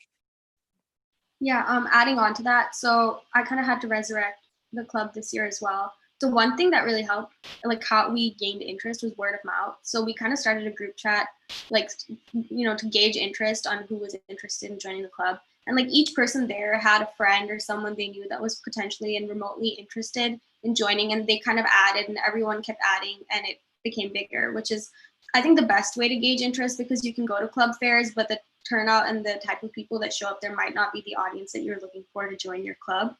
And in addition to that, like how Sanjeev was saying, gauging interest, because I feel like for Carnatic music especially, it's really hard to run it as a formal club because it's more of an art that people are coming together and creating. So having that club structure might not be easy. At least for us, it was like not easy to have, you know, like a meeting every week that people would attend. So instead we kind of asked, like, what do you want? Do you want listening sessions? Do you want to jam? Do we want to have group performances? Like what exactly our goal was. And we kind of came up with how, like for us, our goal was to do like online content, have local performances and just jam. So every like week we would just kind of see if people were interested in jamming or just meeting, and we would just kind of meet up and make it a consistent thing. So just gauging interest, I think, is also really important. One thing I'd like to add shortly to that is once you kind of get a group going, I think one of the best ways to keep it going is to kind of delegate some of your work as a leader to some of the other committed people in the group.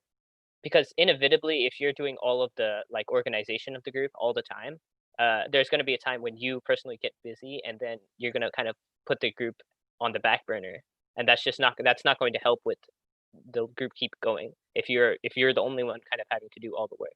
So if you can find the committed people that are part of the group and kind of shift some of the responsibility to them, that really helps with keeping it going for like a long period of time. I think with that, we can go to the last topic. That's okay. So our last topic is that how the skills you get from Carnatic music can actually be helpful, not just for music, but actually in other parts of life. So these include a bunch of things: time management, people management, all sorts of different things that might not be totally obvious. So we're going to go around and talk about some of these experiences. So I think that Carnatic music, just for me, it's like more of a lifestyle that really, really gave me a lot of skills before joining college and after joining college. So like before, I was performing a lot on the weekends and accompanying. So my schedule was just always packed with rehearsals and accompaniment practice. So I kind of had to work around it and learn how to time manage, which really helped translate in college because I was able to practice and like manage clubs while doing my coursework. And sometimes it actually felt like my weekends were a little bit more empty, which was kind of a change for me. But other than that as well, I think I've learned a lot of people management skills, one from being part of Pitsangeet and being the president. You really have to learn how to talk to people. And then in addition to that, you have to learn how to run the social media pages, which we had to create this year because it wasn't really active, and learning how to design content for it, make digital content. So I like now know how to use Photoshop and Canva, which are just like really helpful tools, and reaching out to other schools and learning how to communicate with them, learning how to find advisors. And we also applied for a grant this year to raise, we just wanted extra funding for our club this year. And so learning how to write a grant, which will all help translate later in life too, whenever you need to do things like that. So just a lot of social skills, time management skills that I gained this year.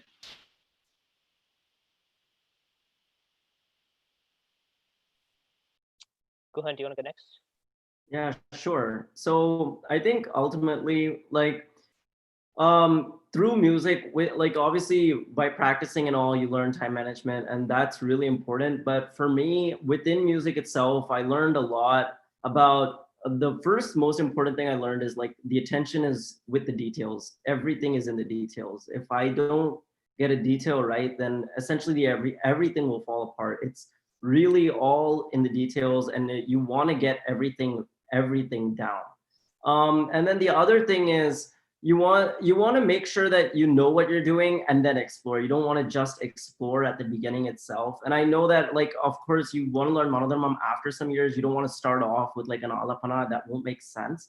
But the better you have your foundation, the easier it is to build on it later. I'd say the third important thing about music is definitely actually give me a minute here, sorry. Okay, yeah, I'm just gonna stick with the details. I think the details is the most important thing, and then the ability. Oh yes, I remember. The ability to think on your feet. Ironic, but the ability to think on your feet, because when as an accompanist, I have to be able to understand what the vocalist is singing and then reply to it, but also kind of build on it, so I'm not just repeating what they're doing, or else it's not really a concert. There's no conversation. There's no interest in that. So you want to make sure that you understand what someone else is saying, but you also have the ability to reply to what they're saying. So yeah, I think that those are the three things apart, like within music, that you could learn.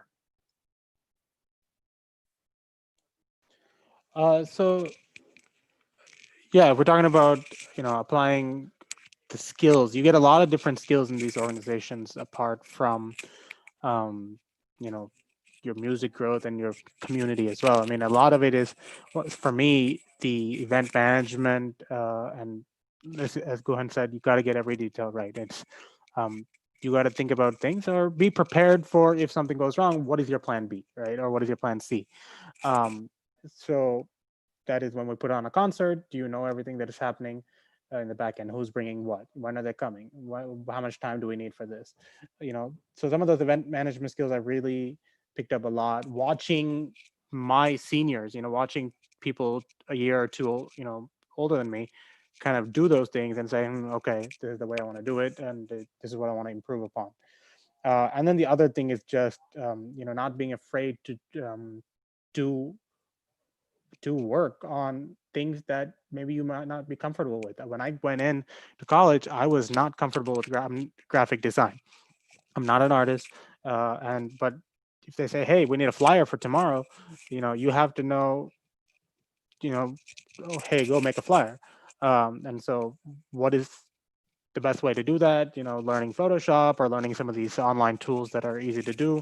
And then, you know, printing flyers, printing and distributing on campus, and then the social media, like Apurva said. And so that's really important. And then the last thing I would mention is that I think everybody should have some exposure to is audio skills. That is understanding the mixer, understanding the different types of audio cables. If how do you set up a simple system, you know, for a house concert? At a minimum, I feel that everybody should have some exposure to audio, and some of these college groups definitely allow you to do that because they either have equipment or then they borrow equipment from the university to do that. So that's really the skills that I feel like I took from both the groups that I was part of. Awesome. I think there's been several skills that I've learned, just maybe tangentially related to Carnatic music, but they were primarily driven because I was learning Carnatic music. A lot of people have mentioned time management, event management.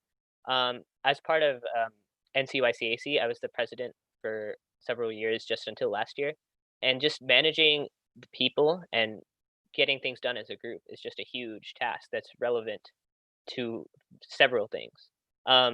Just kind of knowing what people's capabilities are and assigning tasks appropriately, and how to get those things done in a productive manner. That's a lot. It's easier said than done, basically. And I learned that over my several years with the organization.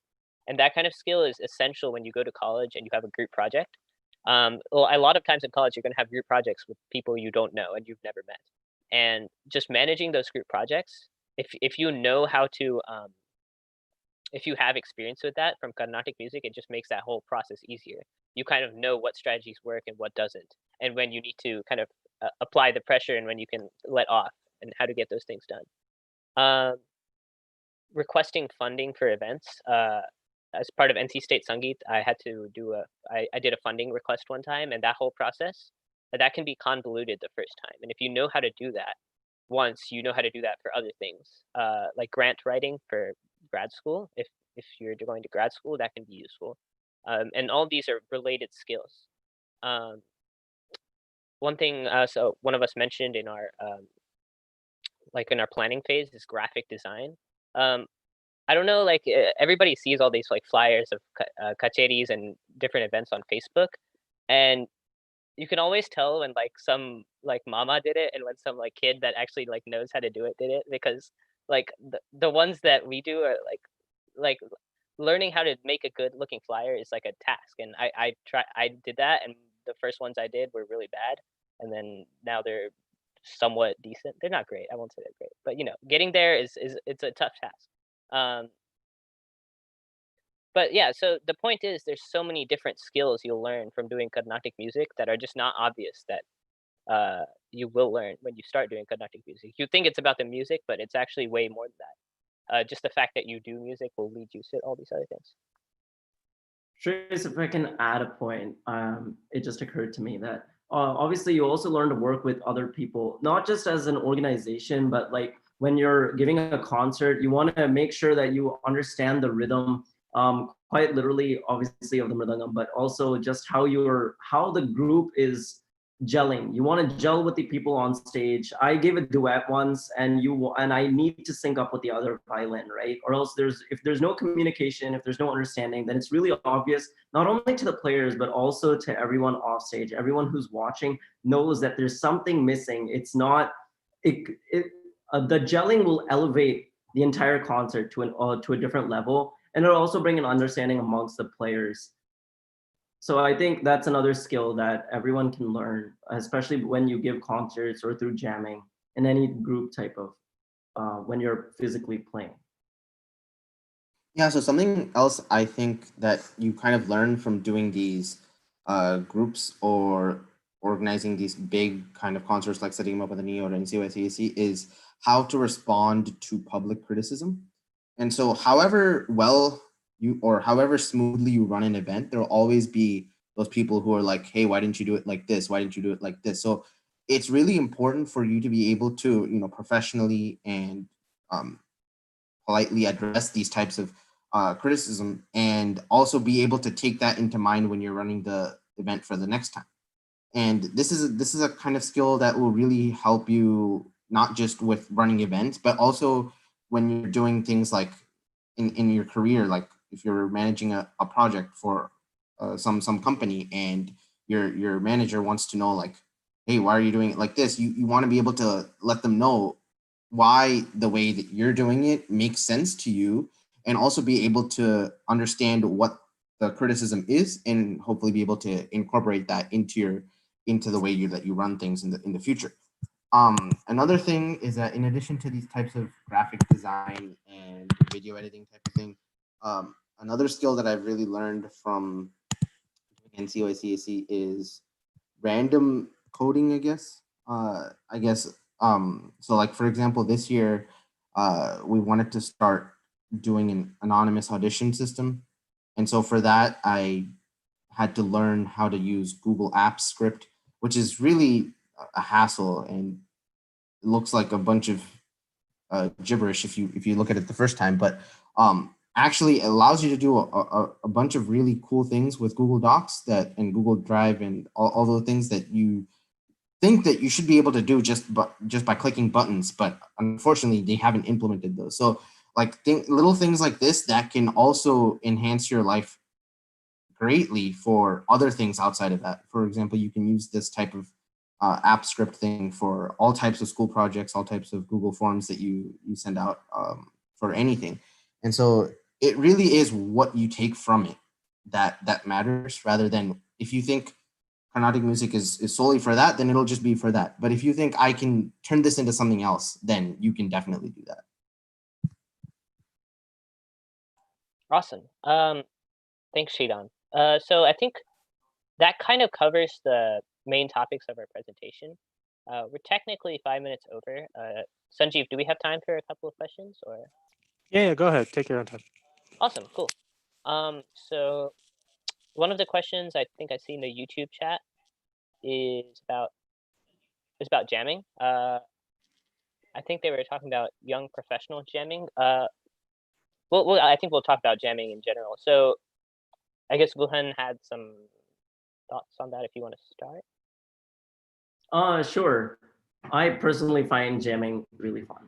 It's an excellent opportunity to meet people, to learn things, to share ideas, and a lot of times, like during jamming, someone will present an idea that I've never heard before, or that even if I have heard before, then I'll think of something else on the spot. And those type of, like, jamming gives a lot of room for that. And usually, like, and so that gives a lot of growth area. The only thing is, a lot of times when I've tried to jam with others, it's like there's an intention, like we're going to have a performance soon.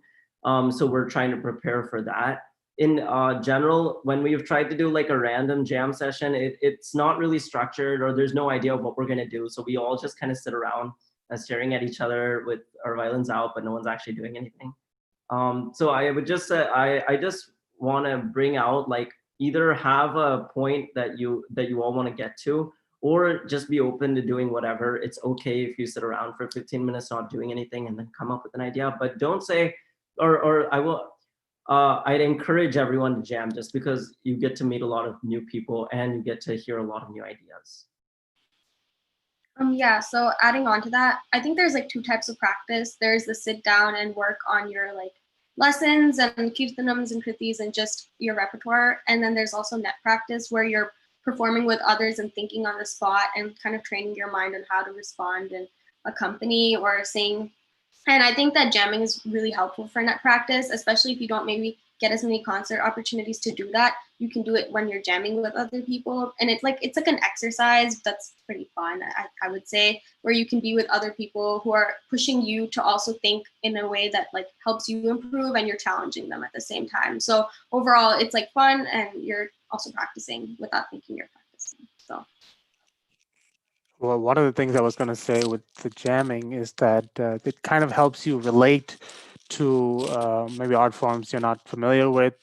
One of the things we did with Arohi last year is we had these jamming sessions where, we'd pick a ragam like Bhageshri or something, something accessible to Hindustani artists. And then, we would play and then they would play. And then they understood, okay, yeah, we're both Bhageshri, but, your Bhageshri is a little different from my Bhageshri. And that kind of helps everybody get a better understanding of both art forms. And so it's a good way to kind of casually get to know other types of other people in your group and other types of art forms that you have.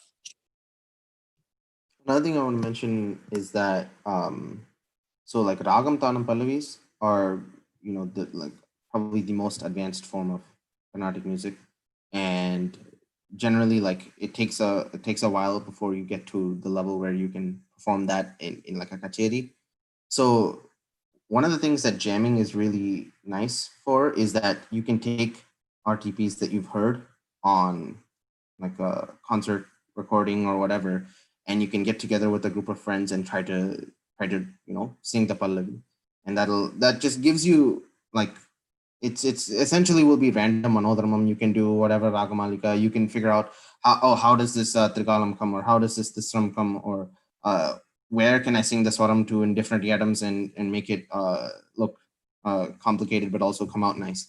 And so this is the type of thing that gives you ideas as you hear your friends sing it and as you hear different artists of different instruments play it, and also gives you more ideas as to what is the scope of this ragam, things like that. And if you want to take it one step further in terms of like how you want to present this type of thing, you can start doing like structured things where you go around in different, like you go around your circle of friends and then you start doing like, okay, you do this ragam and then you tell your friend, you give the other person what ragam they have to play next or ragam malika. You can change this and you can mold it into whatever type of practice you want to do. And I think this is probably like really beneficial for improving manodharmam skills, especially. I think everybody's made really good points. The only thing I would add is that in some of the jam sessions I've been a part of, that there's sometimes like some participants who maybe aren't as far along in their music journey are a little bit nervous to participate in these things. So the first thing I would say is like definitely don't be nervous. Just do whatever you want in a jam session. No one cares if you sing things wrong. I've sung like a lot of things wrong in jam sessions. So, but I think another thing that people could do to kind of make it less nerve-wracking to do these kind of things is maybe get a group of your friends together, like schedule a jam session in the future, but decide to learn some song for that jam session in advance. So then everybody comes and they've already learned the song. So you don't have to, first of all, you don't have to sit there and figure out what song you all know together. So I think that's one thing you can do that will first of all take off the kind of nervousness aspect of it, if that's an issue for you.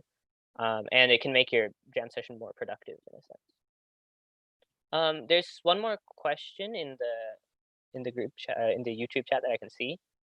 Looks like question is, how are local temples helping today, and what more can they do to encourage college students to pursue Carnatic music interests? I could probably answer that. So A lot of the local temples, you need to reach out to them before and ask them for opportunities. I think that's something really important, and kind of introduce yourself to the community, because no one's going to come up to you and give you an opportunity unless they know you. So a lot of them have websites, and there's usually like a director of cultural events there who I would suggest reaching out to. Personally, the Balaji Temple in Pittsburgh does not have a youth community option, like platform of sorts, and we were thinking of starting one and kind of promoting more youth there. But you can definitely get involved, and they're super, super encouraging of young talent and just people, and they're always looking for people to play. So I'm sure that if you reach out and get connected, or ask someone who knows people in that area, you can definitely get connected and start playing there too. The thing with temples is that it doesn't have to be planned. Like, you don't have to say, I'm gonna come here on this day, organize this concert, do whatever. You can, like, for example, at the SV Temple in North Carolina, every night at around 8:30, the temple closes at 9. From 8:30 to 9, they'll have an Ekanta Seva, where if you're there, you can go sing. And you can also sign up for these slots, but if no one is there to do it, you can, if and you're just happen to be there, you can go sing or you can go play. And so this is like a really nice way to, improve your singing, but also you sing at a temple and do that kind of thing as well. I'll add a small bit, I guess. I think the number one thing that a temple can do to help encourage college students in Carnatic music, and frankly everybody in Carnatic music, is have some kind of performance venue available, and specifically have some performance venue available and make it available at low cost to the people that are promoting these events. Specifically because, for example, in NCSU Sangeet, we've performed at like various events put on by Nada Banchi and other organizations as well. And some of the problems these organizations face is that they have to find these venues available at low cost, and that's not always an easy thing. So primarily, if the temple is available for that purpose, that helps like such a great deal. The secondary thing I would point out, and this might be a little North Carolina centric, I'm not sure if it is, and I would also point out that it has changed a lot in the last few years. But in my perspective, sometimes temples cater a lot to like very like coming up students. Like I performed in the temple when I was like learning geetams and stuff, but that kind of sometimes can fall off as people move on to maybe an out-of-state teacher and start learning at a higher level. The kind of outreach from the temple can kind of fall off in that sense. So I think it's important that the temple, if they want to foster the art form, they should keep up the outreach to these higher level students as they progress. Yeah, just to add on that, I think that's mainly because a lot of the times these cultural directors of the temples are more in contact with the music schools rather than people who might be learning individually or something like that. So something that a temple cultural director can do to improve community involvement is to send out like a community email rather than sending something to just the music school teachers. All right. I think with that, I think we're going to wrap up the presentation. So we'll leave you with some key messages. So I guess if you don't take anything else from this presentation, you should take the point that if you're a high schooler going to college, you don't need to stop learning Carnatic music. Or like, there's a lot of ways you can continue being part of the Carnatic music community, and you can keep practicing Carnatic music.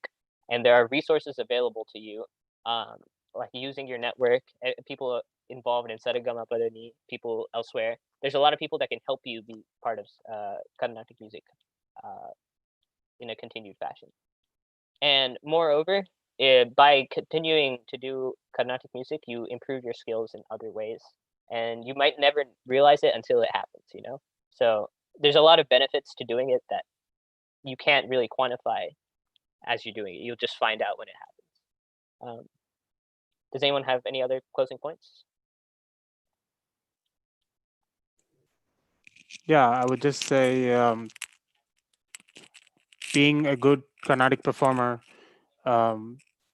is one thing, and then being an organizer requires a different set of skills, and skills that will help you for the long term. So as Shreyas said, feel free to reach out to any of us on this panel, any of us at SRGMPDN, if you're looking to be part of any activities, jamming, there are a lot of activities that SRGMPDN does.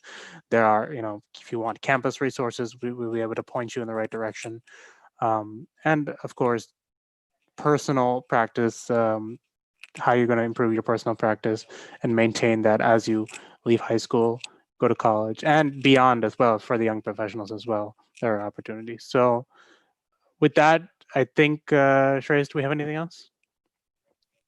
I think that's it. Yeah, thanks so much for having us, having this presentation as part of the festival.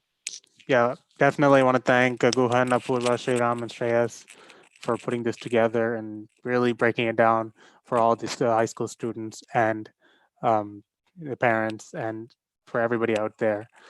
So please give them a round of applause, and thank you all so much. Thank you.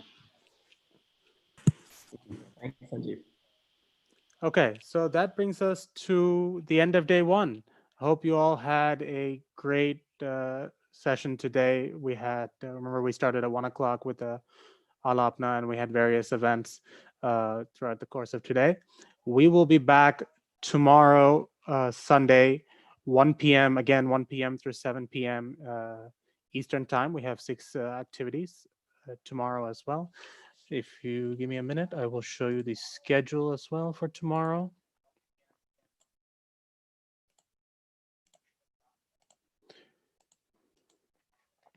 So on your screen, you can see the schedule for tomorrow. We have a couple different percussion events. We have a live demonstration or presentation of some Carnatic apps by some of our youngest members. We have a session about the violin perspective.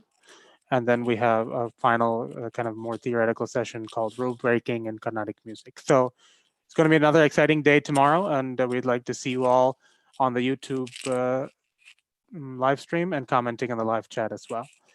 So until then, we'll see you. Have a good night, and we'll see you tomorrow at 1 p.m. Eastern.